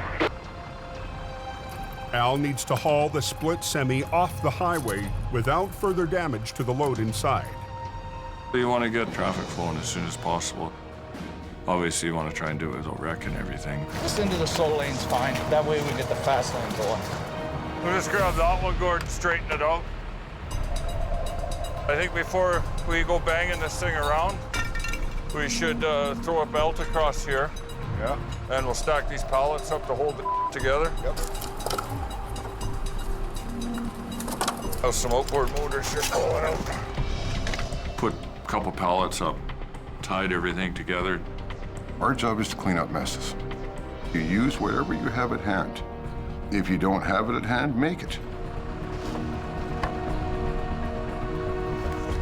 There you go. Okay, try that. Oh, take the big one, Gordon. Yeah, there you go. If their jerry-rigged wall doesn't hold, they'll be cleaning up a much bigger mess. Good. Okay, pull.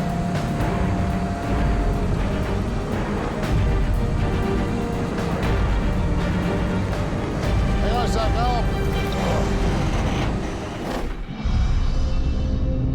2 hours northwest. I think I'm going to do Highway 1. I don't want to get caught up there. If in doubt, go to the canyon. That's what I'm doing.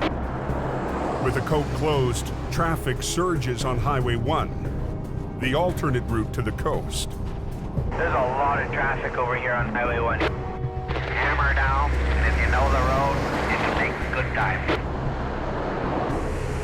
But the twisting, narrow highway can't handle the same high speed. 18-wheeler. At 1:23 a.m., just north of the town of Lytton. Half his tires are touching the ground, the other half are right up in the air. She's right on her side there.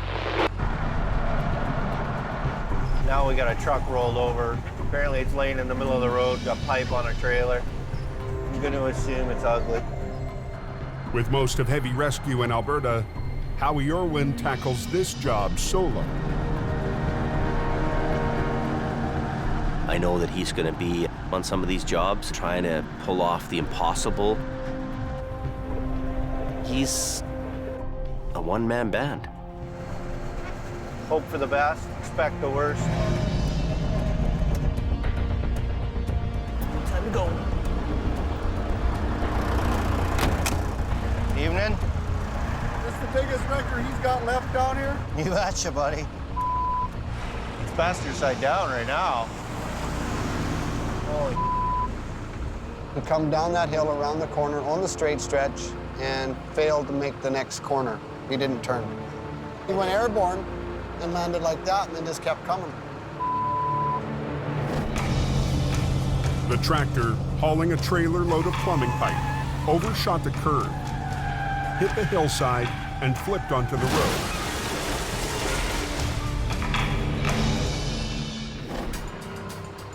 I want to grab it right about behind that toolbox. And then at the same time, I'm going to pull down off the tractor. With just 2 winch lines to flip the 40,000-pound rig, Howie's got his work cut out for him. Yeah, they're all coming apart. Not only is the load heavy, the strapping is now loose. The force of the flip could send the pipes flying. You guys got a front-end loader available?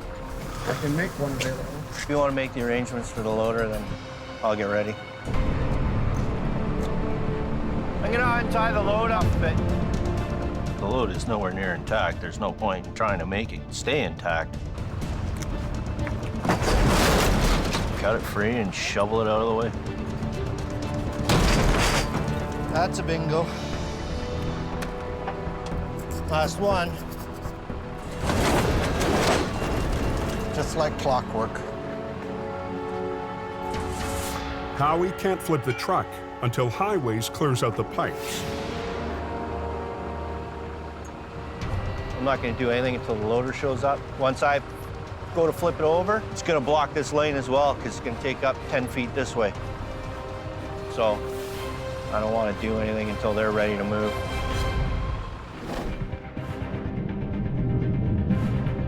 Over on the Coke, What's going on at Portia Creek? They got a wreck southbound. Al's makeshift wall is holding.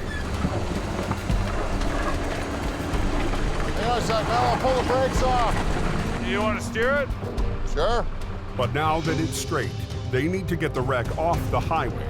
Got air. Got air? Yeah. Okay, release the truck and then I'll just drive ahead and you head straight for the gas signs there. You got it. 10-4.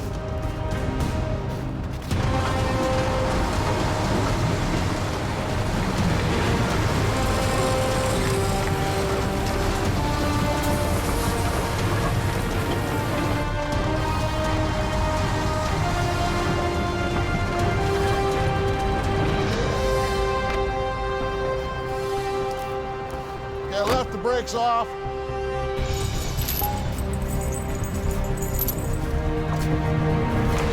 The back half of the trailer is also full of cargo, and it's off its wheels. Semi-attached.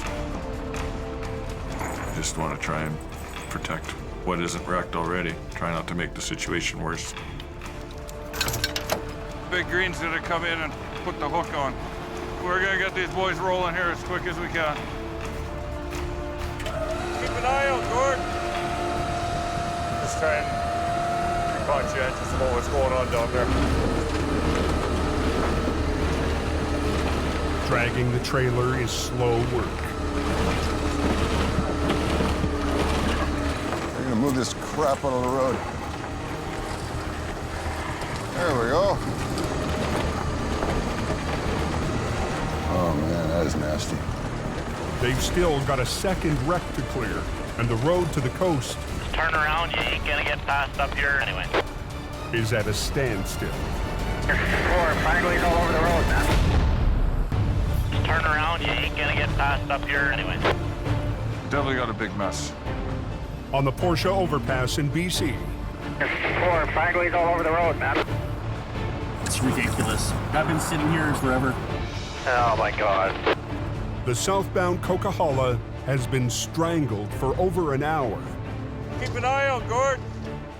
Al Quiring's using his winch line to drag the remains of a mangled trailer out of the fast lane. Oh man, that is nasty. Just give her a little shot of low gear here and drag it over, see if we get it over the white line. But Al risks a little more speed.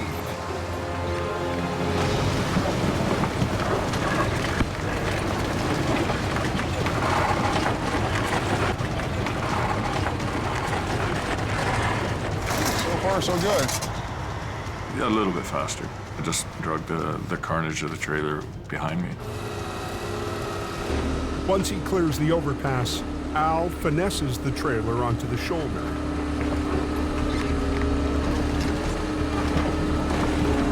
There we go. That's out of the way.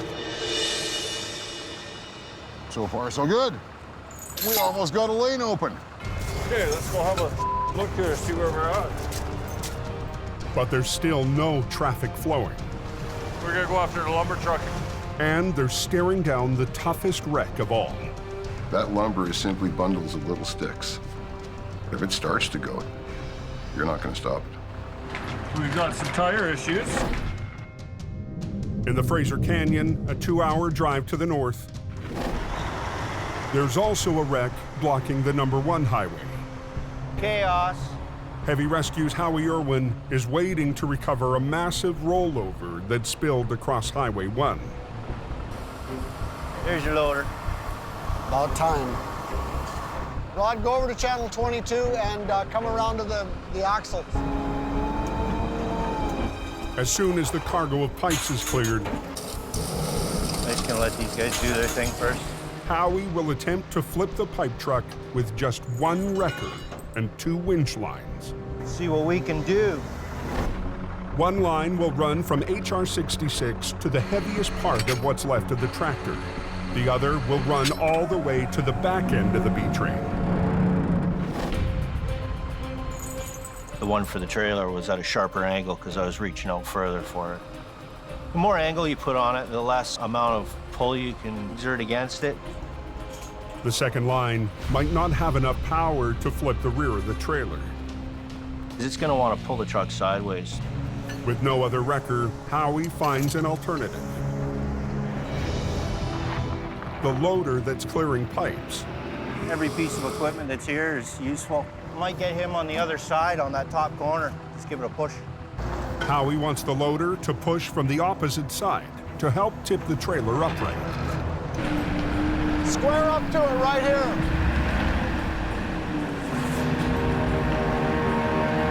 Ready to shut her down? Yeah. The one lane still open to traffic needs to close to make room for the semi to land. Let's hold your traffic. Okay, cool, we're holding traffic. Yeah. 1 is closed. Now, both Highway 1 and the Coquihalla are choked off. Millions of dollars in freight is stuck. You add the traffic from the larger highway to a highway that's small. You close the small highway down, it goes from bad to worst. Let's get the highway open as quick as possible. Get it off the road.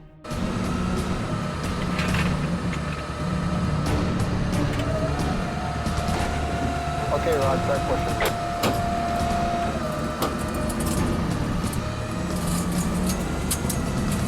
Nice and slow. Losing traction. The loader can't get a grip on the icy road. Oh.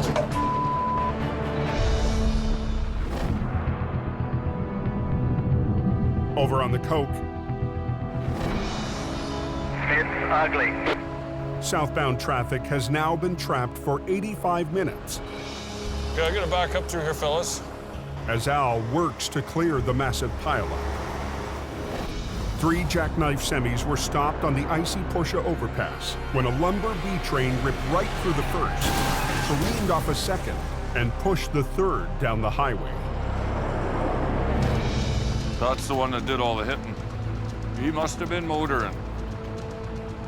All that remains is the lumber truck.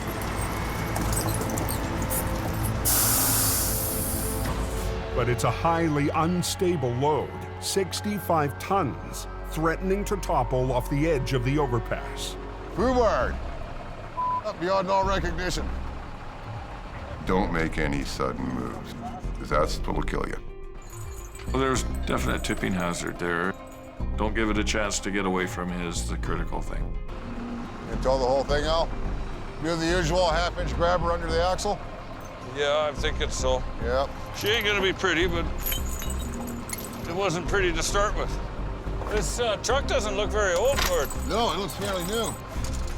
I don't think there's a warranty coverage for this type of abuse. No, probably not. I don't want to move this thing too much. Getting down to the wide spot down here past the entrance anyways.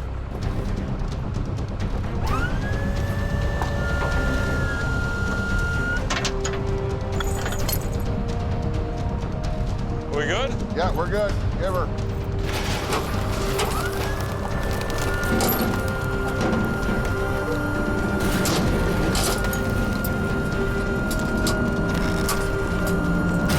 Yeah, I think we're gonna have to pull the pin on her, Gord. I think so. The tractor is so mangled that Al needs to separate it from the trailer to haul it away. Pull it up nice and slow. Okay, a little more. Yeah, you're up. You gotta just pull it ahead a little bit. Look how far that load moved forward. Pulling out the tractor shifted the load even more. Unbelievable. Wood slid ahead on deck 4 feet. It's not a very good load. Down in the Fraser Canyon,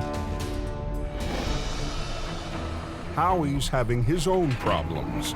Okay, Rod, start pushing. He's enlisted a loader to help him flip the overturned trailer. Losing traction. Get it down low. But the trailer is still sliding. Back up and then reposition a little bit and drop your bucket down. Howie moves the loader to lift from the bottom. Not an exact science. There you go. Keep it going.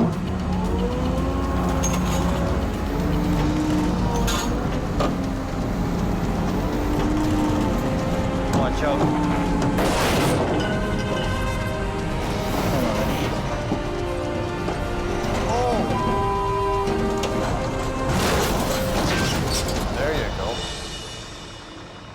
Okay, Rod, start pushing that load into the ditch. Get it off the road. He's gonna shove the load over, and I can work on hooking onto it and getting it out of here. Open the lane up as quickly as possible. But when he goes to hook up, see what we can do. He finds it's going to be a lot more complicated. Ah! That front axle's busted right off of it. That's fantastic. Lined up there pretty good. In BC, it's a bad night for truckers trying to reach the West Coast. Tractor just gone, so Accidents have shut down 2 of the main arteries. On Highway 1, front axle's busted right off of it. Howie's plan to tow the pipe truck from its front axle has gone sideways. Well, there's no front tires on it, right? Holy yeah. The axle broke off in the flip. Yeah, she's pretty well now. Yeah. Howie's trying to hook up that tractor. Nothing left on the front end to work with. Redneck science. Let's see, what the are we doing here?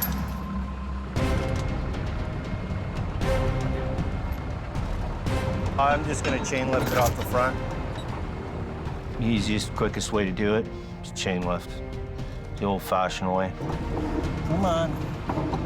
Howie has to risk picking up the tractor by the mangled frame. It's gonna come forward, but that's okay. Alrighty then. If it doesn't hold, he'll have to call in a flatbed, and that means a 2-hour delay.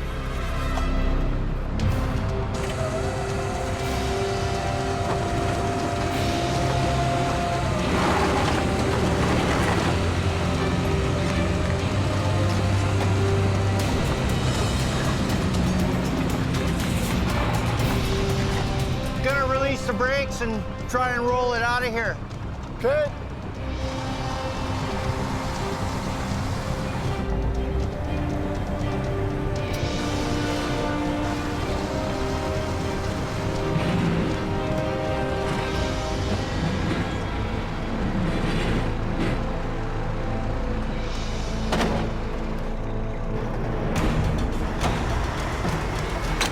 There you go. Be a slow ride home. No, I'm gonna not look back. It's another win for Jamie's one-man band. Howie handling the heavy-duty stuff while I'm all over the place is a huge weight off my shoulders. Whatever comes in, I know he can handle it. He's a Top Gun. Getting the out of here. Highway is reopened. Yeah, it's open. That's what they want you there for. If you can't get the road open, they'll call the next guy. I don't want that call. I need to be the guy getting that call.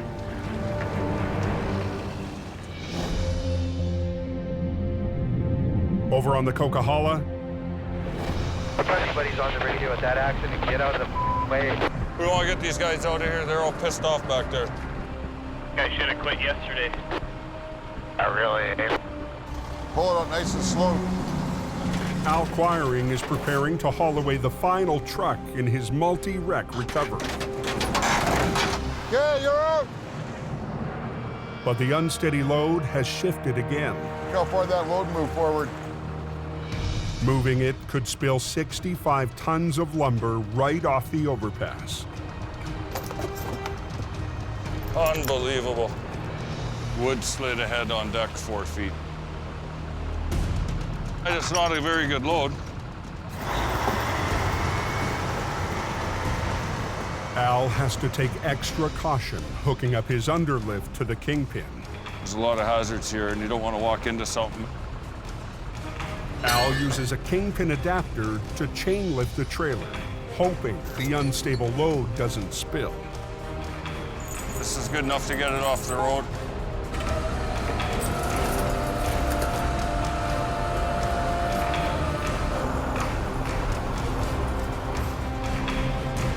What's the point to around? Just get it done.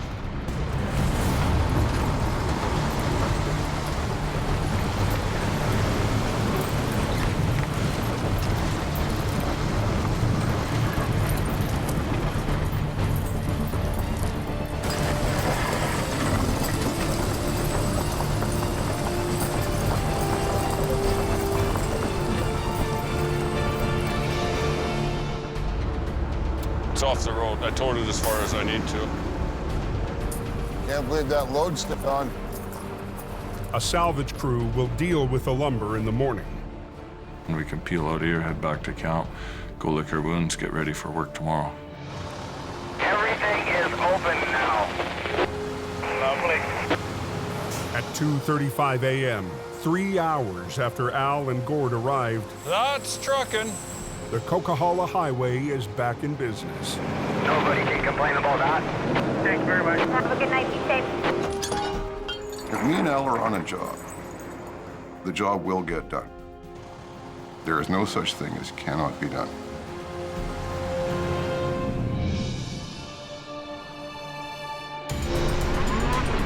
"12 hours later, 800 miles away in northern Alberta, Keep it off the snowbank. All right. Heavy Rescue takes a rare day off to hit the Winter Festival of Speed in Lac La Biche. It's an annual celebration that brings out the whole town. Who's the best guy here? With Jamie's skeleton crew watching over BC, he's sticking around to take part in the ice race, along with his newest Alberta recruit. Then you guys can start racing. We're new faces to the area, and it's important for us to interact with people, you know, let them know who we are. It's also a chance to have some fun with Brandon after butting heads early in the season. Oh, this is tough. We want to let loose a little, get some fun in on the weekends or whenever we can, right? I gotta pick Jamie there. $20 to win. Hell no. Let's do this. Good to go. We can release this field.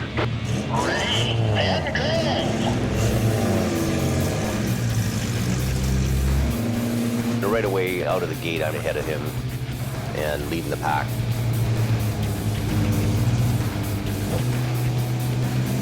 We drive on the ice with our big tow trucks all the time. But racing on ice is a whole new deal for us.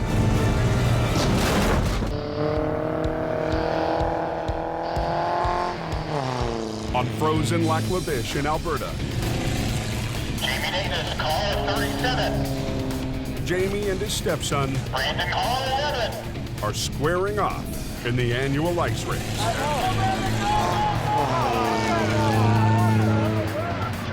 Just shaking my head because I know he's just gunning it.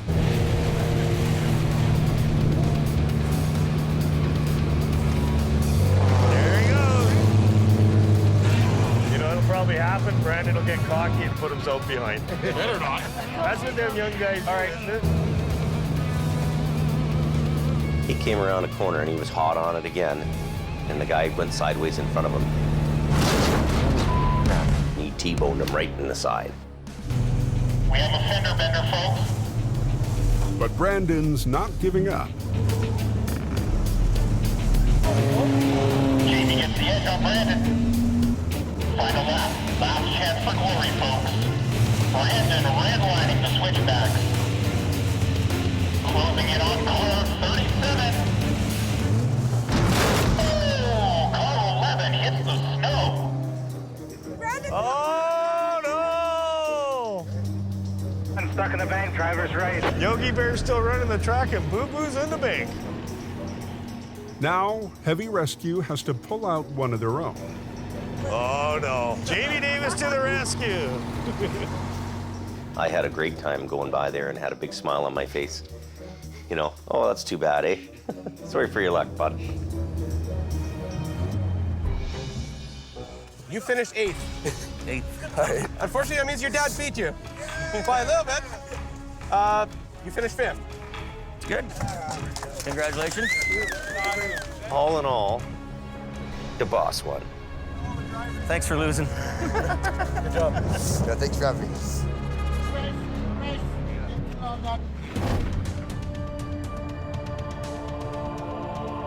Looks like there's a real bad accident up there.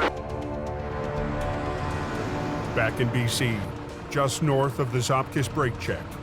Yeah, the Coke's closed, eh? Yeah. That doesn't sound very good. No, it doesn't. Roads are very icy. One vehicle tagged the side of the barrier and just caused a big chain reaction. A multi-vehicle pileup has a stranglehold on both southbound lanes. We went over, and then after we landed, the Dodge behind us went into us. And it was a wild ride. It's a real wild ride. When everybody's freaking out and going sideways and rolling in front of you, that's it, man. All the drivers escaped major injuries, but the afternoon rush is at a standstill. I'll just back up and grab the other one too. Then With the A-team in Alberta, today Jamie's newest driver, Wayne Sahada, answers the call. Twisting around. Sometimes I might be slow, but I'm dependable.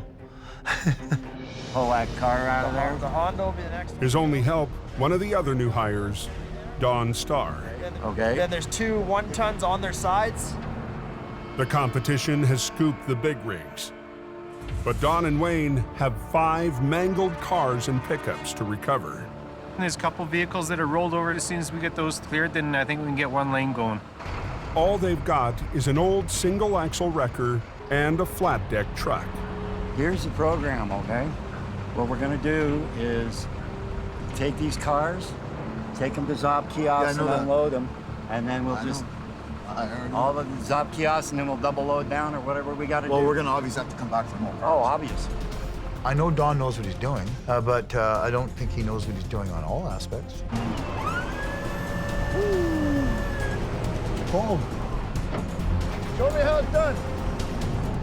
I'll be watching. As night falls, the temperature drops and the road turns to ice.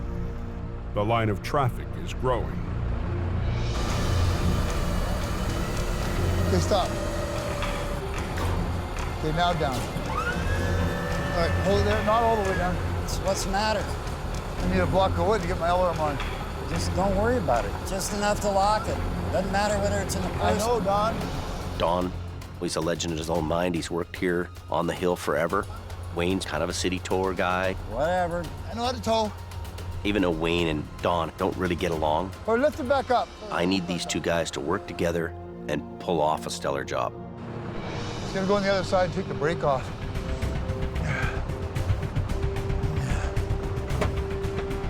Brakes off. Take it down there like this.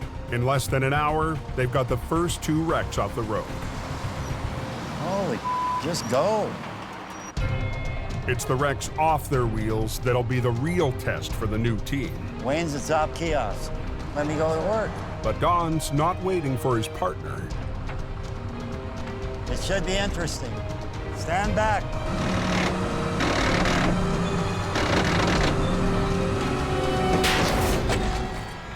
Started pulling, and sure enough, it wasn't going.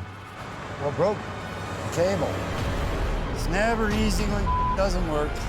Don and Wayne are down a winch. Watch that gear, Wayne. Good. All I'm gonna do is pull it the wrong way, Don. You gotta pull. Just pull it. All right.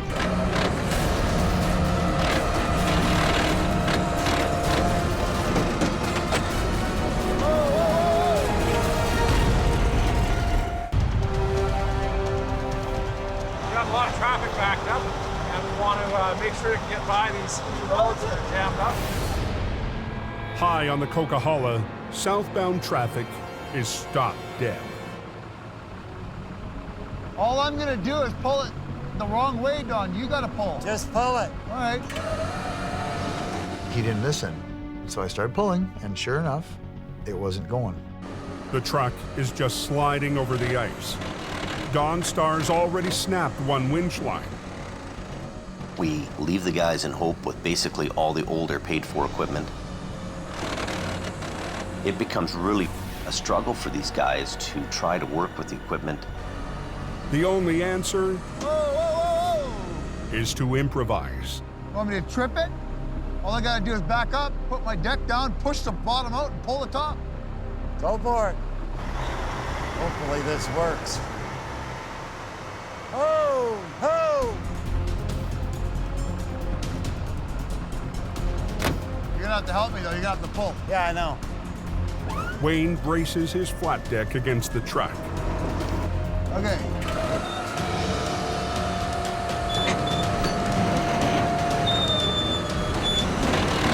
Here it comes. Oh, yeah. Hey. Wayne's not so stupid, is he? Let's get the highway open. Excuse me. Let's get the highway open. It runs.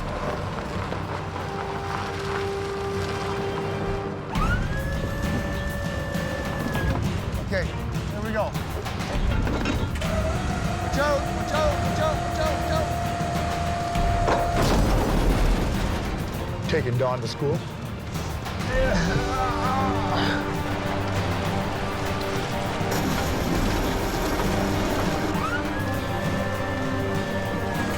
Flip right over.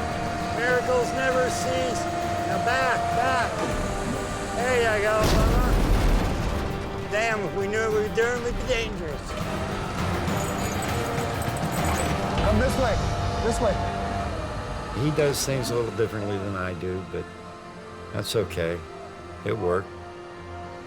There's different ways of doing things, and I'm never afraid to learn. I was really impressed with how they managed to keep everything going. They were working on a wing and a prayer, trying to make this work, to try to stay in business and hope. I did get the road clear. I opened it. The road's open. As soon as this guy gets out of here. As soon as this guy goes? Wasn't perfect, wasn't pretty, but they made it happen. Looks like they must have opened that Coke southbound, eh? Next time on Highway Through Hell. Now put the damn chains on. The heaviest snowfall Pretty scary out there. in the history of the highway Don't spin. pushes tower Stop, stop. and trucker to a standoff. I'm gonna teach him a lesson. A monster wreck hits Unbelievable. at the height of the storm, and Brandon faces off Finally showed up to work. against the boss. Are you not coming back? Be a real manager.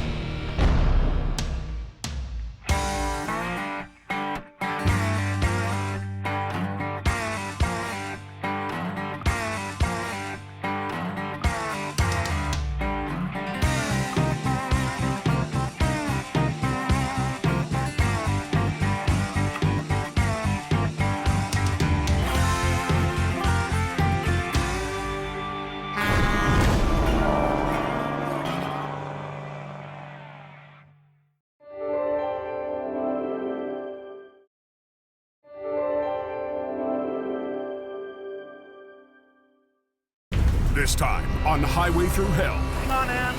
a rollover into a river We're gonna get you out of here. leaves a woman clinging to life. Clock's ticking here. Go! In Alberta, a 48-ton job Other way, other way, other way, other way, other way. turns into a nightmare for Adam's crew. What? Hey! And on the frozen highway, Brandon! a careless mistake Go! threatens Brandon's future Me!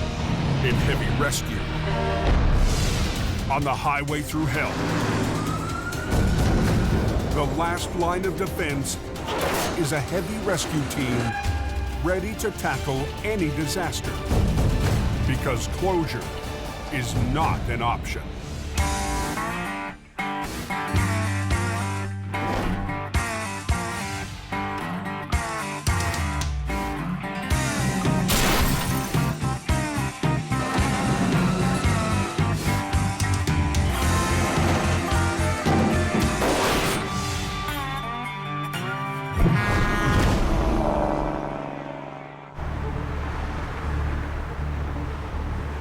So how's the coke tonight, boys?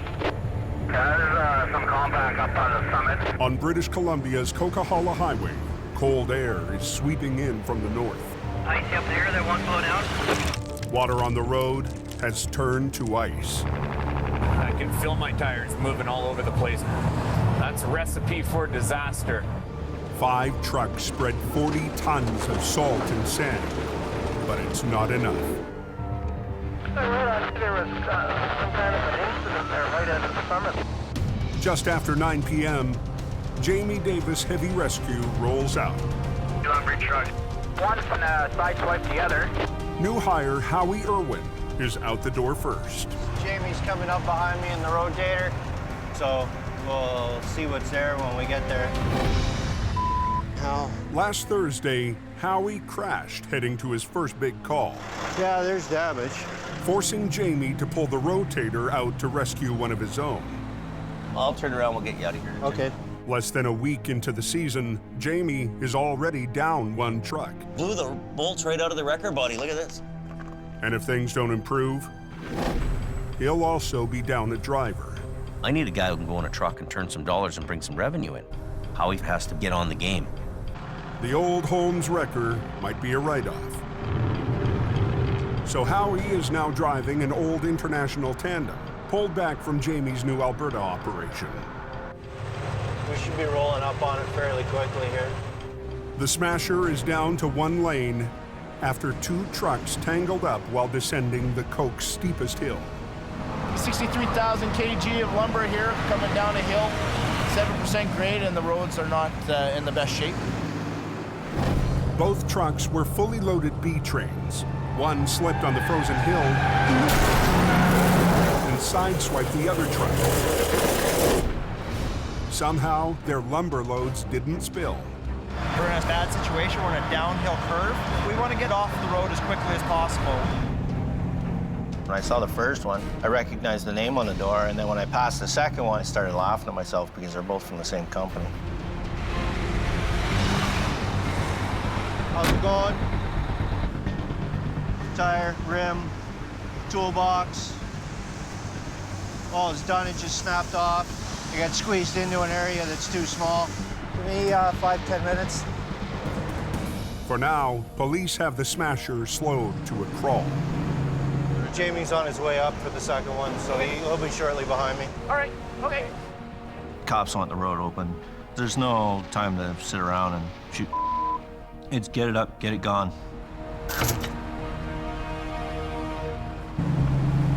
"200 yards down the hill, Jamie rolls up on the second lumber truck. Would they hit each other? Unbelievable. It's like they went into each other going downhill. The first thing I do when I get to a scene is I'm looking at that truck and hoping like hell it has a tow pin on the front. Rigging to a tow pin makes for a quicker tow, but this truck doesn't have one. So Jamie has to spend extra time on a chain lift. What we've got to do with this is put it around the front axle on both sides. Oh. Up the road, the front end of Howie's wreck is so mangled, he's having trouble finding anywhere to rig up. Well, that axle's... Nothing's bolted together anymore. It means you can't grab it by the axle. Its broken axle could spell disaster. Going downhill, you hit the brakes, it keeps sliding because it's not pinned in place. If Howie can't come up with a plan B, he'll have to call a low bed, delaying the job by an hour.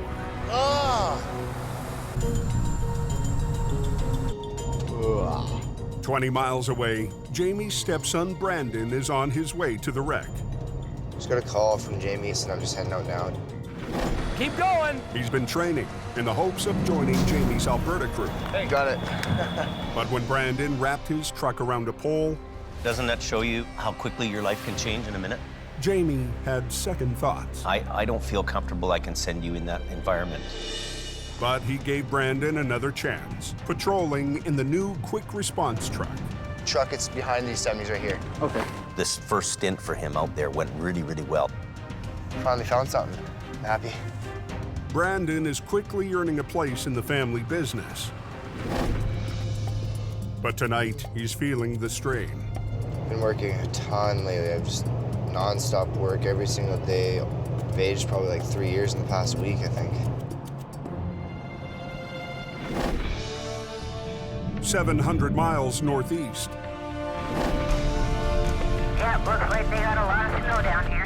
Heavy Rescue's Alberta crew has also been going non-stop. Anywhere from dump trucks to vac trucks to freight trucks. It was just a variety of everything. We have reported a semi and a trailer in the ditch, completely off the road. It's on Highway 63, one of the two main routes to the oil patch. Let's get this on the go. It's -40, and site flagger Kevin Ritchie has already secured the scene. I got my long johns on, my jeans on, my coveralls on, my winter pants on. I feel like a Pillsbury Doughboy. Me, eh? When Adam Gazzola arrives, he finds a heavy lift crane 60 feet off the road, wedged deep in the snow. Heavy pulling -40. The low bed is buried up to its axles. It's a lot of weight there. The crane has to be in the oil fields, building pipeline first thing in the morning. Can't hold customers up. You got to get their out of the ditch now. My eyes are freezing shut. The wind, the blowing snow, all combined together, it just makes your eyelashes turn white. Man versus the elements. Bitter cold and big recoveries that dwarf most loads in BC have pushed Adam's team to the limit. Come on, freewheel! Since leaving BC, Adam's been promoted to manager, put in charge of building Heavy Rescue North. I'm a very good heavy recovery guy. I know what I'm doing, I can get the job done, but babysitting employees and making sure they're doing the job, it's stressful. Adam inherited Colin McLean, a city tower who Jamie sent out as part of the first wave into the north. In the city, it's a little bit different. They're more or less short, quick little tows. I'd like to prove, no, I can do the highway towing.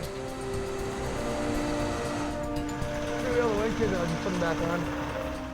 Tonight, Adam puts Colin in charge of getting the crane back onto the road. Colin's a city boy. We'll see if he can handle it out here. Kevin! What? Let me know when I can have it, eh? Yep. On it. Shutting it down. Everybody clear?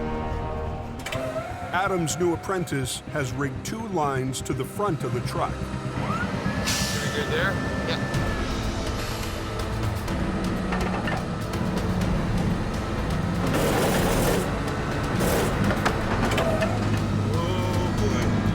The bitter cold has turned the asphalt rock hard. Colin spades can't dig in. Settle down. Oh. To make matters worse, the trailer is cemented into the ice and snow. It's like taking a suction cup and you stick it on the wall. And it's hard to pull off. My theory is you got to lift it up. Lift up one end really good to break that suction. Yeah, you have to run the wrecker, right? That's why they give you all this here. So you go like this here. It's a steep learning curve, and with traffic backing up, There's probably about 45, 50 trucks sitting there waiting already. You got it. Colin is running out of time. Let's get the off the highway! Back in BC, on the Coke, Nothing's bolted together anymore. Howie's trying to recover a lumber truck, but he can't lift from the broken axle. Instead of using a fork, you use a chain to sling it. Make sure you attach yourself to something that's sturdy, not gonna break off. Gives me the hook I need. The front of that truck was pretty mangled, so whatever I had to hook onto, I had to make sure it wasn't gonna rip off. Ah, loving it. What the?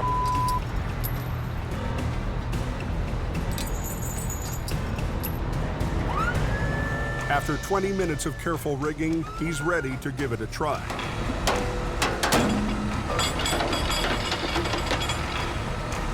Didn't fall off. You'd count that as a win. It's on the hook, but it still needs to hold together for the ride down the Smasher. Okay, I'm gonna try it. Okay. It feels like it's rolling. The frame holds. 140,000 pounds of lumber can now head to the yard. It's all about being a steady Eddie and come up with a plan and make the plan work. Fight your way through it. Down the highway, Jamie is still working to get his rig on the hook. So this bumper's gonna crumple up. A little higher. Yeah. Now we'll just see if the air's up. With Howie's truck cleared, traffic on the Smasher picks up speed. We're on a curve here. Trucks can't stop on the ice. Right now, the main thing is just get it off the highway. Brandon finally arrives on the scene to help with traffic control. Well, there's Brandon. Driving in there pretty hot. Right in the middle of the ice-covered highway. What is he doing? Brandon pulls a U-turn. Brandon! Go, go, go! Me! In BC, an early storm has brought snow, rain, and a layer of ice to the Cove. Little slick. It has to be bungee. Jamie's trying to clear a loaded lumber truck from one of the most hazardous spots on the highway. We're on a curve here. Trucks can't stop on the ice. Brandon arrives to help, Get out of here! but pulls a dangerous U-turn. Tell him to go, go, go! I watch him turn around on the live lane. There's traffic barreling down. Hey! I'm yelling at him. I don't want him getting killed on this highway. He cannot do this. Hey, Brandon, back up and get right over tight over here. You're gonna get hit by a semi, man. That was a bad move. Wow. That's crazy. Man, just unbelievable. You gonna get out of the truck or what are you gonna do? So what did you turn around for then? How about stop at the lip? How about what? How about stop at the lip? I'm not lipping you. You've been lipping me ever since I got here. It was dangerous. There's no one behind me. I know, you don't ever... There's this one vehicle that's just passed. Like, I don't want to argue with you. Holy moly. I've watched that kind of stuff happen right in front of me, lots. You make a wrong decision, you make a wrong turn on your steering wheel, and you're done. He doesn't realize how close he could have come to getting hit by a semi. What? Excuse for blowing the U-ball? Well, you know what the problem is? He's just young and he doesn't understand it. He doesn't understand the danger if you're here, right? That was a total rookie move, right? Wow, that really scared me. Like I have pins and needles. We gotta get off the highway. All the tools in? Yeah. 40 minutes after heavy rescue arrived on the scene. Road's open, all right? Yeah, road's open. The last B train is on the move, but it doesn't feel like a victory. Brandon doesn't get it yet. It's real. And this is what goes on every day out there with people working. Have to be afraid. Learn to be afraid.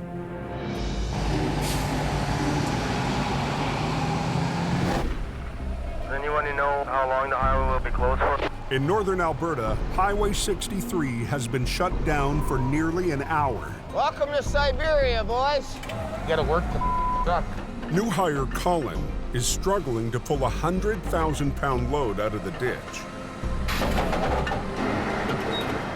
When I'm trying to pull up, trying to get the wrecker to bite into the ground, and it doesn't. Traffic is now backed up for 3 miles. And if I look at him and I see that he's not doing it, I'm going to take over and do it myself. So Adam repositions the wrecker in a straight line with the rig. Off it and I give her gas now. He sends Colin to put the truck into gear to help with the pull. To break the truck free, Adam lifts the rig to release it from the suction of its bed of ice. She's in there pretty good.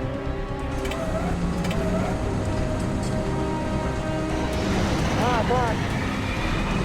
There we go. There we go. That's a good sign. With the suction broken, Come on, baby. Let's go. it's time to pull. Yeah, buddy. Gotta stay warm. Gotta stay warm.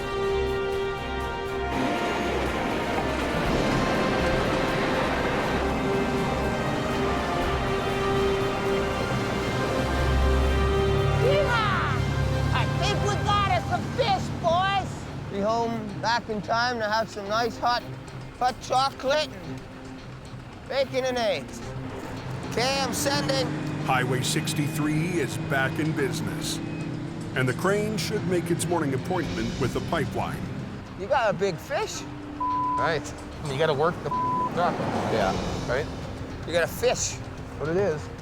I am a little bit concerned with Colin. He's just kind of hold the lever on, and if it doesn't come out, then he's kind of buggered. Like, I don't know. I'm a little bit worried about him, so. I'm a no-bull guy, and I make the right decision that needs to be made. I don't have to even second-guess it. But guys like him, they're looking for somebody to tell them what to do. If you can't make that decision, Let's go. we'll work for somebody else. We're paying for the rent for this one.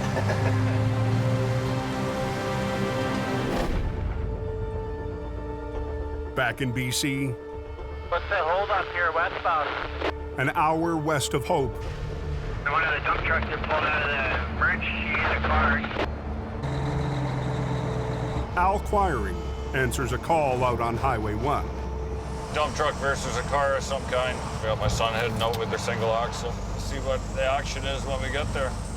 Like Jamie, Al is teaching the family biz to the next generation. First real MPA with my dad to get the road clear, and get this freight moving is my biggest worry. 17-year-old son Kerry is training on a 1973 single axle, acquiring family heirloom. He operated this when he was my age. Here we are today with me behind the wheel. My kid, he gets right on the edge of his seat. Calls are going on. He wants to be the guy doing it. These guys are going the wrong way. A dump truck sideswiped a car. Now the country's main east-west artery is slowing to a crawl. Both drivers are fine, but their vehicles weren't so lucky. How you doing? Very good today. Doesn't take long on that Trans-Canada to get a mile of traffic lined up. Al takes the dump truck.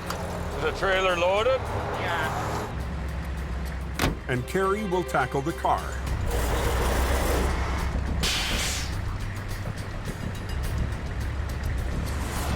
Oh, yeah. The crash has broken the wheel and shredded the tire. Well, the tire's off completely. I just have to pop it off. Why don't you just pick it up with the wheel lift, tuck it in and drag it? We're not into tire repair here, buddy. We're in the lane opening business. You want to be the tow truck guy? Come on, pal. Run, run, run. He's green to the business. Want to make sure he's doing everything all right. We got to, progress with keeping that road open.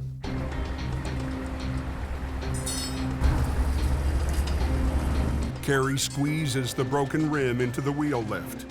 It's not textbook, but it's quick.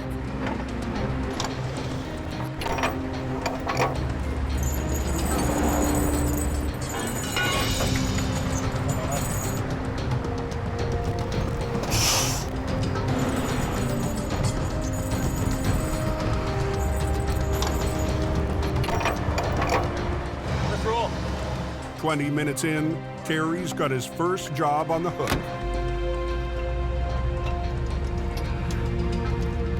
But not for long. Felt the vibration. This thing's a dolly job. You might have buggered up a wheel bearing or something. If it is the rear wheels, he can lift them off the road with a dolly. Why are you towing it like this? Huh? It's not all-wheel drive. I know it's not, but I can't tow it. Well, your PTO's probably on. Oh. That'll be it. In his rush, Carey forgot to turn off his power takeoff, which directs power from the tow truck to the winch system. You gotta make sure that knob is up, right? The oversight caused his back end to vibrate. Take this. And if you go in the middle. Okay, you're good. He's my guy. Prince of the Coquihalla right here. Right there. He's the king. Carey chalks up his first win for the family business. It's a confidence builder. I'm having my dad there. Go home, think about what I need to do to make my towing better next time.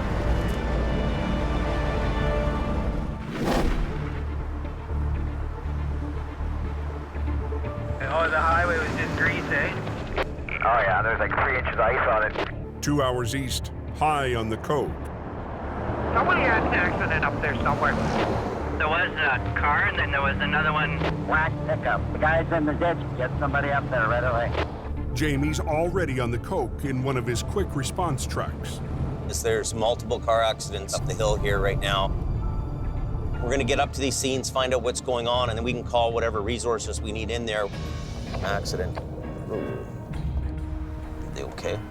2 cars spun out and hit each other on a curve near the Porsche chain-up. 200 yards up the road, a pickup truck went over the bank in an unrelated accident. You okay? Fortunately, no one's injured. I'm a little nervous that somebody might get hit here. This is a bad corner.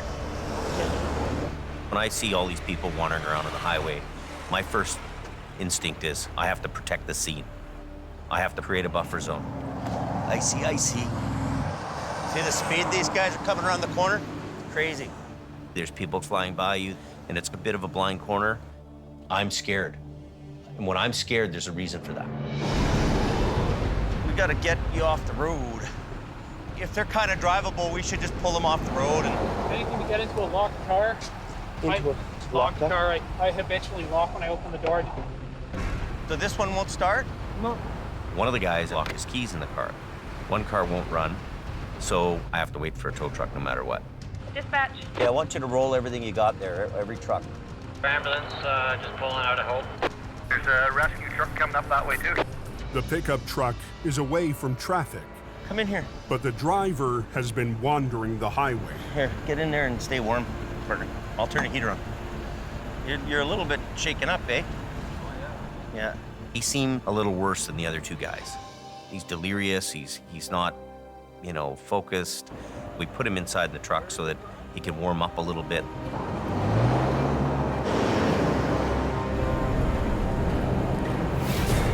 Look at this guy, look out. Lots of ice, these guys are highballing around. Look out! Black ice at a crash scene has Jamie nervous on the Coke. Come in here. He tries to keep everyone safe until the tow trucks arrive. These guys are highballing around.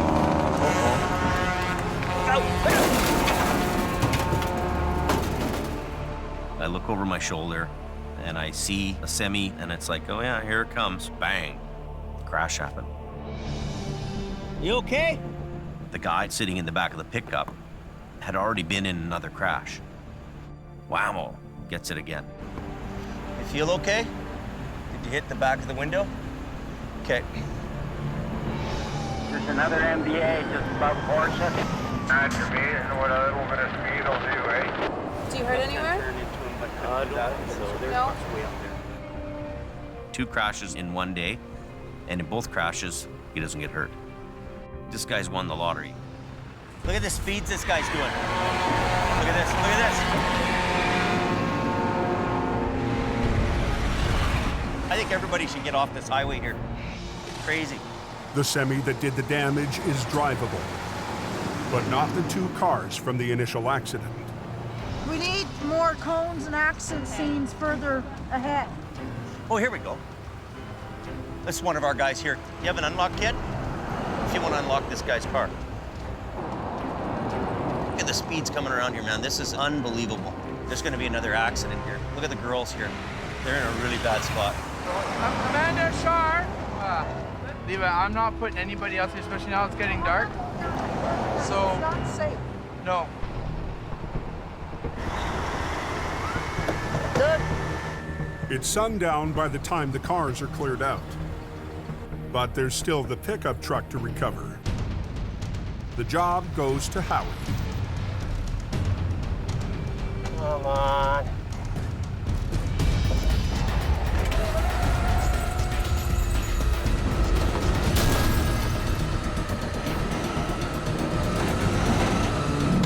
Oh, yeah. That's what I like to call a paycheck. Get it moving. Hook, snag, and drag. A dangerous day on the Coquihalla finally comes to an end. So make her back to the shop. I'm amazed that this pickup can get hit by a semi. My passenger in the truck doesn't get hurt. And this thing's tough enough that I can drive it home at the end of the day. That's pretty cool.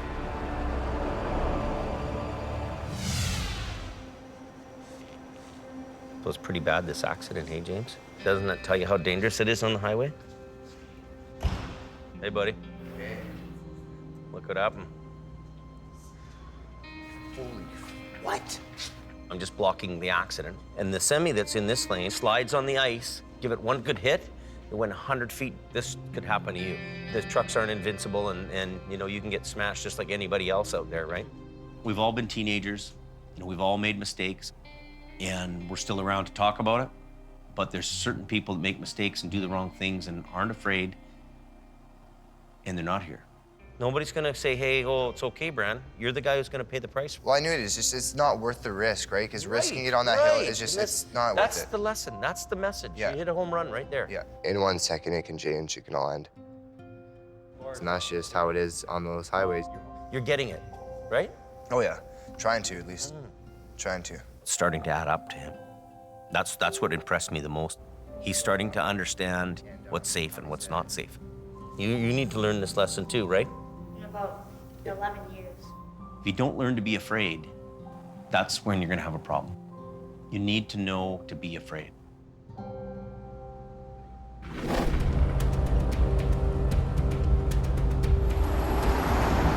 The next afternoon in northern Alberta, Adam and his crew respond to a semi in the ditch on Highway 55. The road is the entry point to Highway 881, lifeline to the oil fields. Road's blocked right now. This thing loaded the rocks. The semi's cargo is 48 tons of gravel. Take this side off, run it down there. It's a tough pull for one truck and this little small one. You gotta work the both of them. The load is top-heavy. A bad pull could easily roll it over. We're run everything down low on this one. The plan is to position one wrecker at either end of the semi and pull it sideways out of the ditch. They're straining their winch lines to the max in the worst possible conditions. Cables snap easier in the cold, so you got to watch what you're doing, how you're pulling, and really be careful. Yeah, it's just dangerous. This time, Adam needs Colin to be delicate on the controls. These things are like a gunshot ready to blow off here at a moment's notice. Not a whole bunch. You're not gonna pull the whole world, right?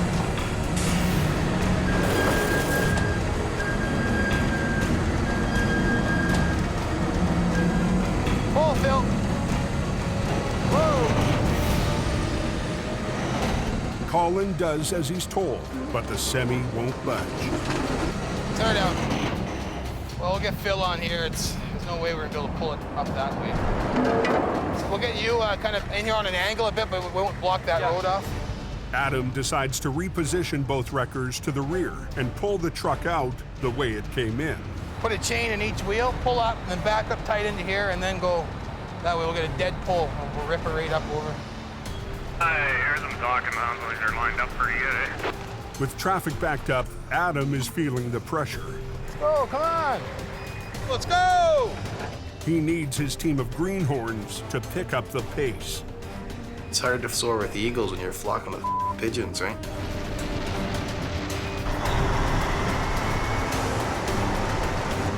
Good. To save time, Adam decides to let Colin reposition the wrecker with the lines still attached to the wreck. Tuck your way back up in here now and we'll give her a whirl. Colin has to be aware of the crew's position or risk tangling up Adam and Phil in his web of winch lines.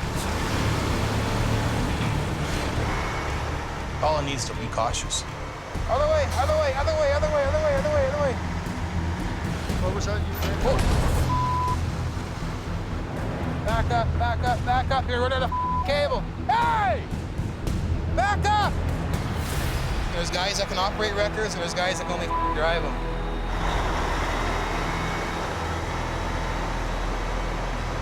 Are you anywhere near where you want them? No. I didn't think so. Me, you don't want. Hey! In Alberta, Colin's backing up HR-68, getting ready for a heavy pull. We're pulling tight here. Without warning, he drives it forward, catching Adam off guard. Me, you don't watch, do you idiot?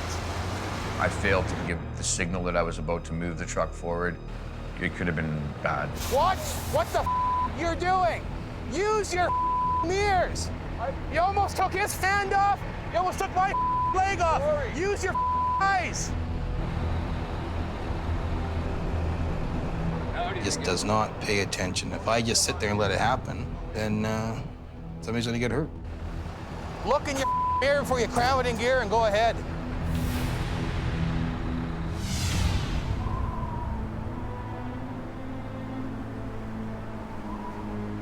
What's going on out by the Coke? Yeah, there's a bad accident just seen here.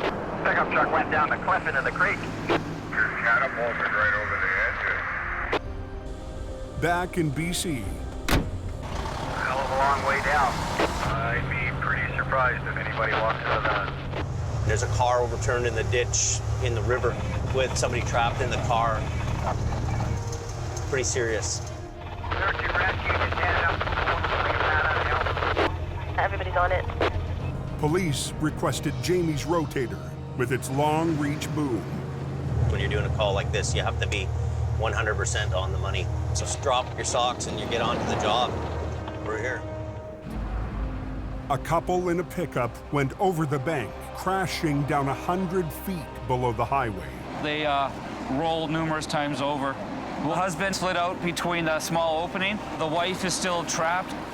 Down in the water! Squished between the roof and the seat! The victim won't last long in the ice-cold water. We want her out. Hope Search and Rescue takes the lead. Okay, Ann, I'm trying to get you. For now, Jamie's on standby. Pretty serious place to be in, trapped upside down in the river and the water's running through your cab. Clock's ticking here.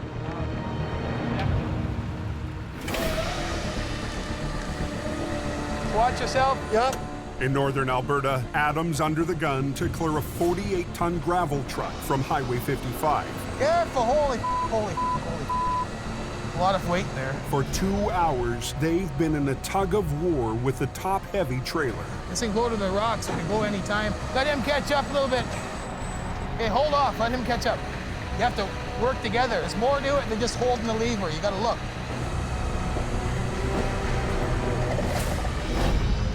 High lines from the two wreckers pulled the truck upward to break it free, while HR-68's low lines pull horizontally to roll the truck onto the road.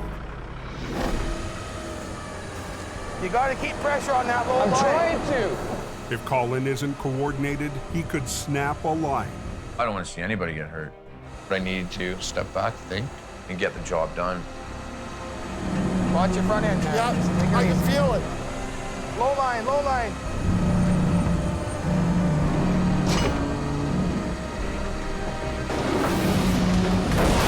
Whoa. It's almost tipped over on us there. Me. It's the second failed pull. and Adam's running out of options. Get off your blocks there. Get on that side so we can pull it over. He repositions Phil's lines to pull from a lower angle and prevent the truck from tipping. Get this failer up on the road, then we got it made. Keep going higher. You know, pull on the low one, lift with the left, and then pull on the right, right? So you gotta break the suction and then pull, break, pull, break, pull. All you gotta do is just get one end up to break that suction, and the rest follows. Pull just a little bit more.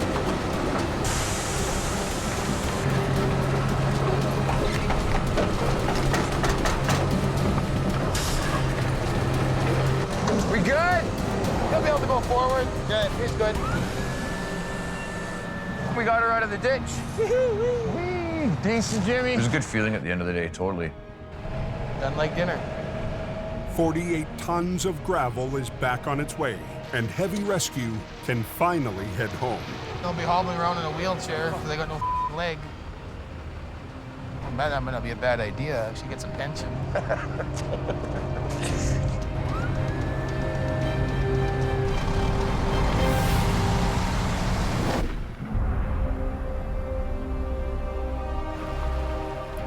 Back in BC, as daylight starts to fade, I know, I'm scared too. a woman is trapped after her truck hurtled down the embankment. I need extrication equipment, cutters, spreaders. Right now, she's conscious, she's breathing, scared, cold. It's getting darker every 5 minutes here. It seems like it's gonna be black before you know it. Darkness adds time to everything. Her opportunity of survival is going to be reduced. We need to shed some light here. Jamie deploys the rotator's 54,000-watt light tower. That work there? The rotator's cutting-edge equipment. We can light up a scene like a baseball field. If you're the person that's down in a river and you're trapped there, having a little bit of light, you notice the difference. Looks like they're coming down now. Okay, your hand, watch your hand there. Okay, get down a little bit more. In the rotator's light, crews hoist down equipment to cut the victim out. Disconnect and we're going to slide it over down this other edge here. Ain't enough, Ann. I'm cutting right now. We're going to get you out of here. My arm is all numb.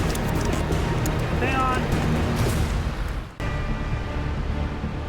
We're going to get you out of here.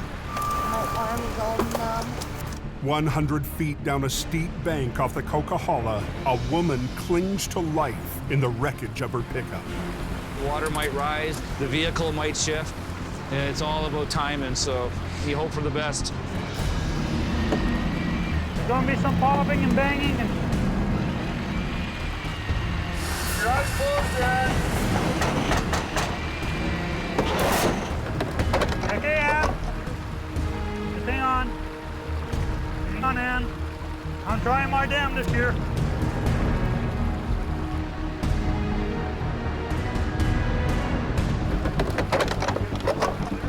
Hang on. Finally, she's within reach. If you slide over, I'll step in there and then go down by myself here. Right in, as far as you can go.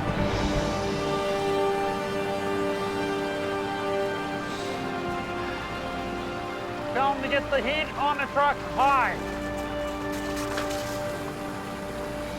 The woman's suffering from hypothermia. They've got to get her to the hospital fast. This is what you would call a technical rescue. There's special rigging and gear that has to go into this, and it has to be done right. We need a rated anchor point. It's got to be something stationary that's not going to move. I can give you a strap around the axle. This is where they're going to attach it to. At this point, bringing her up is treacherous. It's really cold, -10, -15.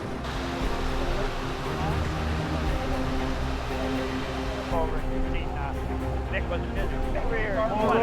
Okay, ready?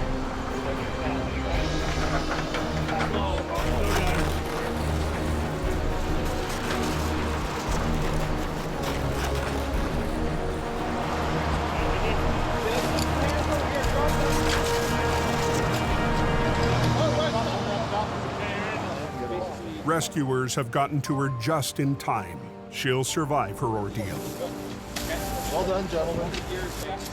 This to me was a really nice ending to this rescue. It's amazing that anybody could come out alive. Yeah, your light works awesome. Search and Rescue made a comment there that it made their job a lot easier. Yeah. Everybody's gotten out safely. We can go about doing our business now and bring the vehicle up. You'll both go down, and we'll take 2 lines down. The main line will go down, and we'll use a fairly heavy chain, and then Get up and come back up, yeah. With his experienced swampers working in Alberta, Jamie's enlisted part-timer Ray and his yard mechanic, Jim. It looks like a long ways down. The biggest challenge is going to be getting down the bank safely. It's very slippery, there's lots of sharp rocks here. Even just getting down the slope to hook the car up is dangerous. So what we'll do is you guys can hang on to one of these each on the way back, and that'll help you up the bank, okay? Not there, here. Look at this, could fall out, right? You want to be in there. We're working with casual part-time guys here. I have to be very careful to make sure to tell these guys every step of the way what we've got to do. I'll bring the main line down and you bring the chain, okay? Yeah. It's gotta be done and we gotta do it. That one's free-wheeled, so be careful. Ready? Pull it now. Is it coming out manually? Oh yeah, there it goes. Yeah, it's coming now. I'm gonna free-wheel yours too, okay? That's pure ice there. This is nuts. Let go!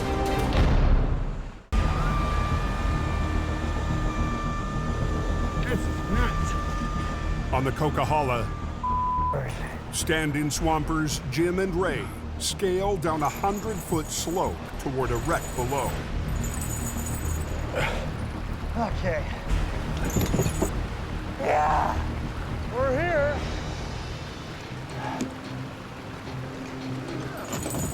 Got it? Hold it tight.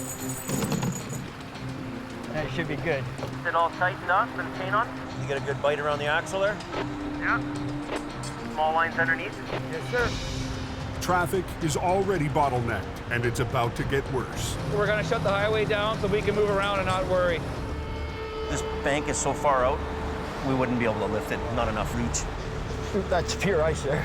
Jamie will have to drag the wreck 60 feet up the slope so it's close enough to lift. We're steering around these big rocks. You know, if you hit a big rock, it's going to be quite a hard thing. 2 years ago, Jamie tried a similar move.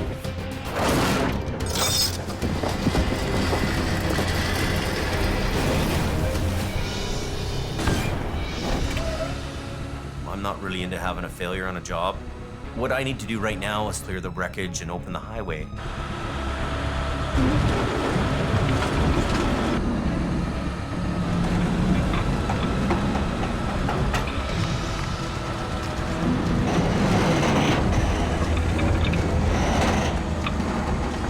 It's right on a big boulder. Our chain better not come undone. Nice and easy. Go easy.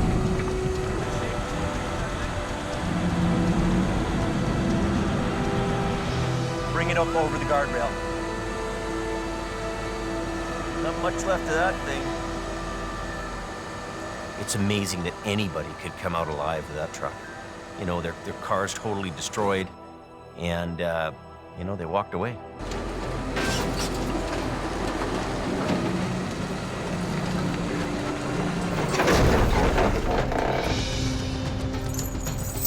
Those guys are really are lucky. We're gonna move this to get the highway open. They'll hook that up from the front end and he'll be gone. Okay, coming. Warp. That's there.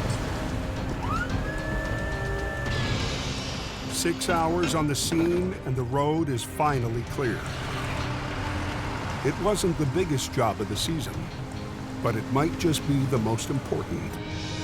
It's not always about the money, it's about being there to help people. Well, there's a satisfaction in that you'll never measure in dollars.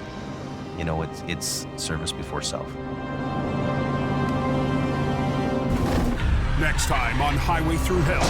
It's a real gong show. Weather chaos paralyzes the coach. Wow, backed up for miles. A mountain vet. How the do we get out of here? And a city boy. How's my front wheels? They're good. Battle an icy hill. Get out of there! Get out of here! And the Alberta crew faces a recovery big enough Don't roll back, whatever you do. to beat their biggest record. Whoa! And Adam. I don't think we're gonna get it.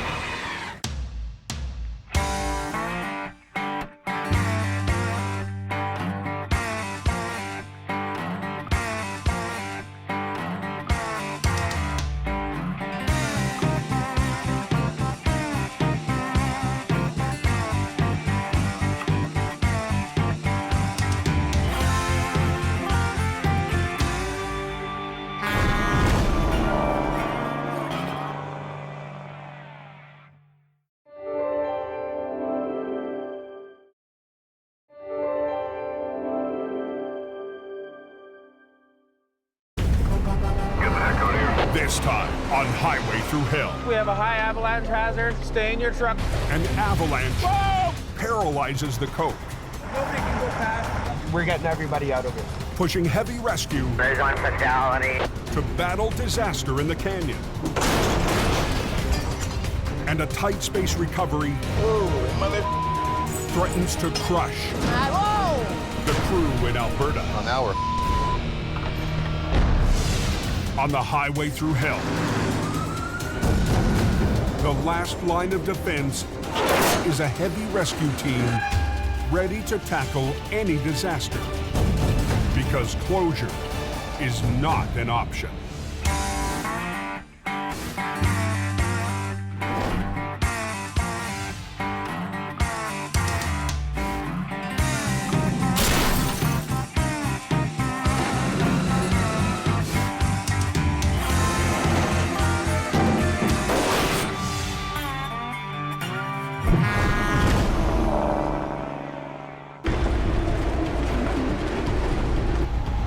It's been a bad week all over, I think, eh?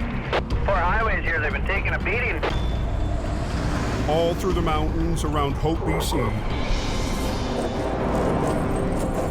I don't think it matters what highway you take anymore. It's gonna be ugly up all of them. drivers are struggling It's bad, guys. after record-breaking snowstorms buried everything in their path. Is it supposed to snow all that, or what's the deal? Yeah, it's just crazy.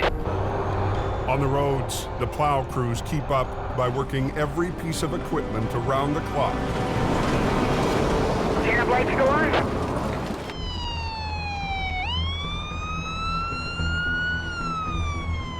Just after noon, trouble hits on Highway 1 west of Hope. The rollover is on the eastbound side. The head-on is on the westbound side. And it's bad. It's bad. Holy crap, that just happened then. An SUV lost control, sending another vehicle into the ditch. It then swerved across the median and slammed head-on into a third vehicle. Tango 15, Jamie Davis has been advised.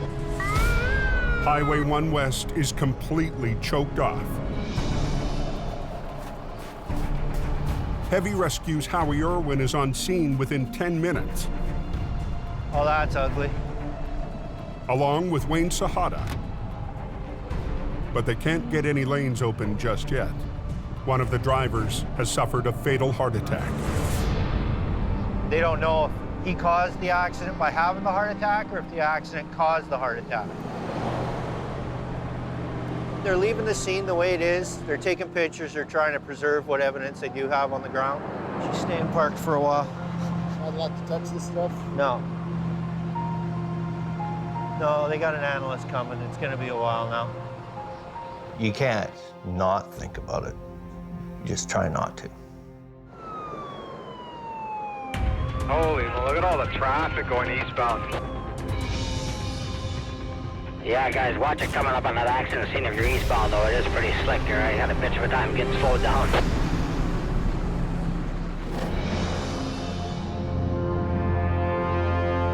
In northern Alberta, it's all off-road on ice, so. Heavy Rescue's Adam Gazzola responds to a call 20 miles down a private road. There's a gravel truck and trailer that have rolled onto its side.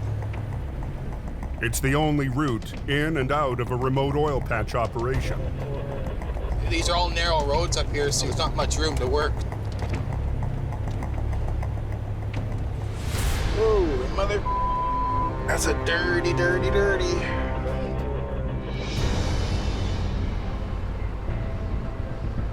Hold here for a short time at Short time? 92. To pull that truck out of the It's gonna be a long time. Colin McLean will be pitting HR-68 against the heavy load of gravel. They're never really easy. You know, she's on a bit of a slope, still got a little bit of a load in it. We'll get our chains on it and give it a little tug this way, give it a little tug that way, and eventually she'll come. Take it long, long, long, long, long. Make the chain long. 40,000 pounds of gravel. The first challenge is getting the rig back on its wheels. Airlines are okay on that one? Yeah. But on the narrow road, Adam can't go with his plan A. I'd pull up beside it and put my outriggers down, and you know, I'd be able to get dead onto it and pull. But where we were, it was tight quarters. So instead, the two wreckers will position at opposite ends, with lines from HR-68 to the high side of the trailer and from the rotator to the dump truck. I hope she'll flop right over and nice and easy. Probably won't. Get the on the road. You're all hooked up? Yeah. The loose gravel has shifted. All of its weight is pinning down the wall of the trailer. Hold her here. Watch what you're doing. Keep going. Adam! Whoa, whoa, whoa. Well, now we're...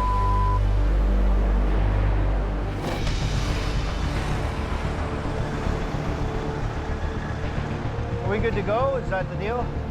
Okay, thank you. Back on Highway 1 in BC, Howie's finally got the go-ahead to start the recovery. Just drag it back. Are they welded together?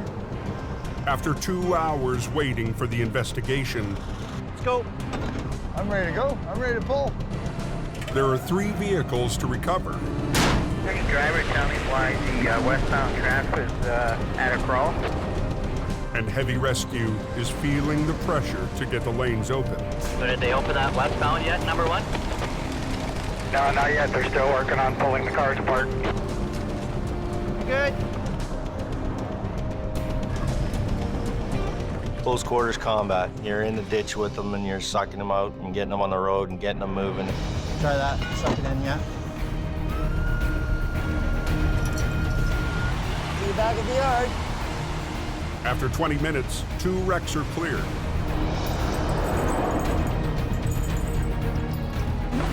And Howie makes short work of the last one. How westbound is open. But today, the snow and the work show no signs of stopping. It's coming down fast and furious up there. The record snowfall pounding the coke This is ridiculous. is causing a dangerous new problem. It is getting pretty nasty up there. Unstable cornices have formed above Avalanche Alley. Ready for some bombs. 2 days ago, News lit. Bomb away. Avalanche technicians made a bombing run during a brief window in the storm. Bomb away. Bomb away. Got it. Okay, we got a little result there. Yeah, that's a beauty. Good result there. That's a good one. They reduced the snowpack, but they couldn't completely eliminate the risk. Oh, come on.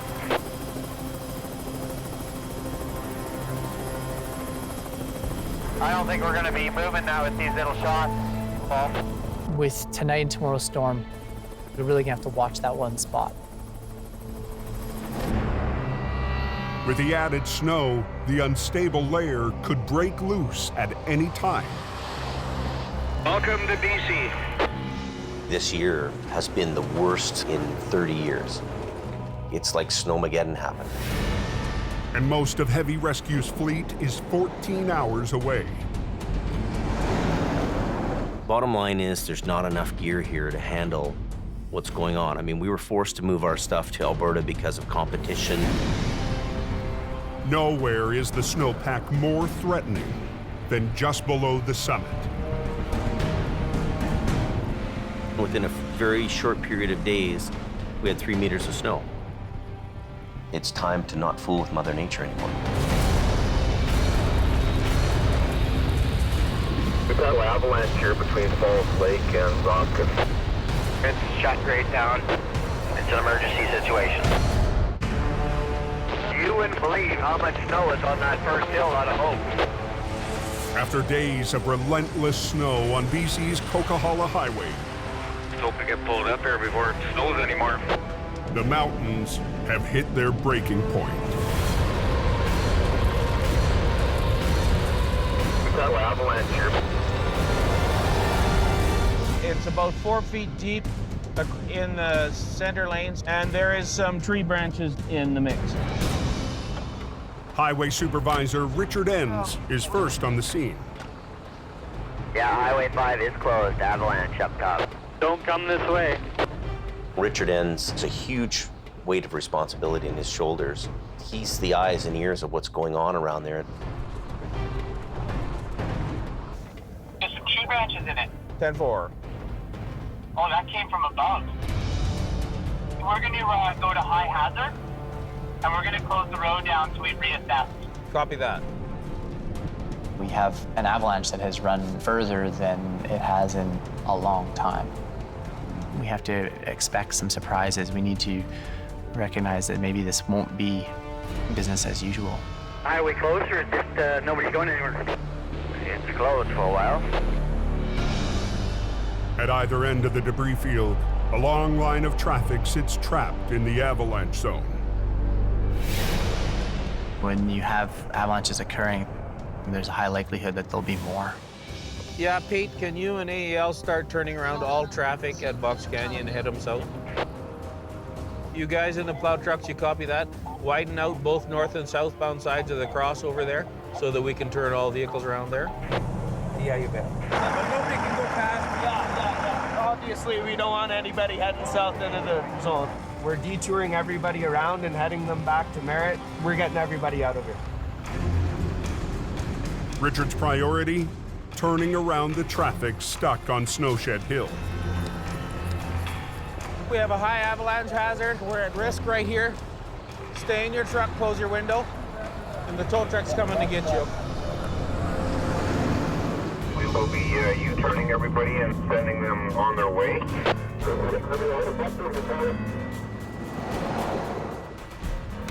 We've had an avalanche hit the road, so the road's closed. Don't leave this shed until I come back, okay? Because it's important that I escort you because of the risk of the avalanche.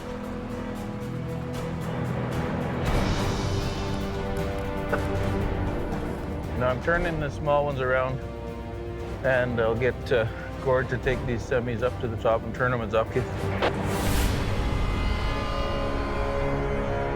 Less than an hour, there's been at least another natural avalanche. Yeah, copy that. Yeah, turn around, follow me, please. Have to get them off the hill here. An accident waiting for a place to happen. Get the heck out of here. Just gonna send these 3 small ones through, Leo.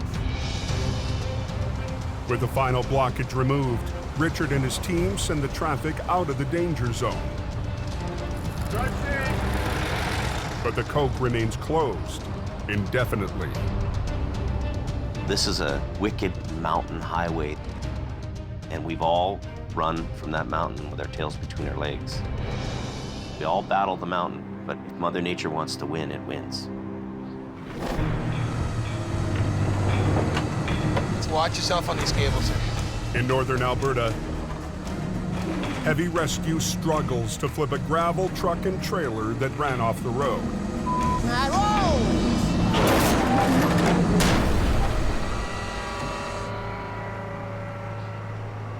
We forgot to chain the box down. Hey, chain these boxes together. The box on the dump truck is pinned down and resisting the pull. As the truck is coming over, the box is staying here, so we gotta make sure we chain this down. If you don't chain the box down, as you're pulling, the box will just stretch out as if it's lifting to dump its load.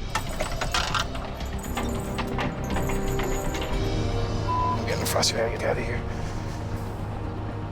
You're gonna lose your wrestling match, you're gonna possibly tear the box off or bend something. Watch out, hook, Mike.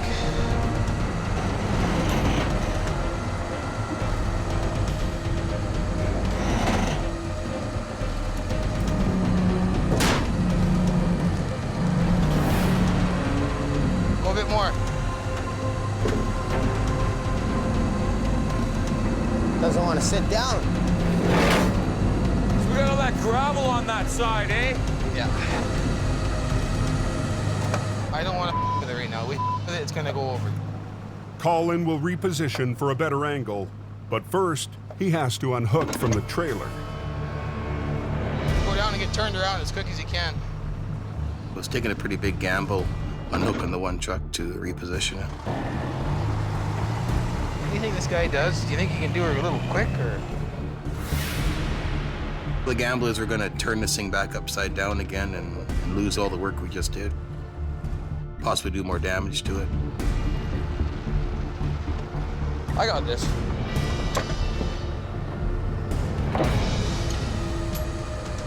No, boom down. Keep it down. I can't see any of the wreck, Al. Don't worry about me. Just I'm look worried. at me. Just look at me. Hey, stop there. The trailer is out of the ditch, but not yet securely on its wheels. You just want me to put one there? Nope. We got the chain on it. Let's just worry about getting this thing sitting flat first. Yes. I was pretty concerned, right? I thought, oh, this thing's gonna go back over. A little at a time, right? Don't get greedy.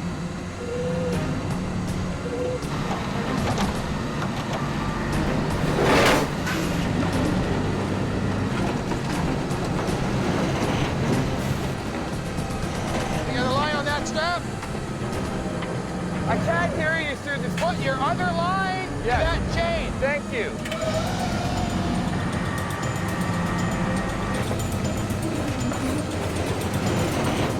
Trailer's on the ground.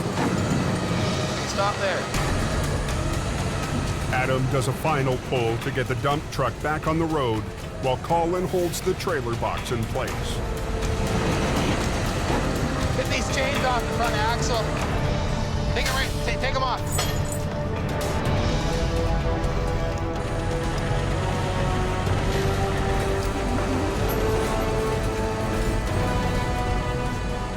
Yeah, take them all off.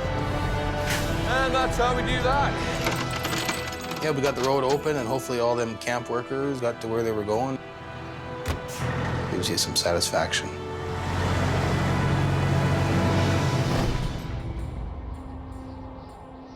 Back in BC, It's not open, it's closed, boys.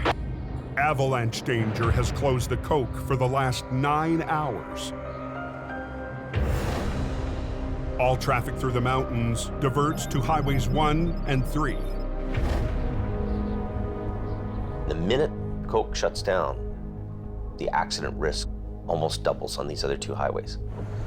At 11:25 p.m., They got a truck blocking both directions at Sunday Summit, so. Howie Irwin heads an hour east of Hope on Highway 3. I gotta go out there, straighten them out, and get them off the hill.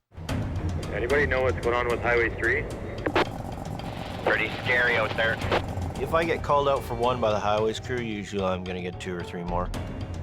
He'll have to move another stuck semi out of the way just to reach his customer. I gotta flip around here. Roger that. Howie backs up the hill to line up for the tow.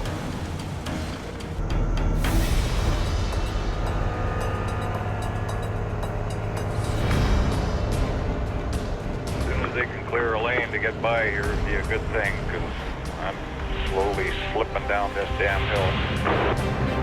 You got a tow pin on the front that I can access? That's the problem.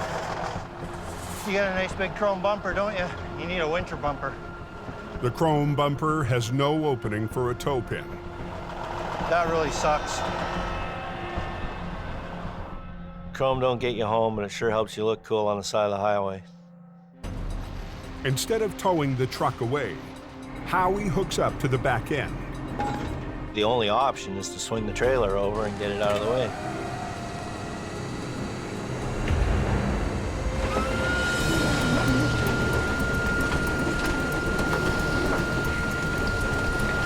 They just wanted to get the road open so the plow truck could come through and lay down a layer of sand because the whole hill and corner was all iced up. Plow's spinning out. Just went out. There goes the sand truck. If he can't get traction, it's bad for everybody else. But that's not stopping impatient drivers from making a run for it in the open lane.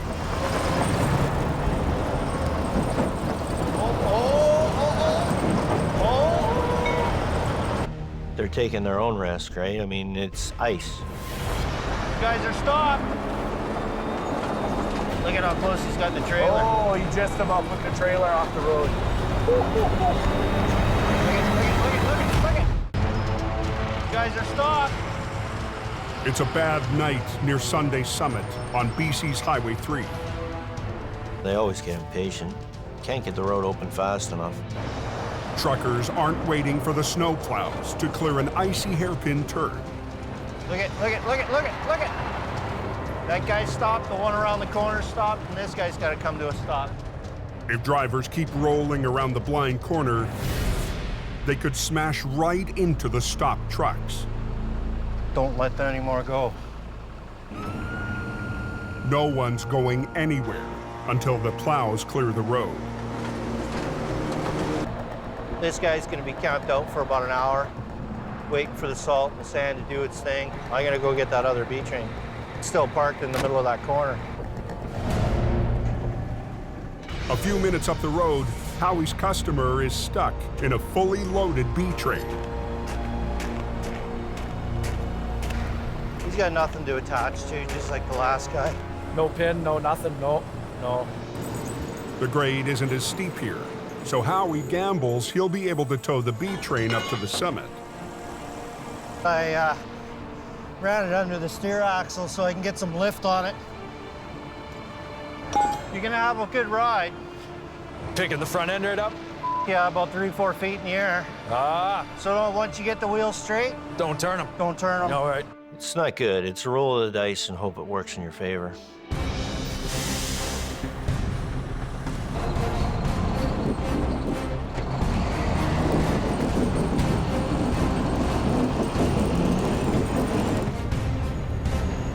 Come on, dude. Give me some help.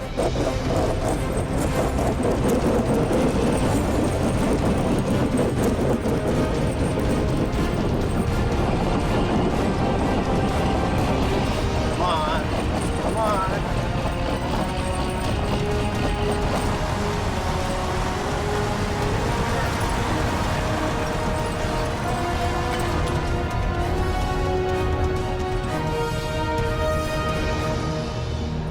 Smell the rubber. Is that your excitement for the evening? Yeah. Never done a wheelie up the hill, and especially in a Super B. 2 for 2. I'm gonna head back. The sun will be coming up here in about 3 hours. I don't want to be awake when it happens. The next day in Alberta, the northern crew gets an update on the conditions back home. Not a vehicle on it. When the Coquihalla is closed down, most truckers will make the decision to travel the canyon. Not everybody's familiar with the twisting and winding roads, the ups and downs of Highway 1. Every idiot and their dog is going to be running the canyon. Somebody's going to die tonight.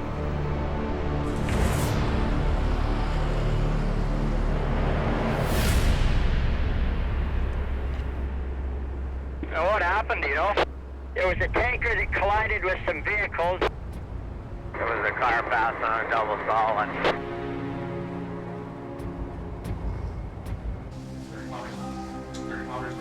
Just before sunset, Heavy Rescue's BC Dispatch Center gets the call.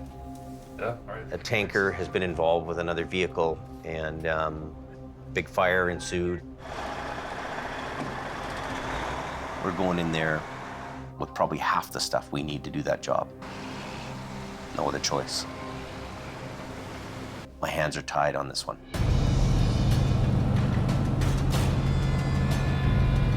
First man out of the gate is me.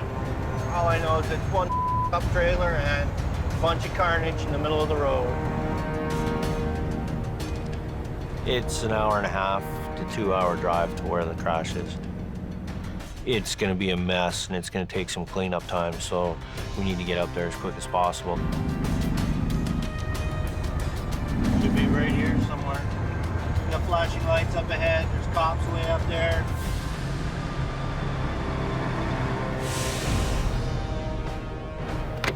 Holy, what a mess.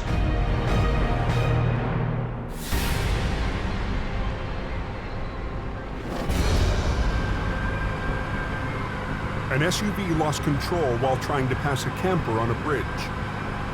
It hit the camper and the barrier, then headed straight for an oncoming tractor trailer carrying 45,000 pounds of flammable formaldehyde. That tractor there's nothing left of it. The back tires, there is rubber on it still. Is there? Okay. The fuel tank is still smoking, it's hot.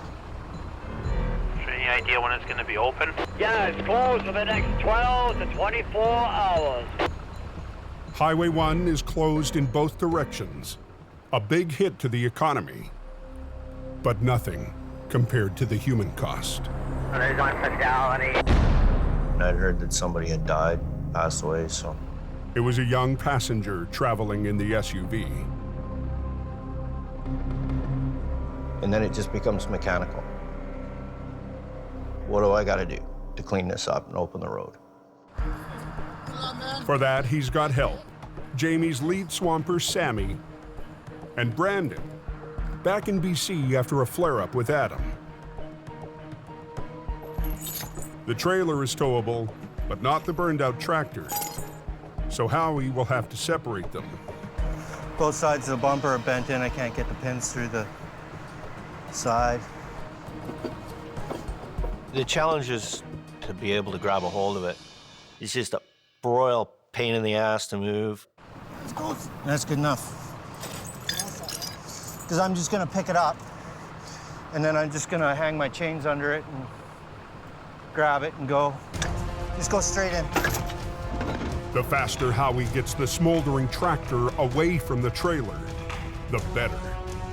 The trailer is still containing a corrosive liquid. The last thing I want is more fire. Field's burning. Wait, there's a fire under there now. Okay, knock that other side loose. On BC's Highway 1, Howie and Sammy get set to separate a smoldering tractor from a trailer load of formaldehyde. Just go straight in. Wait, there's a fire under there now. Field's burning. The trailer is still containing a corrosive liquid. The last thing I want is more fire. Throw some dirt on it, grab a shovel. Holy.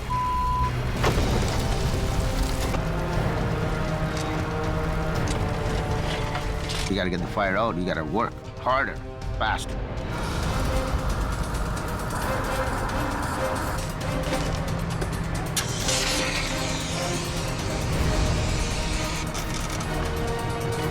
I don't see it going anymore. That was a scary one. Hey, Sammy? To unlock the tractor from the trailer, they need to pull open the jaws of the fifth wheel. And then I can push it back to take the load off it and get the pin undone. Okay, good. And then it'll roll. But there's a problem. The pin release is on the driver's side of the tractor, which is up against the no post. It's right on the edge of the bridge deck.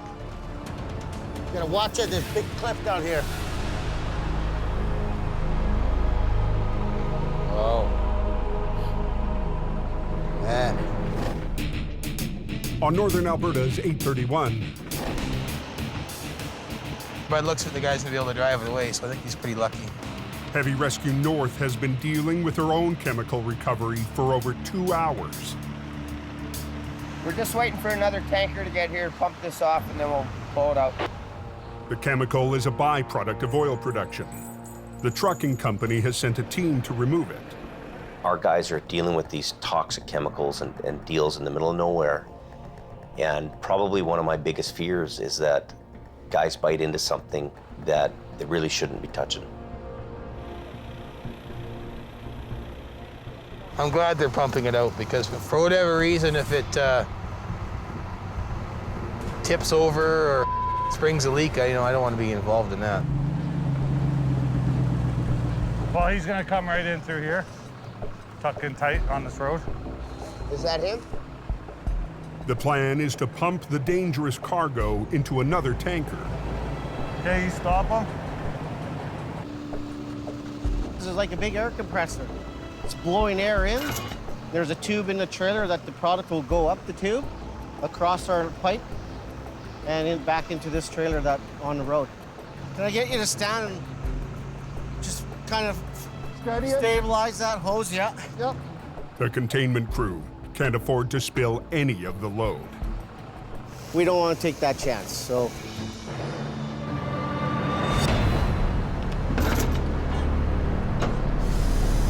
Okay, we're gonna start pumping.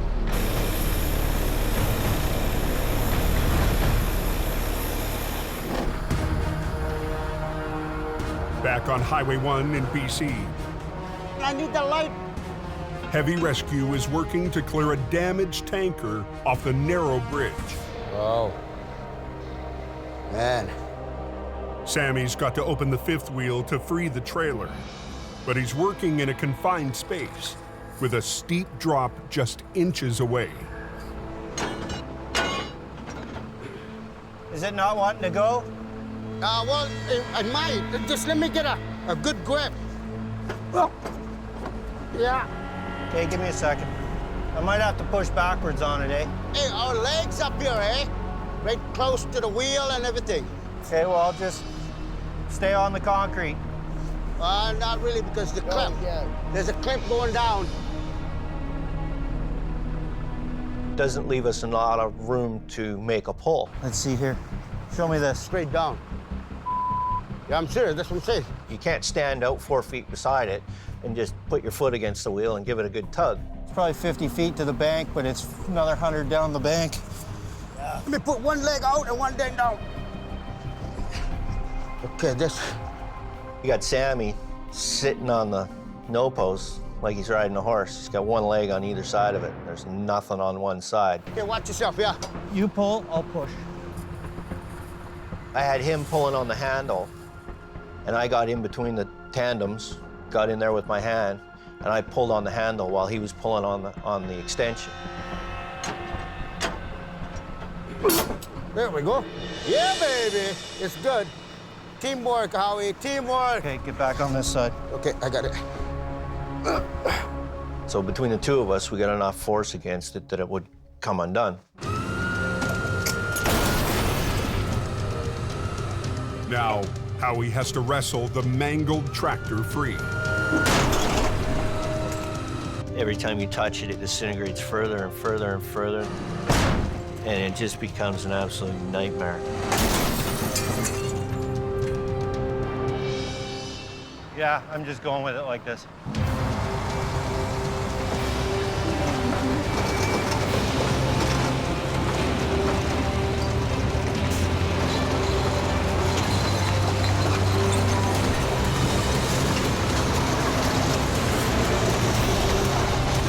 They've got the tractor off the bridge. Next, the trailer with its toxic load. Heavy Rescue's newest hire, Wayne, will hook up to haul it away.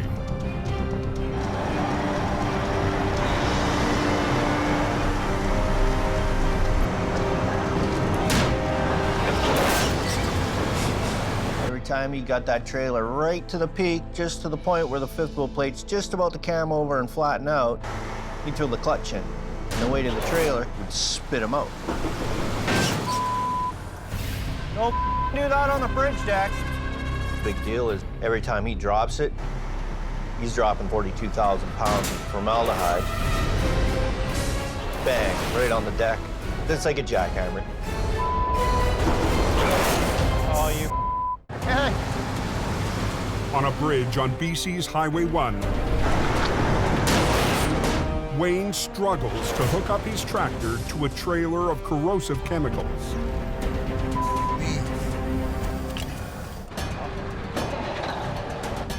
You're aware that this is a pressure vessel full of formaldehyde, right? Well, how am I gonna get under it? I know. Well, once you get under it, don't slow down. Don't push that clutch in. Well, whatever.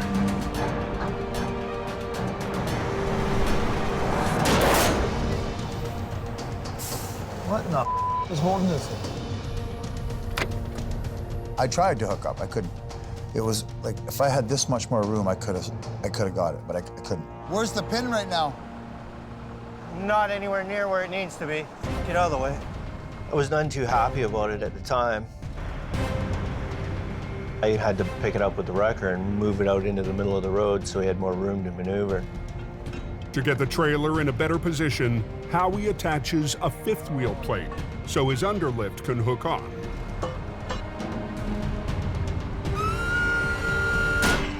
There we go. I couldn't get the thing off the ground with my underlift. All I could do was get the plate to it, get attached to it, and then roll it out into the middle of the road. Good. Stop there, Howie. And then get him underneath it again.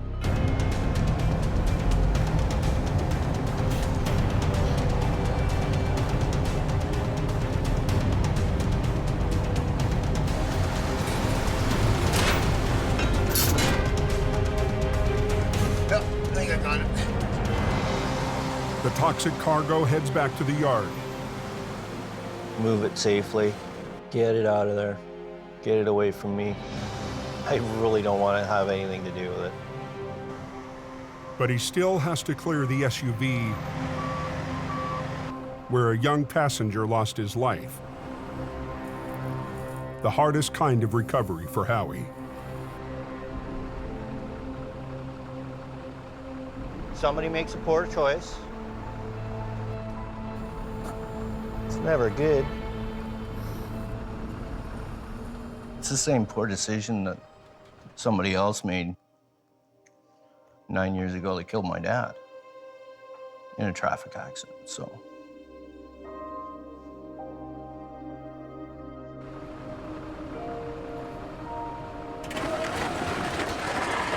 "90 minutes after Howie arrived, he's cleared the wrecks. Okay, let him go. We're done. But his own recovery is far from over. It's what I got to deal with.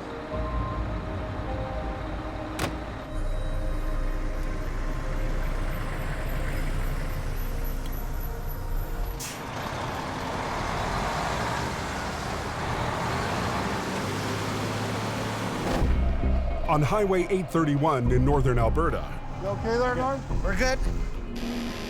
They're pumping it out so that we can pull it out. the chemical recovery crew has pumped out the liquid so heavy rescue can get to work.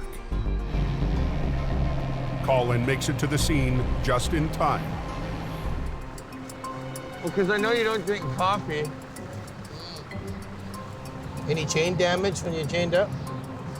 I don't think so. I mean, you don't think so. Well, I didn't hear any clank, clank, clank, clank, clank, clank while I was driving. Please tell me there's no chain damage. There shouldn't be any chain damage. Okay, grab two of them tow hooks. Is it closed? I would just turn around. You ain't gonna get passed up here in the next couple hours anyway. Holy crap, look at how deep the snow is. Traffic has been backed up on 831 for hours. Hey, you're good to go there. You just want to double check that? Yeah?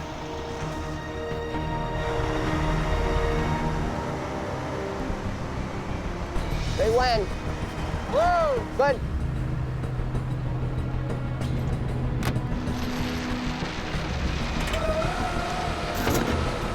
Good. Good.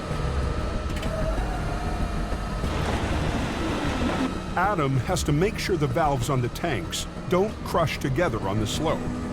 No, they're good. They're good. Just leave it in neutral. Them tanks aren't gonna touch, are they? He's going good. He's coming out nice and easy. All right, just like a hot knife through butter. No one got killed, no equipment got wrecked, and Adam didn't kill me. So it all worked out well. What gear do you start out in when you pull ahead? But with Adam riding shotgun, Colin still got a long drive home. You put it down like straight here? No, that's second. The road's closed. Do not come past Hope. 3 days after avalanches hammered the coke, They're waiting on avalanche control to give the word. Paul Harwood and his team of avalanche technicians are gearing up for battle.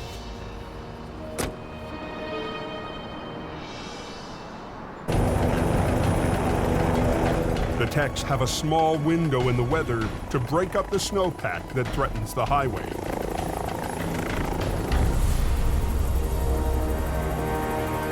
Best view in the house. Worth waking up at 4 in the morning for.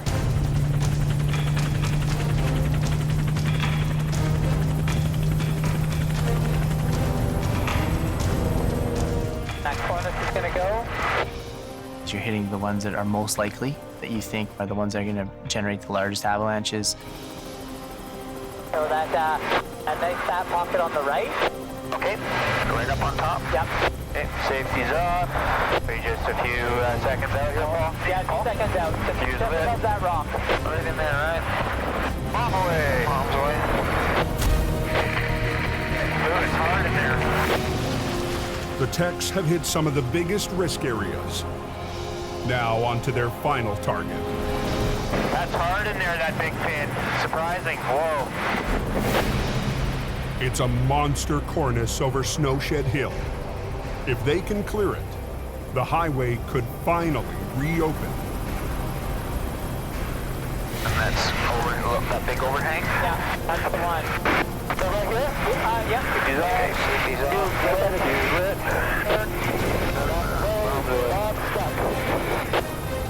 Bomb away. Bombs away.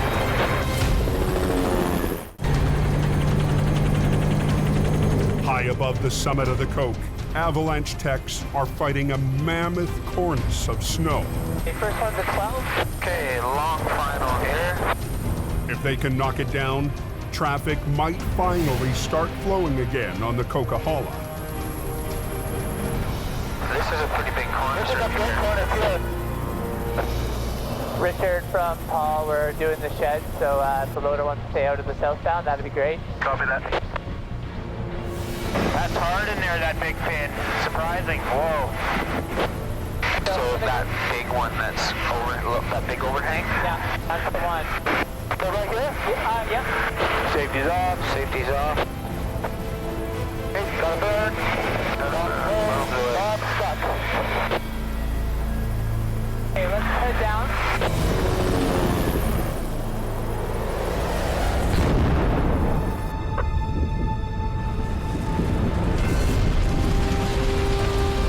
A good slab there too.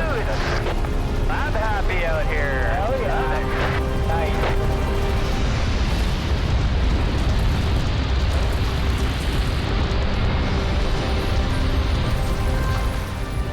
They might get a little dusting down there.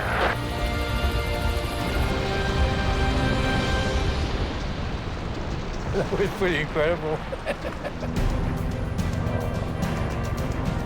Yeah, Richard, we are all done explosive control at the summit. Very good. Thanks, Paul. I'll see you down there a little later.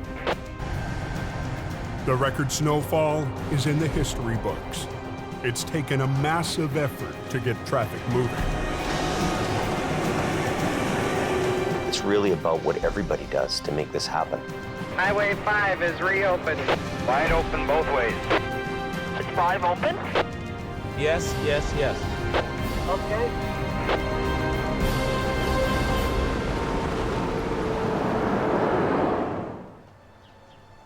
Down at the yard, there's one person who's not in the mood to celebrate.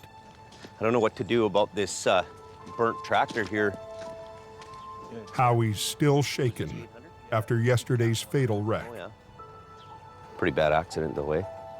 Yeah, it was nasty. Yeah. Get the job done first, think about it second. It's not until you get home, right? Yeah, that's when you start soaking it in. Yeah, I know. There's no real mechanism for you guys when you get out, or us guys, you know, when we're doing these jobs, to see any of that, you know, to counseling. It's not really offered in our business too much, but it's something maybe I should offer to you. I think I'm too far gone. I've kind of written myself off. I don't know how much it'll help or if it'll help, but at least it'll give me somebody to talk to about it, right? Yeah, I'd go. I'll go make those arrangements for you. Thanks, James. Next time on Highway Through Hell. A huge breakdown and a high-tech recovery. Both highways are going to be shut down. We keep going? Choke off the route to the north. It's gotta be enough there. What do we got here? A simple job for Colin Release all your brakes. turns into a marathon. Okay, go ahead. And a loaded semi It's coming. It's gonna go here. on a narrow curve Watch yourself. cuts it close for Jamie.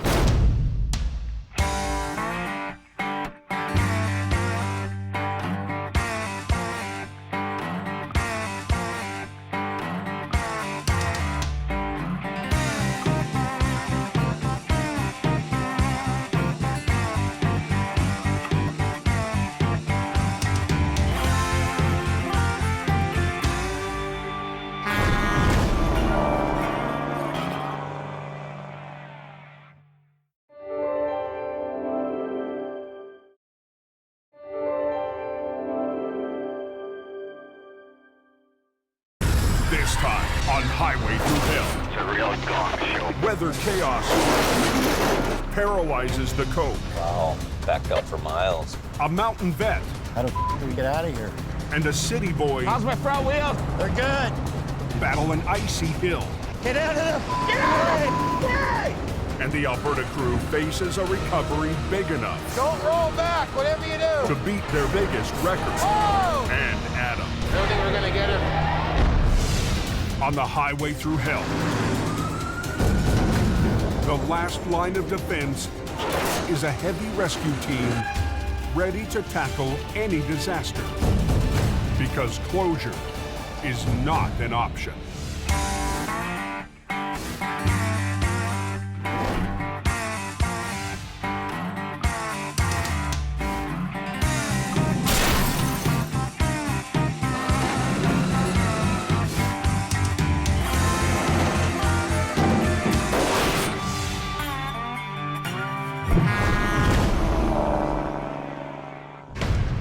Traffic will be thick on this road today. Apparently it's a real gong show. 2 days before Christmas, a sudden storm is slamming British Columbia's Coquihalla Highway. The compact snow turns into compact ice, and they can't put enough sand down on it quick enough on this highway. Cold air hit, froze solid. We now have concrete. Trying to get it off is a real problem. And I think I'm out of sand. I don't hear anything now. On the busiest travel day of the year, drivers are stranded. You know, it's nice and sunny down on the coast, and you get up on top of the mountain, and it's a hell zone. I passed a pickup truck, and then all hell broke loose. My husband just hit the black ice just now, and the truck spin. This road is a sheet of ice.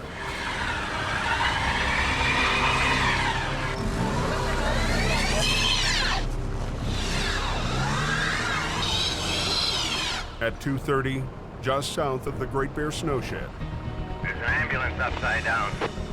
the icy road claims its first casualties. They can't even get out the accident. It's blocked up so bad. Just down the hill from the ambulance, 2 semis have tangled up in the slow lane. Nobody's gonna make it up this hill. This hill's just way too slippery. Traffic is at a full stop. What, you're not even plowing it or sanding it, doing anything? They can't get by all the trucks. So is the road closed? Yeah, it's gonna be a while. But down at Jamie Davis Heavy Rescue, the rotator is sitting idle. We're not on rotation right now, and the trucks are all parked at the yard lined up. Jamie's competition is on exclusive police call for 2 weeks, so he's just another driver trying to get through the mountains. It tears me up to be in a situation where I can't provide a service to the public that the public deserves. Bugs me. Bugs me a lot. Since he can't work for the highways today, Jamie's heading to Merritt to pick up his stepson Brandon and get him home for the holidays. I'm being Joe Citizen today and I'm just driving. Oh, Highway 5's closed, it's saying. Uh-oh. Oh, they've got it closed right down here. We may not be able to go to Merritt. Wow. Backed up for miles. Christmas traffic is stopped dead, and the one guy who could help open the road is off duty. I don't think any of this stuff would have happened if Jamie would have been up there. A 14-hour drive northeast of Hope, there's one place where Jamie's trucks are hard at work. Traffic. On the highways that form a lifeline to the oil fields of northern Alberta. With Christmas only 2 days away, It's like a parking lot out here. workers are racing to get out. It's real greasy when you get out of Recruitment all the way up past Concord. But an Arctic flash freeze has coated the highway with a thick layer of ice. Feel like I should get my curling broom. Heavy Rescue has their hands full and are fighting to keep the road open.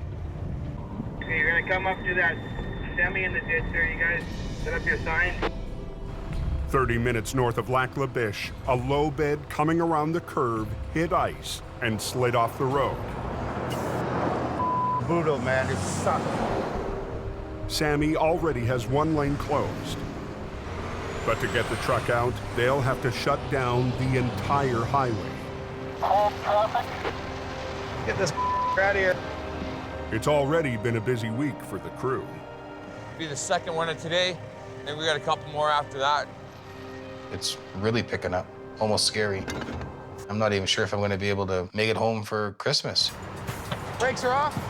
And just kind of steer it up the bank. What's going on here? The road's closed both ways. Put your boom down. Boom in. The crew would like to quickly pull the truck out sideways, but the low bed is impossible to drag through the snow. Just hold your brake on. So Heavy Rescue decides to pull it straight ahead. Adam needs Colin to lift and pull at the same time. Lift your boom up. Hurry up. I'm not allowed to think for myself. We get the truck out so we get to the next one. Yes, we're getting to the next one. Nothing tow truck up the road. I know, we saw him. We already talked about it. Hop in and drive her. With traffic backing up, Colin has to move the wrecker to position for the final pull. Put her on high speed. Same direction you are, just head right there.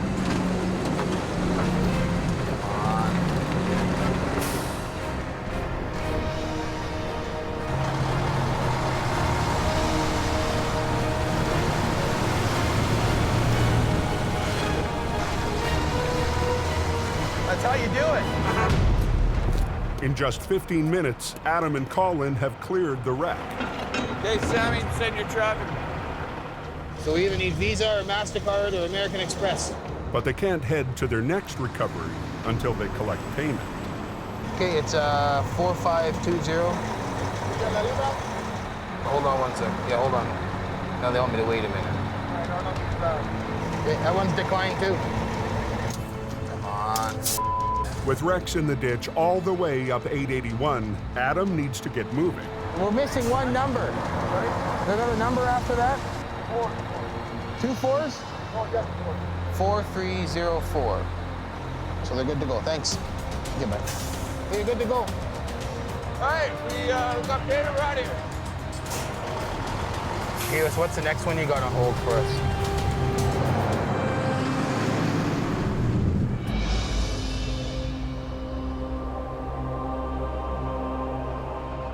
Hey, I just heard they shut shut the coke down. Is that right, guys? Yes, it is closed. Multi-vehicle accident, ambulance upside down. Back on the coke, the highway has now been blocked for 2 hours. Oh, this is crazy. Dozens of trucks hauling Christmas freight are trapped. And holiday travelers are in for a long day. I haven't been trapped on the highway like this before, no. I should have took the Fraser Canyon. Jamie Davis is still stuck in his pickup truck at the back of the line. This is a weird experience waiting in traffic like everybody else. Jamie's competitors are on police rotation today, and getting the highway open is solely up to them. There's extreme times when things go crazy here, and you need to have a full complement of equipment and people to deal with it. This could be what I would describe as Armageddon in our world. But the competition seems to have trouble just getting started. The tow truck driver was trying to put the chains on the truck, and I'm thinking it was the wrong chain for the wheels. He started chaining up, and then I see they take it off. So I don't know if they wrong size chains or what, but he took off the chain, so he made her up somewhere. Some of the stalled truckers could drive out if they'd chain up. Full water tank, Glenn. Highway manager Richard Enns is getting tired of waiting. When I got here, he finally started putting them on, but didn't know how, and here we go. Bit of a nightmare. And it ain't over yet. Up near Portia, a northbound truck loses traction on the hill. I'm trying to get some chains on now, but I just don't want this guy come smashing at me. Yeah, I'm just waiting to make sure that it's safe before I get under there. Look at this, look at this. You see why I don't want to go there? I have to just keep watching my back. That's the reason why I don't want to go under my truck.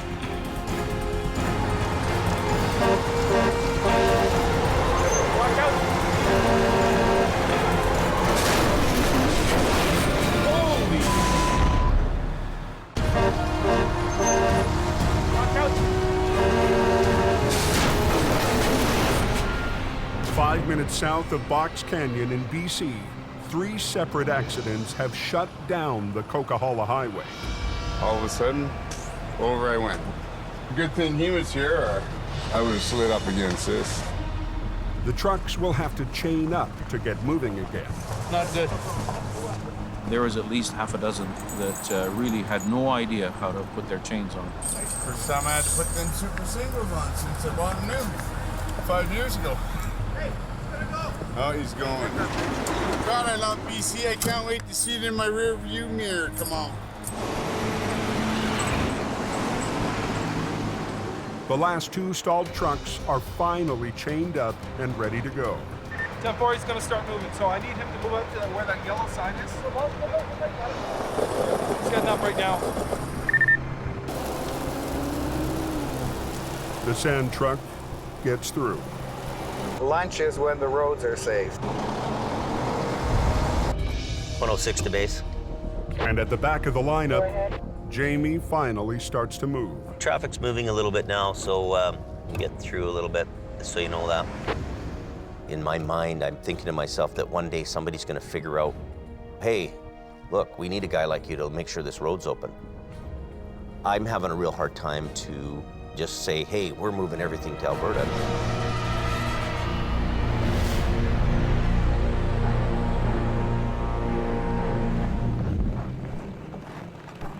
The next morning, in Lac La Biche, Alberta, Adam is heading home to spend Christmas with his family.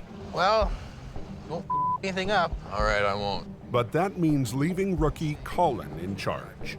Sooner or later, there has to be a time where the young'un grows up and then goes on his own. Think before you do. Get going. Jamie held my hand for a little while, and I grew up and I went on my own. All right, okay, well, take it easy. Have a safe drive. Take care. See you guys later. Drive safe, eh? It feels good that Adam feels comfortable enough to leave me in charge. And it's good that those guys get out of here, too. Peace and quiet.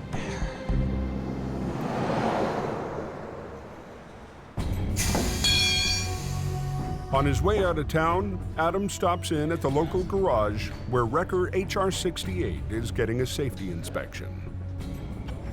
When HR-68 left BC, it was supposed to be ready to go for an Alberta inspection. And they supposedly went through that truck with a fine-tooth comb. Jamie's new mechanic prepped the truck for its trip north. We're changing all the fluids to make it so that Adam can go all over Alberta. And once he gets to Alberta, I don't really give a because he's out of range. How you guys making out with this thing?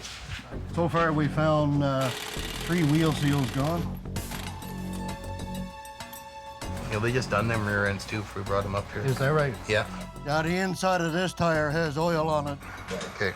That indicates a wheel seal leaking inside. So we'll be pulling this one apart. The wheels were ready to fall off, axle seals were leaking, and nobody ever caught it and hope. I've told them straight out, this is going to fail. I'm a little bit pissed about the rear end stuff. It's not putting Adam in the Christmas spirit on his way home for the holidays. See, they were just done 3 weeks ago. Now my truck is going to be down for a couple of days getting that stuff fixed that should have been done in hope.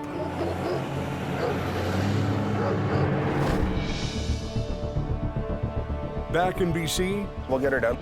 Heavy Rescue's Ken Monkhouse is heading 10 miles up a remote logging road for what should be a quick recovery. Just a pickup truck with a trailer over the embankment. Shouldn't be that hard. With Jamie off of police rotation, every non-highway job helps. Even a small one. Don Starr's been waiting an hour for backup after his own truck failed to make it up the mountain. I just couldn't climb it, that's all. The truck's a little light in the back end. It's made for hauling trucks, not for climbing hills like this. And Don knows these hills. With more of his crew in Alberta, Jamie hired the 20-year mountain veteran to help keep the BC operation running.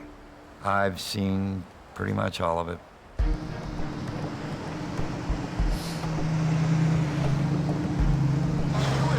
I was. About another 2 to 3K. The truck's only supposed to be about 10 or 15 feet over the side, but the trailer's down 40. How steep is this freaking hill? I haven't got a clue, bud. I only got up so far. I'll grab my gloves. So slow and low or gumboot, or what do you think? I don't know. I backed up to the bridge and took a run at it. The first challenge is just getting to the site of the recovery. 2 miles up a hill of sheer ice. Right where I spun. Oh, you got more weight on the back. Way more. That's the difference. The road to go in was just solid ice all the way there, and we got up to the top of the hill and we had to stop to where we were going to do the recovery.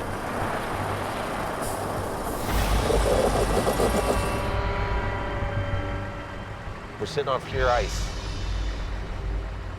Can't go backwards, can't go forwards. We can't do anything. Helping this guy is not really an option now, because I won't be able to back up that hill. No, that's out of the question. We could never get a bigger tow truck in there to do the recovery on it. And you're not going to get a bigger truck in there anyways, because the road's so bad, it's so narrow, and it's so covered in ice. But Ken and Don realize their problem is a lot bigger than not being able to recover the pickup. It's got a layer of ice right underneath. You can see where your chains were digging. How the f do we get out of here? I don't know what to do here, Don. I really don't. This is sheer ice. There's a big steep embankment over here. There's a nice big ditch over here. We can't get nothing in front of it. If I try to come back down backwards, you need to end up in the ditch or over the embankment and die.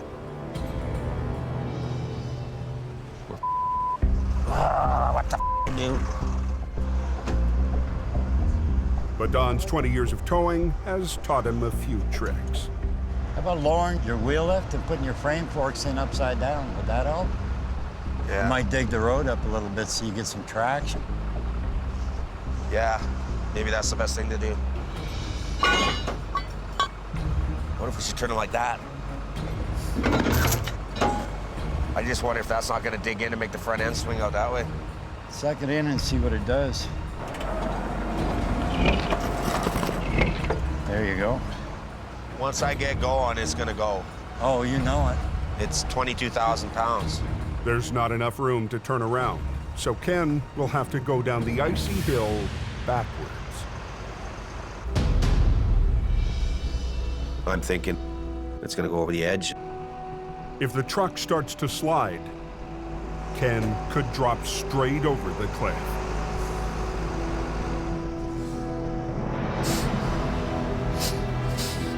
Straighten her up.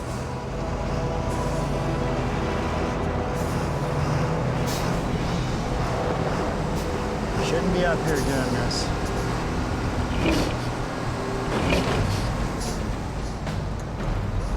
Right at that real snotty part.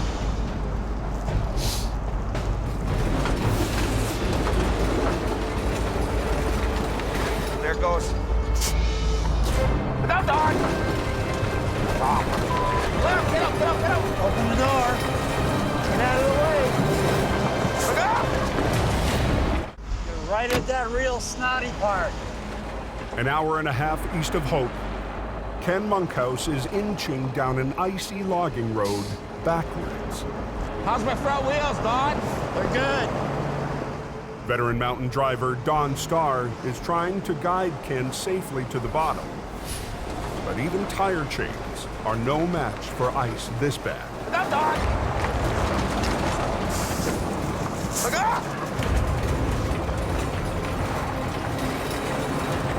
There it goes. Look out, look out, look out, look out, look out, Don, look out!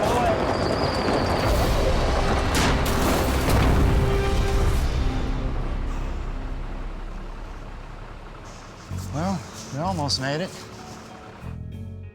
He just started backing down and it just started sliding. You got no control at that point. It went into the ditch side of the mountain. We were very lucky that it went in there. Well, I think we just the wheel left, to be honest with you. she buried. I thought that wheel lift had helped, but, well, it did until it got to that snotty part. Yeah. You never give up. There's always a way out. I got an idea. What's that? Grab the wheel lift. Keep your wheels turned the way they are. Lift the rear end up and push her out. You think that might work, or will it lift it? All right.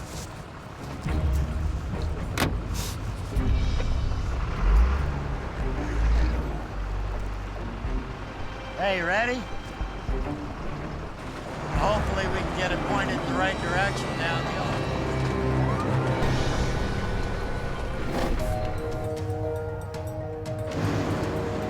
Just east of Hope, Adam's on the final leg of his trip from Lac La Biche.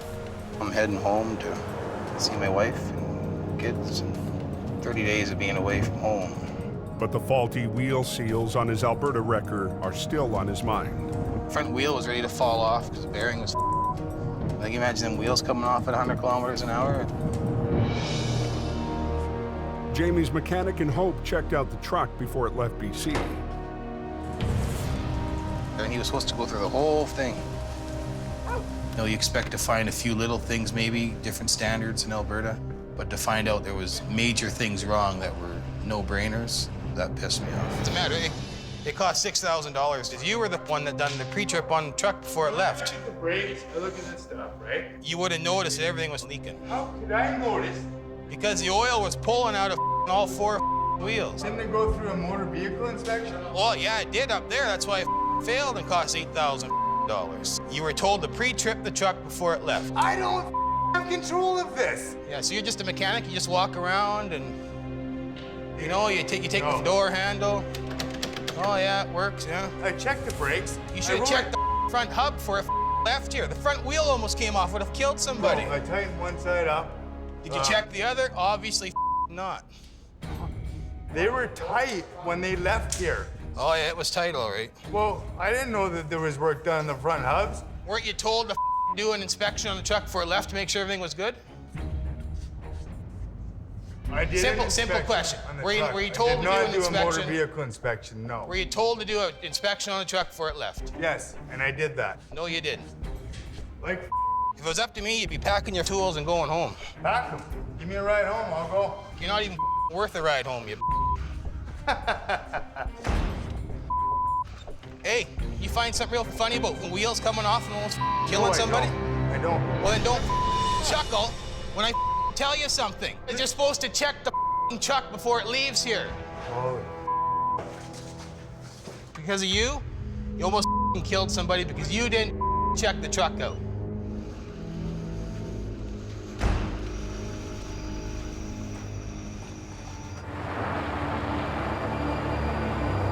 Hold her there with the brakes. Back up at Whipsaw Creek, Ken and Don are still trying to get Jamie's truck out of the ditch.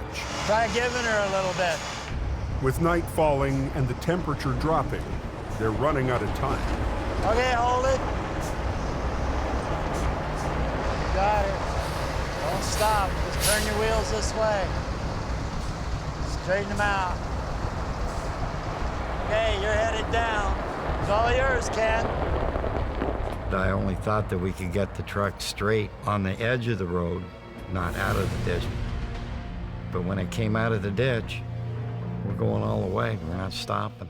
Ken has to make it down a mile of sheer ice with a 400-foot drop at his side. Failure is not an option.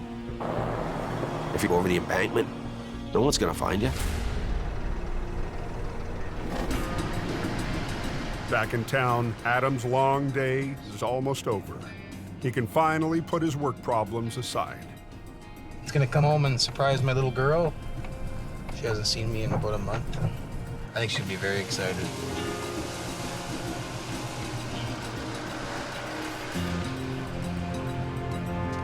Oh. Kayla. Come here. Hey, this is why I work these long hours in these god-awful conditions, is for little moments like this. I didn't see that one. You missed me? Yes. Love you. Got you something? Yes. What it is? Yes, here for the toys.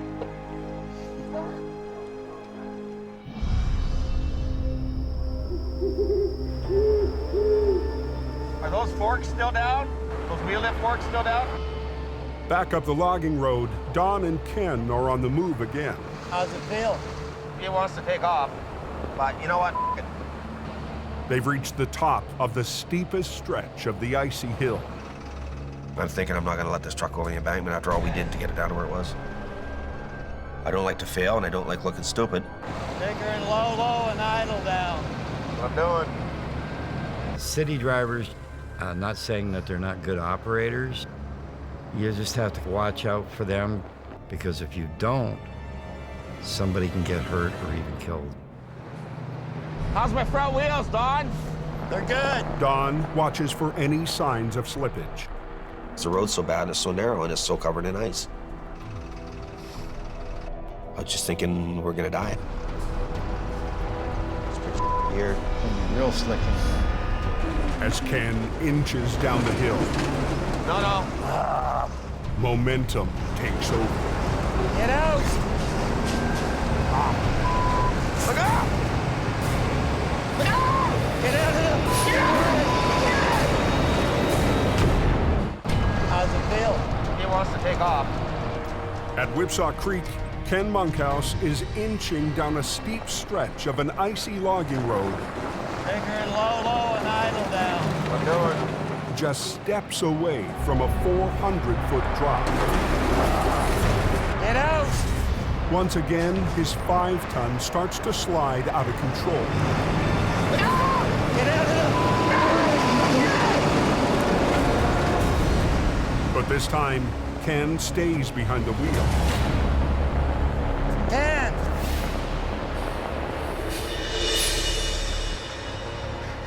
Ken managed to steer the truck just enough to keep it on the road. Buddy, I wouldn't have rode her that far. You done a hell of a job. I feel a lot better when we're back on pavement. I thought she was gone. I thought so too. Death-defying, let me tell you that right now. If Ken hadn't pulled that out, that truck would have been gone over the side. That was crazy, man. What a ride. Brave man, I wouldn't have rode her down. But he did. And he kept it under control, too. Want to get out of here, get back on the road. 7 hours after arriving on the mountain, Ken and Don are back where they started. Nightmare. Yep. Why am I doing this? Why am I risking my life? For nothing, for no pay, not a dime. Doesn't make any sense to me. I understand, Ken, what was going through. Towers have a different perspective on mortality than other people do. We see it so much. Maybe this isn't meant to be. They didn't get the wreck, but they got away with their lives. I wouldn't have got out there if it wasn't for you, my friend, so I really respect you. I don't respect hardly anybody, but I respect you a lot. So thank you, I appreciate it. Let's get the out of here.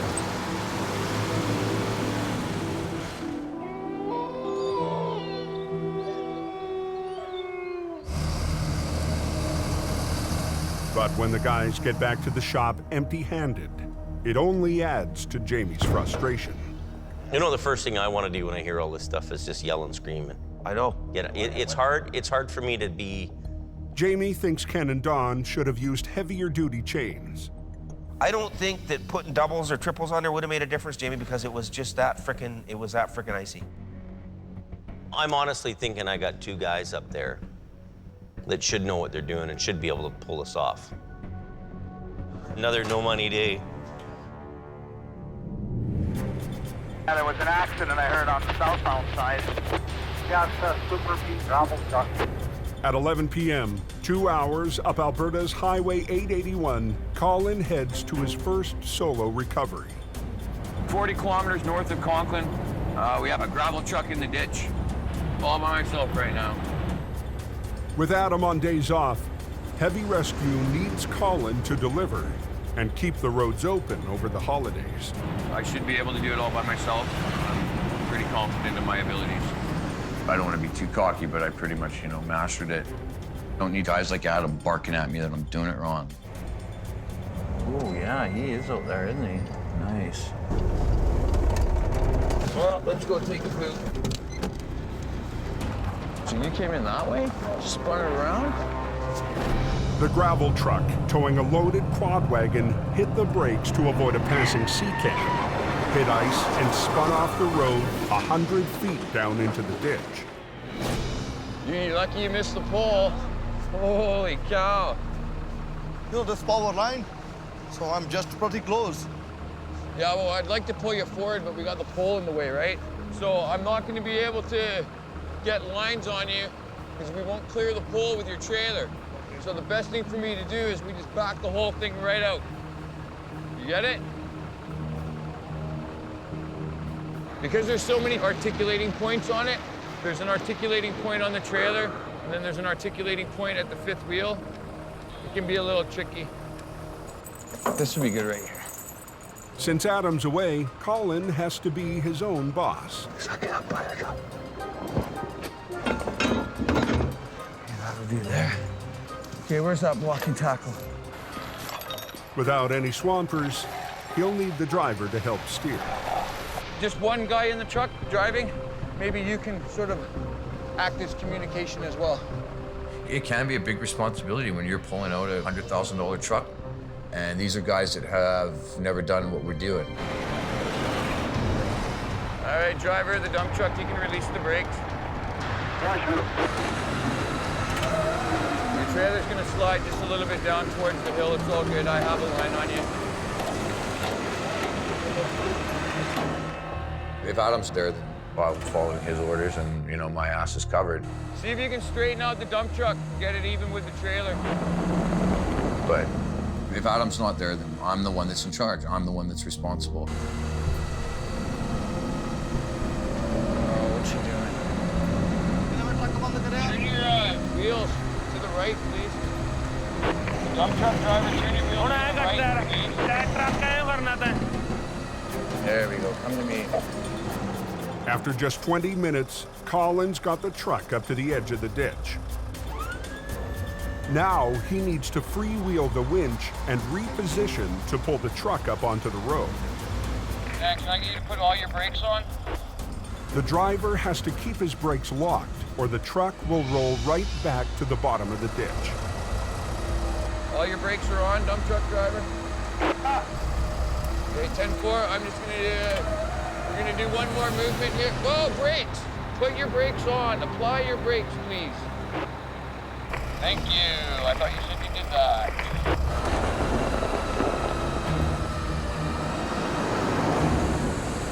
Brakes on! Brakes on! That was a good night's work. Collins made his first recovery flying solo. Out of the ditch right now, so that's why I'm smiling.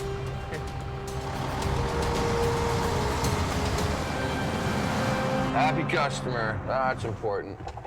Okay, let's get out of here.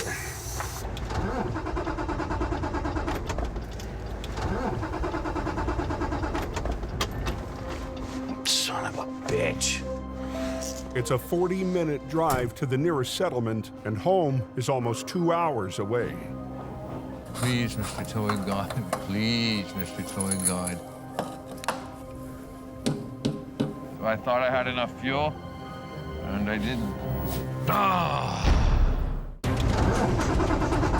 On a remote patch of Alberta's Highway 881, Colin has just made his first solo recovery. Son of a bitch. Me. But a careless mistake has ruined his victory. Out of fuel, Colin has to make the tower's walk of shame. I got service here. Hey! I ran out of diesel on the 881. No. Yeah, so, can you bring me some diesel? Yeah, right. No, I'm serious, dude. It'll take 2 hours for Colin's friend to make the trip with a jerry can. Time that Colin can use to think about his mistake. This is what we'll get remembered for.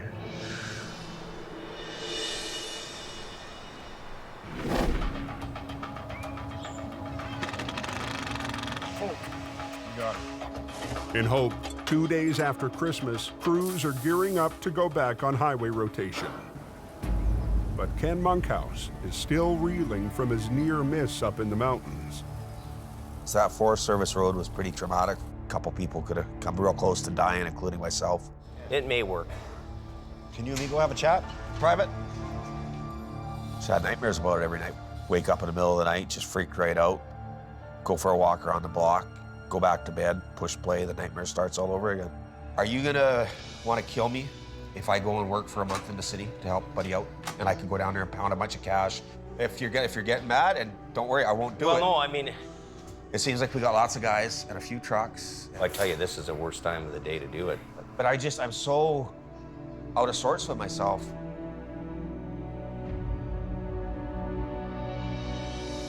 Yeah, go ahead, go ahead. Are you sure? Yep. Okay, thanks, buddy. It's a thing because tonight we gotta have guys on the go. It's just another thing that you just don't need to happen.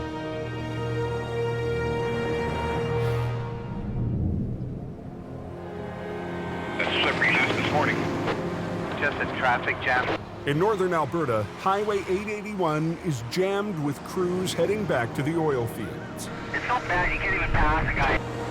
Whereabouts exactly is this accident? Extremely slippery.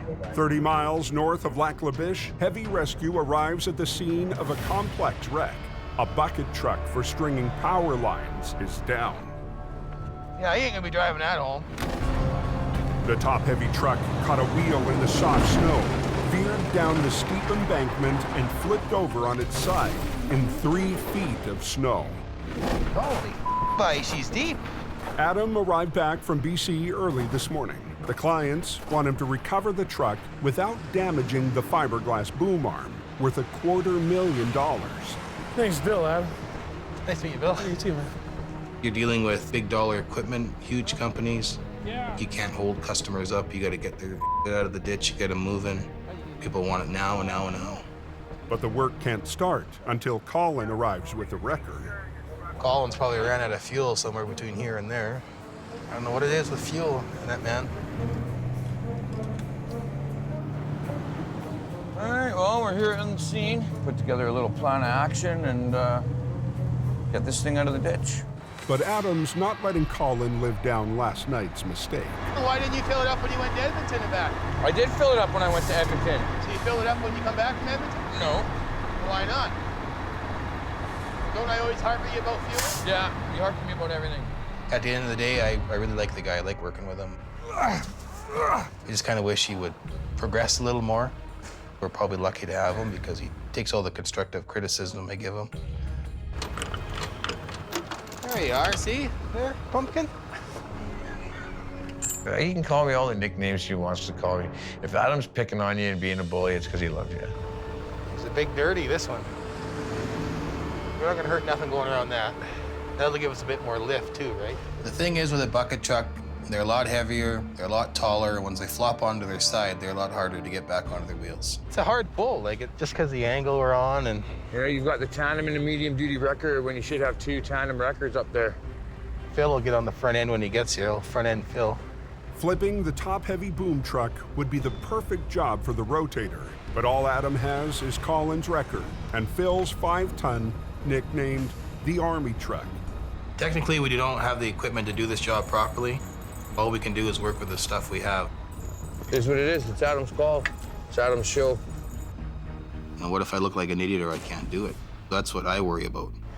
To even make the attempt, Adam has to shut down one of the most important economic lifelines in the country. When you get backed up, then we'll shut the road down and we'll both get into place. Copy that. Okay, hold all traffic. They wanted to have a picnic in the center line, so they closed it. Adam, you want to start bringing that in now? Bring her in, yeah. Adam's first step, pull the 50,000-pound truck onto its wheel. Then Colin will pull it gradually upward along the length of the ditch and onto the highway. Pulling. Let it go on your right one.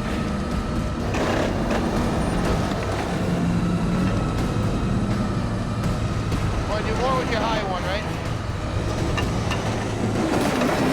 I'm gonna bite in, that's all I need to do. The spades on HR-68 raise the tires off the road and use the weight of the wrecker to dig into the ice. Yeah, these teeth aren't gonna let us do it. On a hope in hell. Adam's waiting for a set of custom cleats designed to anchor in extreme cold conditions. Just so icy. With no grip on the frozen pavement, the 2 trucks just don't have enough weight. Until we can get the trucks anchored, we can't do diddly. So Adam changes the plan. We'll hold your foot on the brake. Keep her revved up. With HR-68 lowered back onto its wheels, Adam's hoping they can provide enough traction. I got my foot on the brakes. Are they dynamited on? Don't roll back, whatever you do. Whoa! We'll hold your foot on the brake. Keep her revved up. Oil patch traffic is backing up on northern Alberta's Highway 881. Why'd they close it? Usually why it's closed. Closed means closed. I got my foot on the brakes. Are they dynamited on? Adam makes a last-ditch effort to get a heavy boom arm truck upright and back on the road. Don't roll back, whatever you do. Whoa! The extra weight of it, where it was down the embankment, it definitely weighed more than my truck did.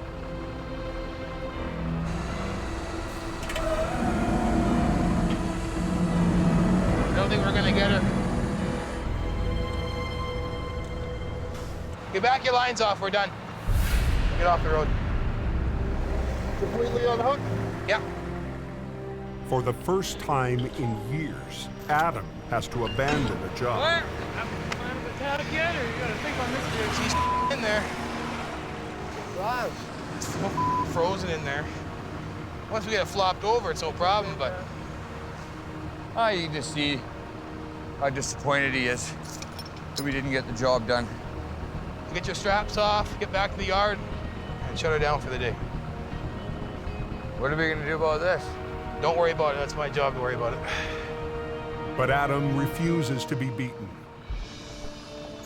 He calls for the one piece of equipment that could make the difference. Yeah, this is Jimmy. We can't get it up.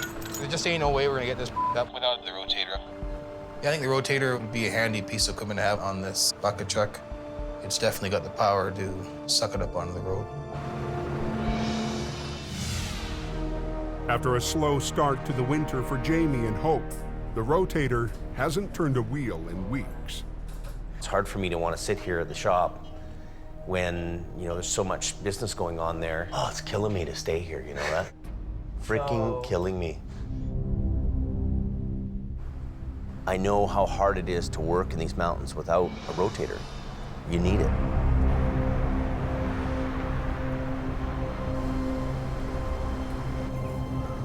The next morning, Jamie makes a bold move. There's a job waiting for it. I have work for this truck. We've come to realize the responsibility that we have to keep those highways open, keep that transportation flowing on those highways. But Jamie's responsibilities in Alberta could come with a big cost on the coke. The rotator has always been our flagship vehicle here, our best, biggest, baddest recovery machine that separated us from everybody else. Moving our flagship rotator to Alberta, it's a hard decision for me to make because I know that I may need it here at some point in time.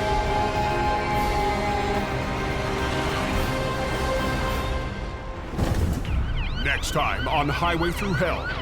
Fleets all over the road. The biggest wreck of the season It's a damn tangled mess. explodes on Jamie's doorstep. Yeah, Jamie and his rotator must be all excited. But it's all up to Howie The fist of God came down on it. to get the highway open I'm all by myself. without the one truck he really needs. No rotator. No backup.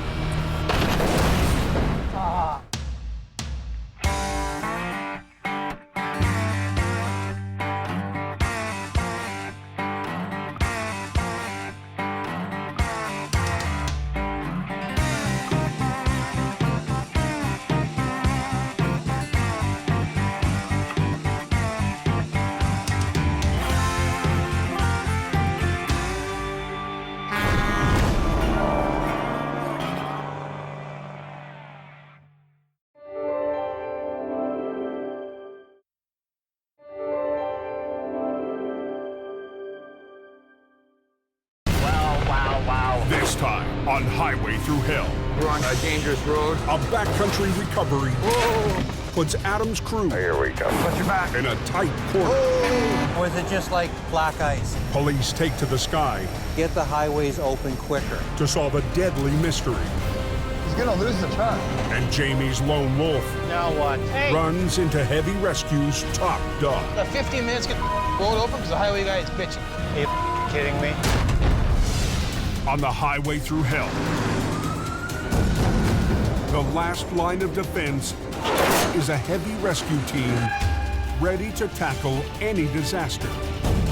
Because closure is not an option.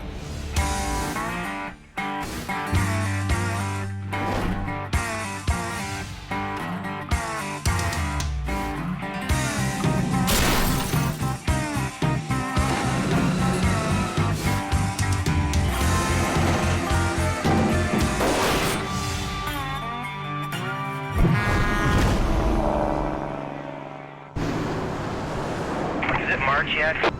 Oh, wait, it is. The winter wonderland. Late in the season, the temperature hovers near freezing. It's snowing pretty hard. A little bit of slushy compact up in front of you there. The weather on BC's Coquihalla Highway can change in an instant. It's now turned to rain. Go easy northbound. It's dangerous for everybody being on the road. There's spray, there's ice, there's slush. Compact and slippery and rain. It's just gonna be a mess tonight. It's the recipe for disaster, really. At 5:30 p.m., Wow. 10 minutes west of Hope on the Trans-Canada Highway, There's a lumber truck there, north-south that fled Hope. What lanes are blocked? Both the eastbound lanes are closed. He caught a snowy edge and overcorrected and then just began a barrel roll. There's not much space left for a body in there. I think he's pretty fortunate that he's still with us. both eastbound lanes of Highway 1, the country's major artery, are blocked. I don't know if it's going to be shippers on call, but there needs some heavy equipment to clear all this. Adam Gazzola is on break after 4 weeks up north, but he couldn't resist the lure of a big wreck. I just come down for my 10 days off and figured I'd come out and have some fun. What do you want to do? You think we should skid these ones out of the way? We need to get this highway opened up. We'll just tip it over with a couple of wreckers. You know, get the hell out of here. Phil's got the Peterbilt. He's backing up for the truck right now. Adam is top dog in Alberta, but BC is Howie Irwin's turf. Well, Howie's in Chilliwack somewhere coming this way. Until Howie's on the scene, Adam takes charge. So you come down here at 47, at least we'll be able to do something with it. Okay? How's she going today? The highways are in a big panic, so whatever we're gonna do, we should probably try to do her. The B train is too heavy to flip with a load of lumber still attached. You gotta talk to Wayne here. Heavy Rescue's newest driver, Wayne Sahata, will have to cut the load free. We gotta crawl up there and cut it. You crawling out when they get to the top of the tire? There you go. You got her, Wayne. How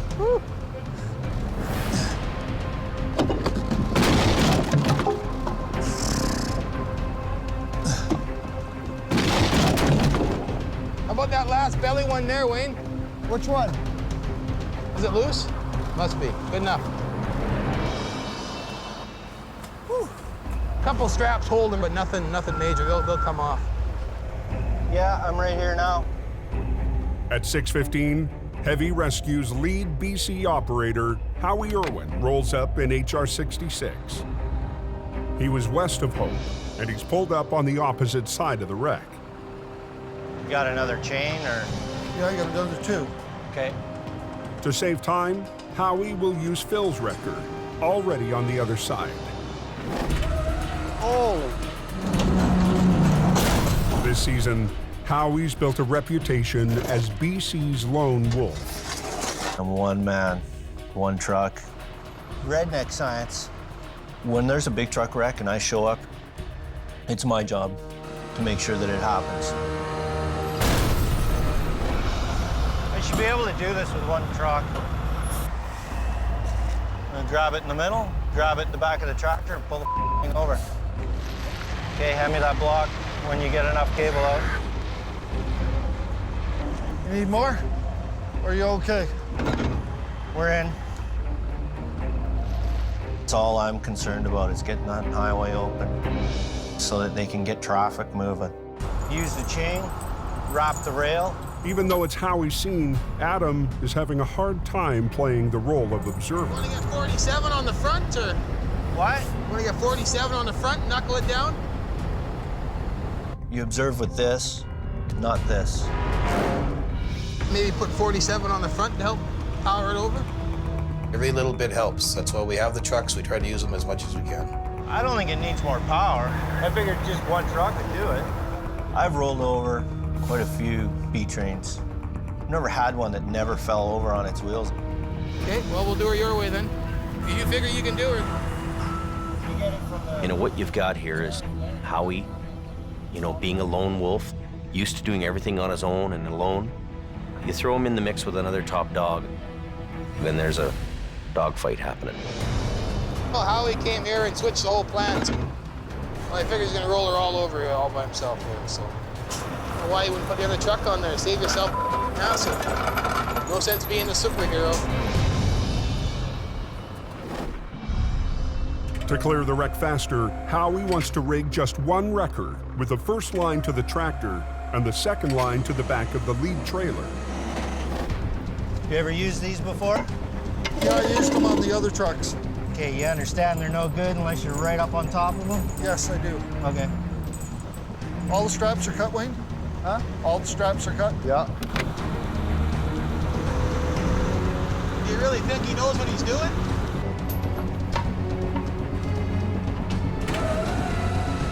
Try it. Okay, here we go. Keep going. Keep going. Come on, you little...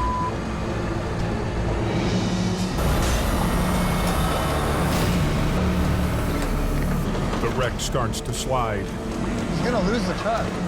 but doesn't flip. Dog shoulder. Real.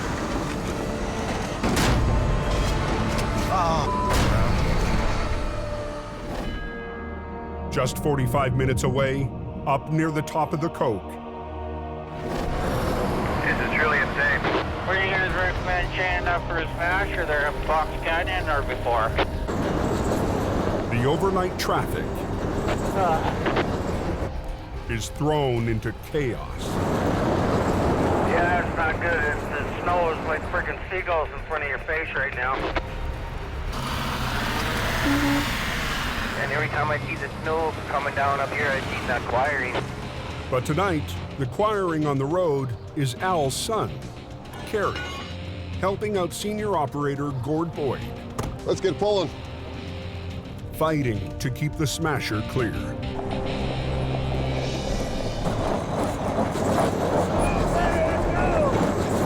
Up near the summit, the steep 8% grade takes its toll. I can't get up the hill. It's because they all stopped. Problem is, once you stop, It's awesome. The driver works traffic control for Jamie's brother, Jason. He needs to get to a wreck up the highway. either I get up there and get to do the recovery, or I hang out down here for the night.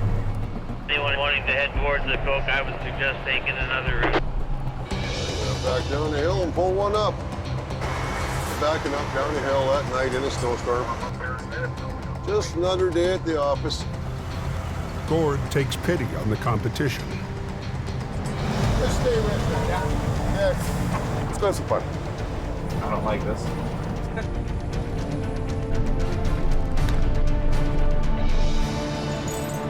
There you go.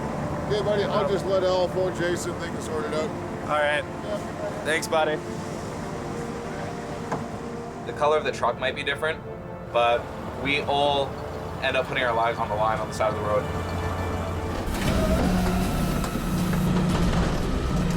Long shoulder.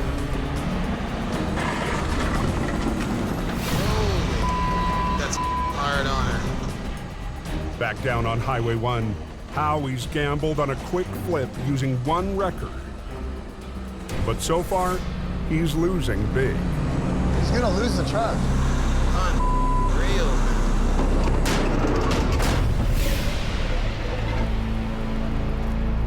The wrecker should have enough weight to flip the empty trailer. You didn't cut all the straps, right? What? You didn't cut all the straps, I have right? no idea. Something's holding it in place. I know there is. I asked those guys, did you cut the straps? Yeah, we cut the straps. Howie takes a look for himself. Oh, that's why the problem is. Some of the straps are still holding. Anytime I show up at a wreck and it's still restrained to a flat deck, climb up on top, cut them from the top. That way the trailer can pull away and lay down. All right, just a cluster again. Adam's not waiting for Howie to cut any more straps. Spin around, let's get her backed up there. He pulls the salvage crew's backhoe into service to help the Peterbilt pull over the rear trailer, You gotta get over more if you can. and then positions Wayne and Truck 47 to tackle the front of the tractor. You bend that over, so you're gonna go. Yeah, I know. All this iron sitting here, we're not using it, so. Phil, we definitely wouldn't do it this way in Alberta, would we? Nope. We'd have the road open by now, I can tell you that much. Are you kidding me? Hey, what is going on here? You got 15 minutes to get the road open because the highway guy is bitching. You got 3 people here trying to come up with ideas. Well, when you listen to somebody. Lumber everywhere. Wow. Yeah, the whole highway's blocked off, eh? Hey, what's going on here? You got 15 minutes to get the road open because the highway guy is bitching. You got 3 people here trying to come up with ideas. Well, when you listen to somebody for a minute. On Highway 1, just outside of Hope, heavy rescue is struggling to clear a wrecked lumber truck. Traffic's been stopped for almost 3 hours. I understand you're working your ass off, but we gotta get the road opened up here.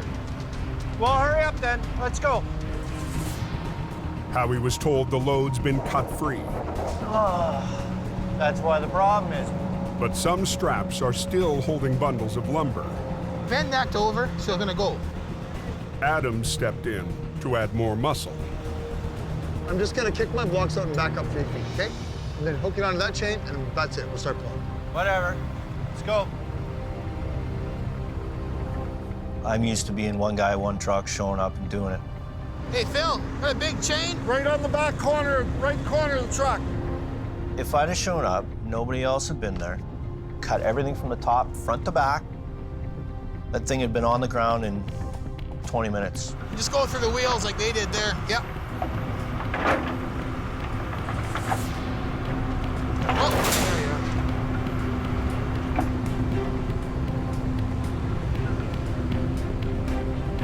I'm gonna release my line and drive ahead.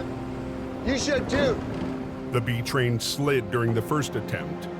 Now it could come down right on top of the wreckers. I don't want this truck falling over and landing on my truck. Is he ready? Yeah. Okay. But Howie's confident his wrecker is clear. I don't understand why he's not moving his truck ahead. Hey, look at that.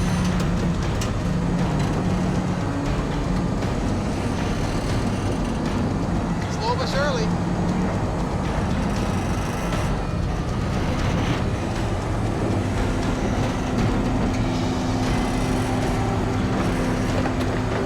Come on, old girl.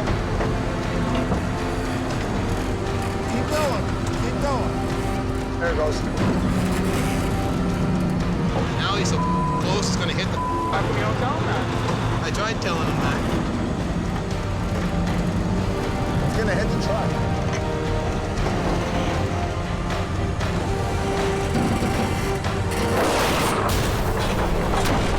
Whoa. There, it's down now. Did it hit the truck?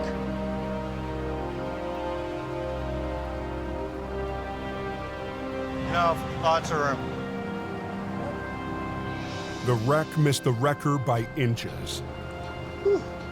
Okay, just freewheel the other side and pull ahead of it.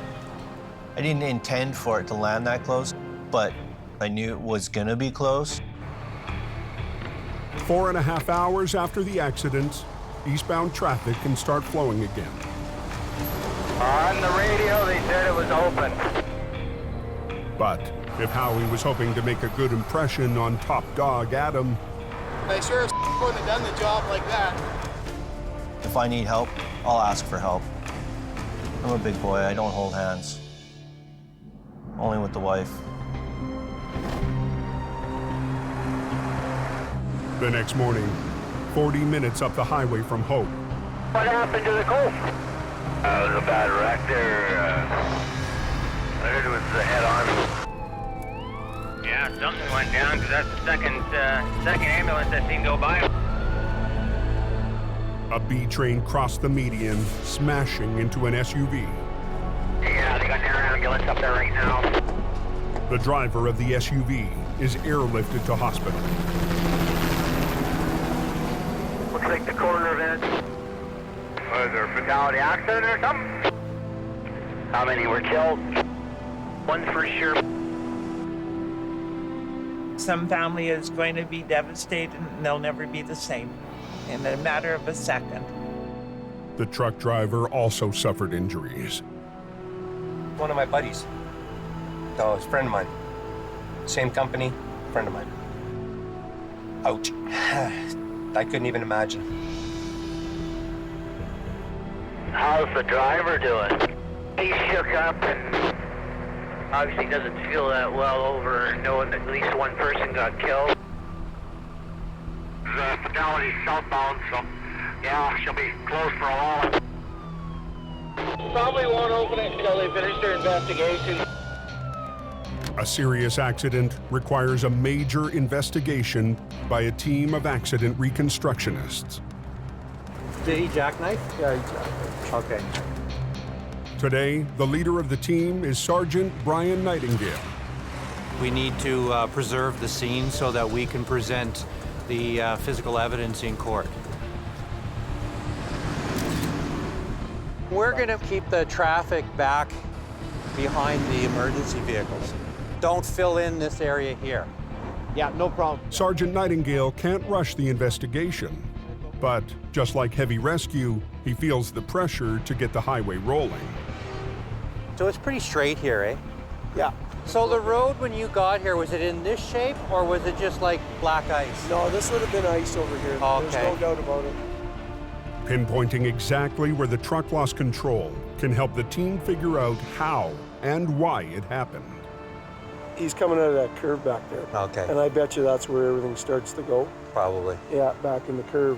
Because why would he lose traction on a straight stretch? Sergeant Nightingale needs to survey the entire accident scene for the full picture. We can put the UAV up and then we can get our aerial photos. Every time we shut down the highway, costs $1 million per hour in lost commerce revenue. Position, hold, engage. This way, I can do the whole survey of the scene just by taking it up in 10 minutes and taking it back down again. And the whole purpose is to get the highways open quicker. Investigators hope images from the drone will help provide the answers they need. One of the most important things of the scene is to get the proper kind of photographs.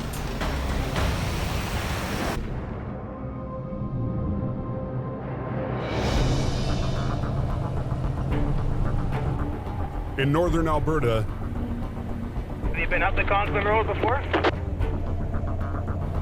I know I haven't been. You're in for a treat. Adam's back in the oil patch after 10 days home in BC. He and Colin are heading to Old Conklin Road, 3 hours north of Lac La Biche.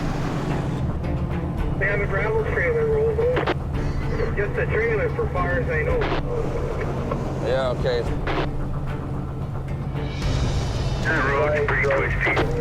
It's a narrow, white-knuckle ride through remote oil patch backcountry. Pickup coming at you, Colin. No, I heard him. 58 empty body drop. If you know there's a wide load coming, you better start finding a space to get the hell out of his way. The trucks are hauling loads of gravel, used to extend roads over the muskeg into more remote oil fields. 35 loader pickup. These roads are narrow. There's protocol on them. Your record kilometer 31 to line. Every kilometer, you need to call out where you are, what kind of truck you are. You gotta be careful. You gotta watch your speed. That way, you know, two vehicles don't smash into each other. I'm calling straight on the 97 corner here. Just watch it out. Recovering a loaded trailer will be tough enough. Yeah, we're here. But on this narrow road, it'll be almost impossible.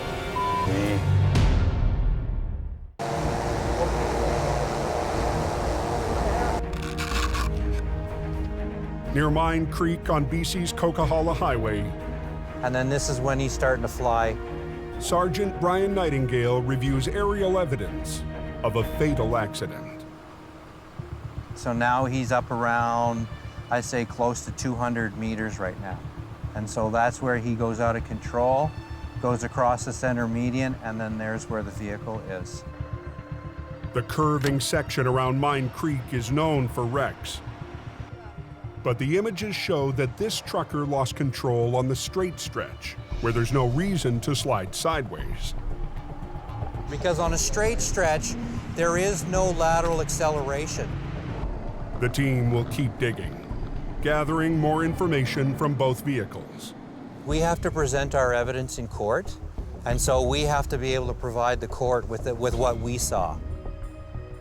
This particular vehicle has an airbag module that will have quite a bit of data. They'll transport the SUV to a garage to access the module and hopefully more clues. They opened up the Coquihalla southbound?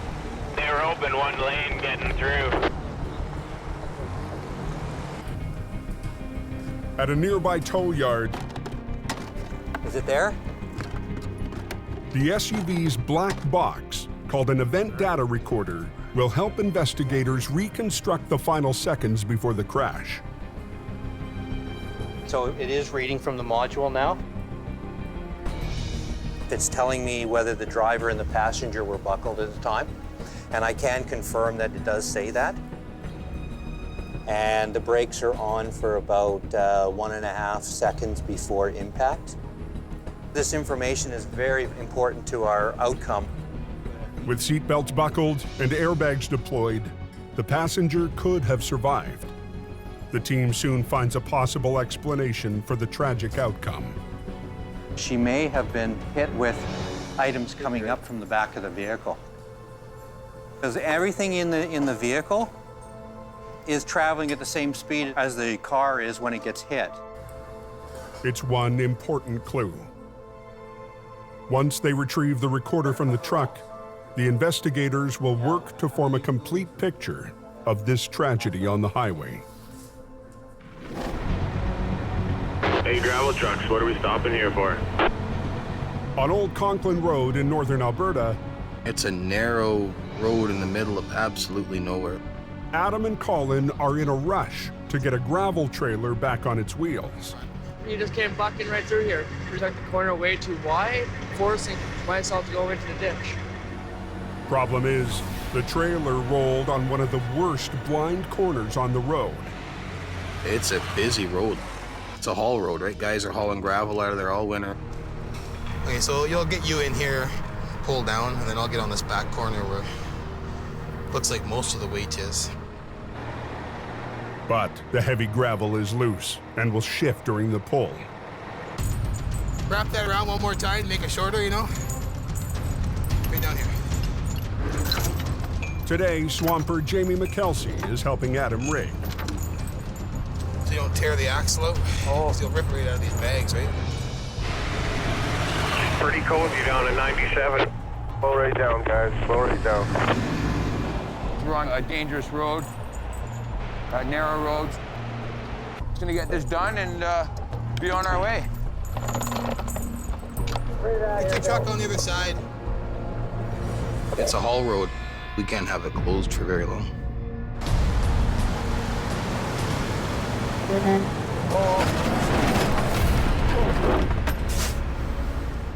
You want to push on some more? Let go of it. Kind of limited on space. I just kind of want to keep it out of the way. Keep it from swinging over into my truck. That'll help. You pull ahead some now? A little bit. Hey, you don't want that hitch coming out and whacking you in case it breaks. Well, I got it tied up, but still. Okay. I'm gonna go between that, we should be okay. I'm underneath the airlines now. Okay, how's that look there? That looks okay.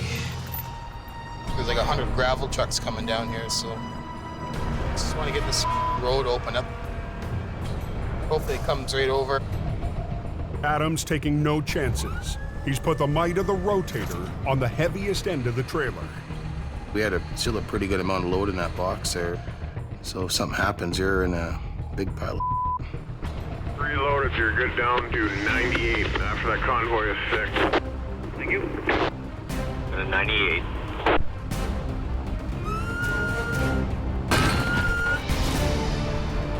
Yeah, go ahead, yeah.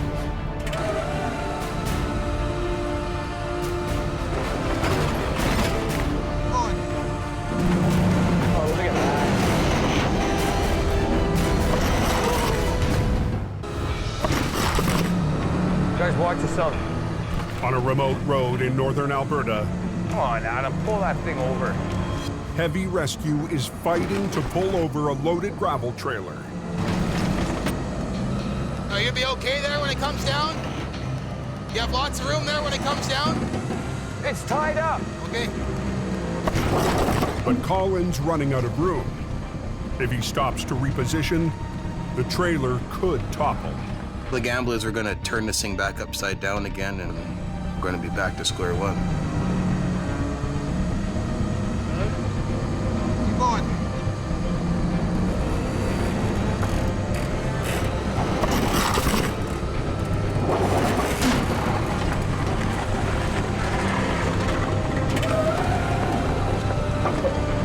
Let it down? Well, let's go down or no? Oh, what? No, you're right on the boom. Ah. Well, it's caught on the boom, so it won't go down, come back down. That 97 is blocked off. There is.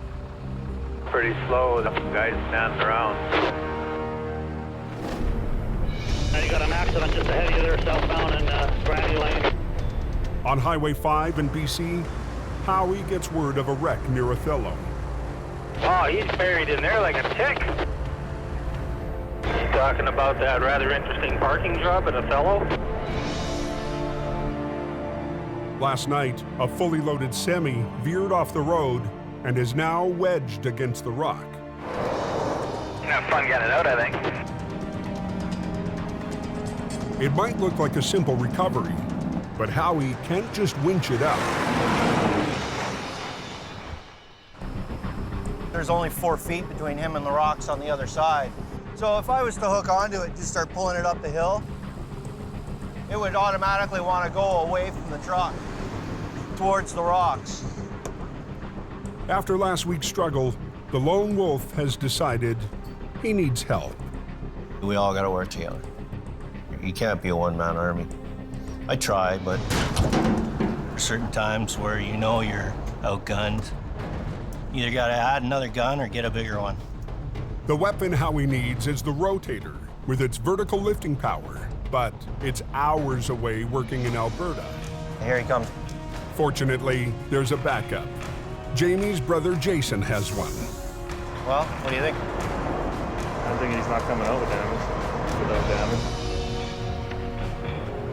Guys are all fired for having dirty trucks. Jamie shows up to oversee the recovery.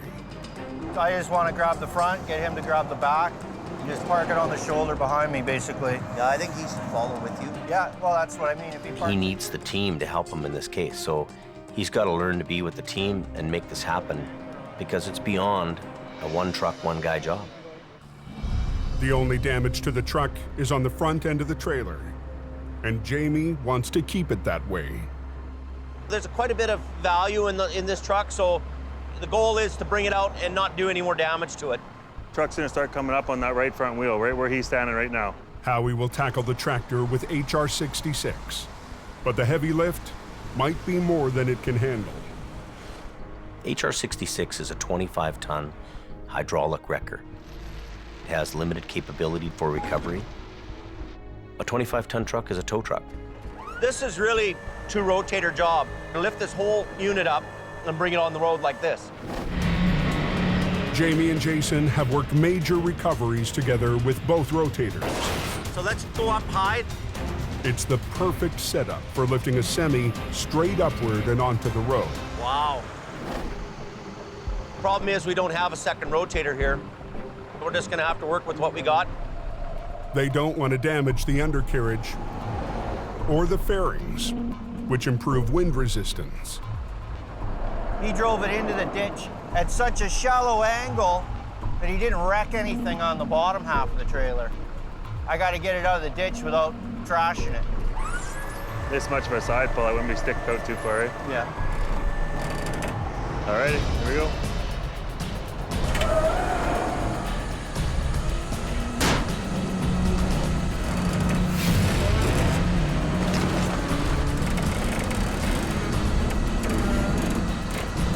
Give a little bit more on the downside.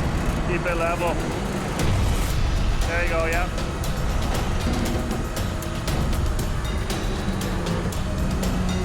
A little more. It's coming, it's coming. Hold it. Hold it. It's gonna be a stop here, guys, in the lineup. In northern Alberta, drivers trapped on a busy industrial road are losing patience. What are we waiting on? Is somebody coming in, or are we just hanging out? We're costing them guys money. If we don't get that out of the ditch and off the road, you know what? Those guys might miss free trips, right? And that means money to a guy that has a truck payment. Heavy Rescue is racing to flip the gravel trailer, but the trailer's hitch is jammed against the wrecker.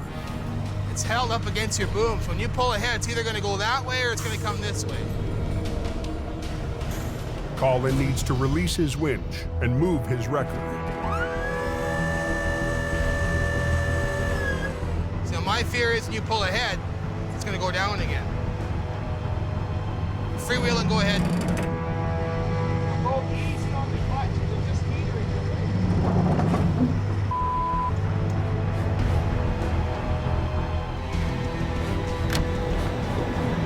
Jamie, watch yourself.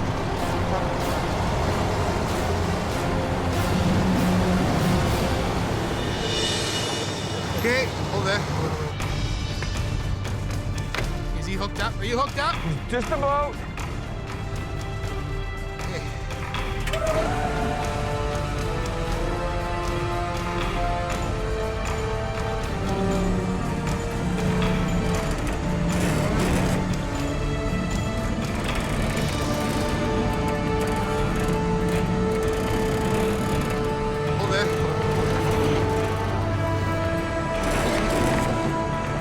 There we go.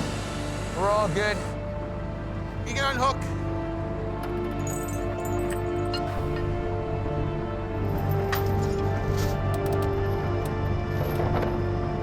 Okay, get this rigged up, get out of here.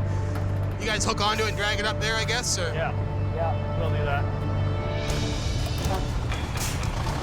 Colin heads north to a turnaround 10 minutes up the road.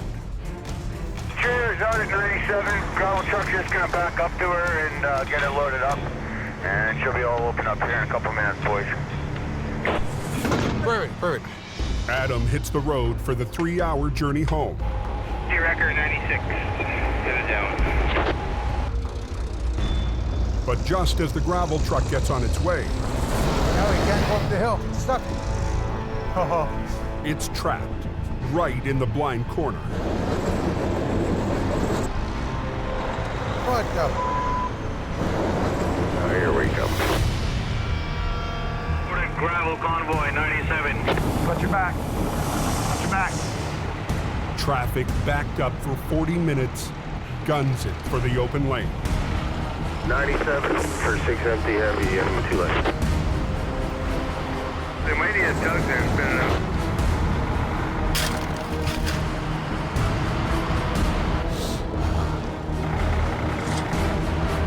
This road's open. Everything fine there? You copy? Coming on this corner here right now. Watch out.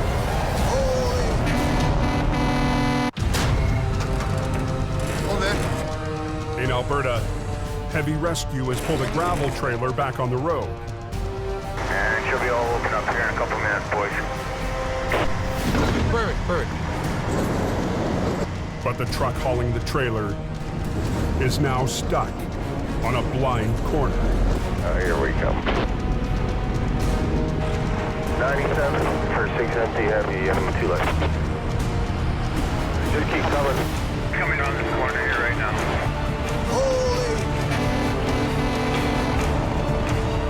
Loaded gravel tractor 98. Loaded gravel convoy 92.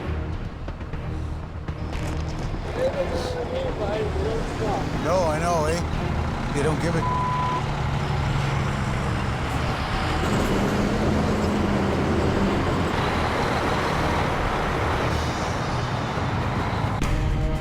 Word reaches Colin, who just turned around up the road. We got a radio call back. They couldn't get it up the hill. Oh, here's Colin. Perfect, eh? Empty heavy record 97. It's gonna get out and give these guys a tug up the hill here. We're gonna pull them up top of the hill, get off the corner, Should be good. Good.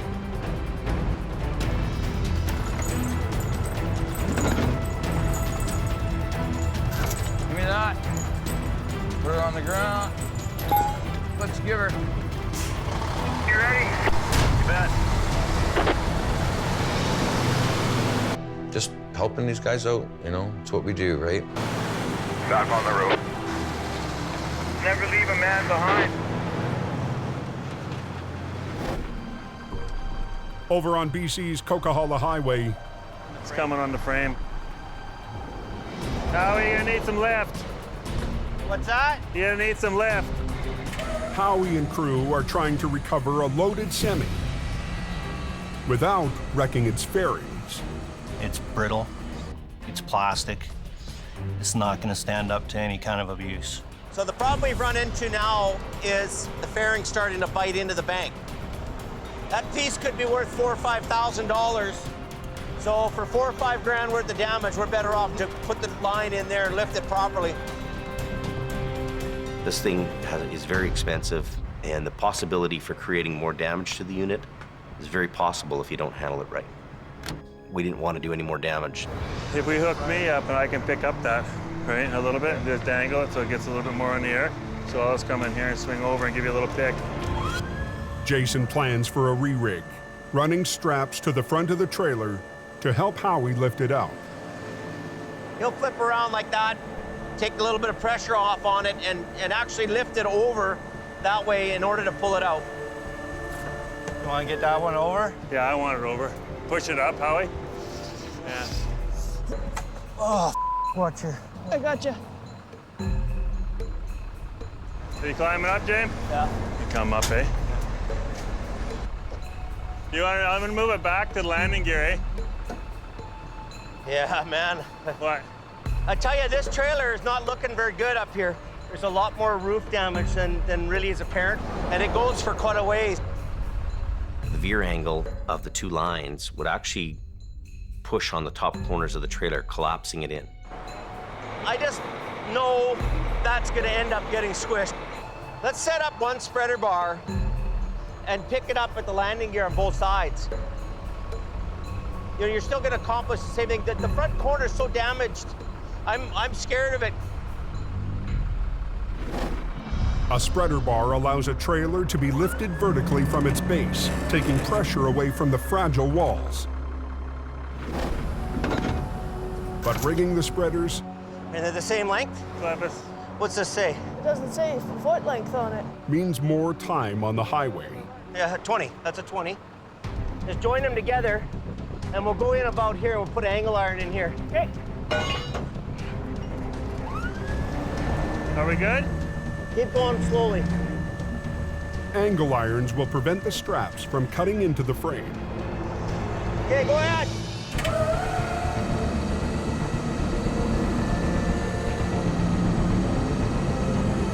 Easy, Howie.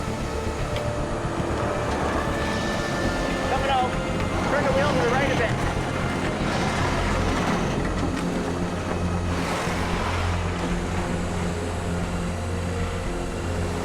Hold it. I hope we got enough room to get this side holding up, eh? Well, before he runs in, that's going to be the big issue, isn't it, eh? The front fairings are out, but the rear fairings, still in the ditch, are right against the ground. The problem is, we need to move ahead with this, get on the pavement here without damaging that fairing. This is our next issue. We got to keep it off the ground, from rubbing the ground, basically, as it's coming over the bank. Okay, we're ready. Now he's gonna go ahead now, eh? Steady as she goes.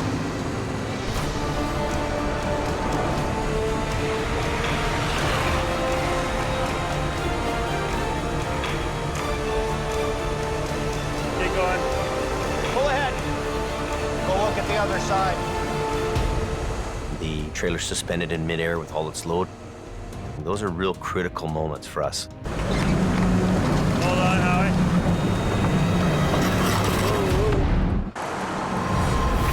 Watch yourself. You want to be in the hammer lane. Heavy rescue is wrestling a loaded semi out of the ditch. Hold on, Howie. Whoa, whoa. but the trailer's fairings keep biting into the slope. Go look at the other side. You got a 40-foot section of plastic hanging down there that's not going to clear, and it's just going to tear all of it off, and that's a big bill to repair. Then I'm going to move to the back and move over, and then go right in front of my outrigger and then swing right over onto the road. Roger.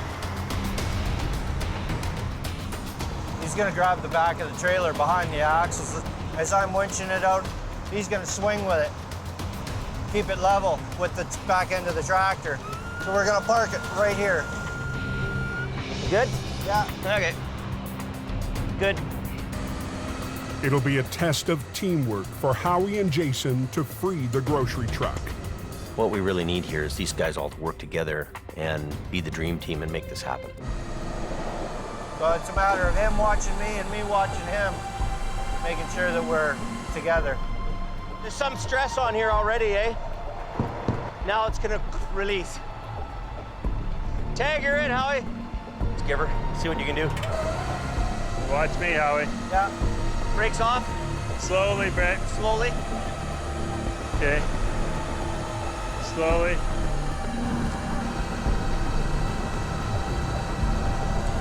It's coming, it's coming.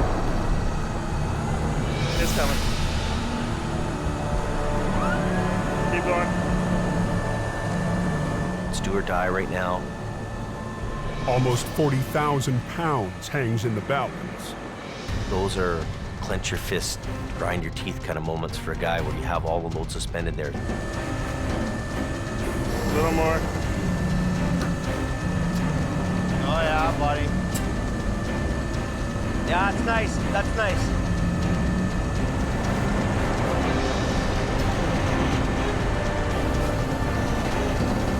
Yeehaw! That's good, Howie. Yeah, that'll do it. Woo-hoo. It's all on the road now. That's it. It's nice when they're successful. We just lifted a fully loaded trailer out of a 4 or 5 foot ditch down here without any further damage. Making the right decisions, we come out with a happy ending. And a lesson learned for Jamie's lone wolf. When you're dealing with major incidents, major recovery work, team is the answer. Enough room for us fat guys to get by. You have to work together to score the goal.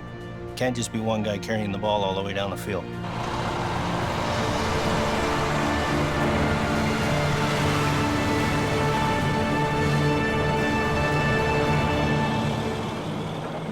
Next time on Highway Through Hell. Whoa! The rescuer needs a rescue. Hey, whoa! When Phil plows deep into the mud. You need a tow truck, my friend. A Coca-Cola rookie Uh-oh, this is not good. fights to make it up the Smasher. We don't want to stop. We do not want to stop. Come on, baby. And Arctic winds attack both oil patch highways. Down with the boom. Forcing heavy rescue I want to get this highway reopened. Wild, Dave. to divide its forces.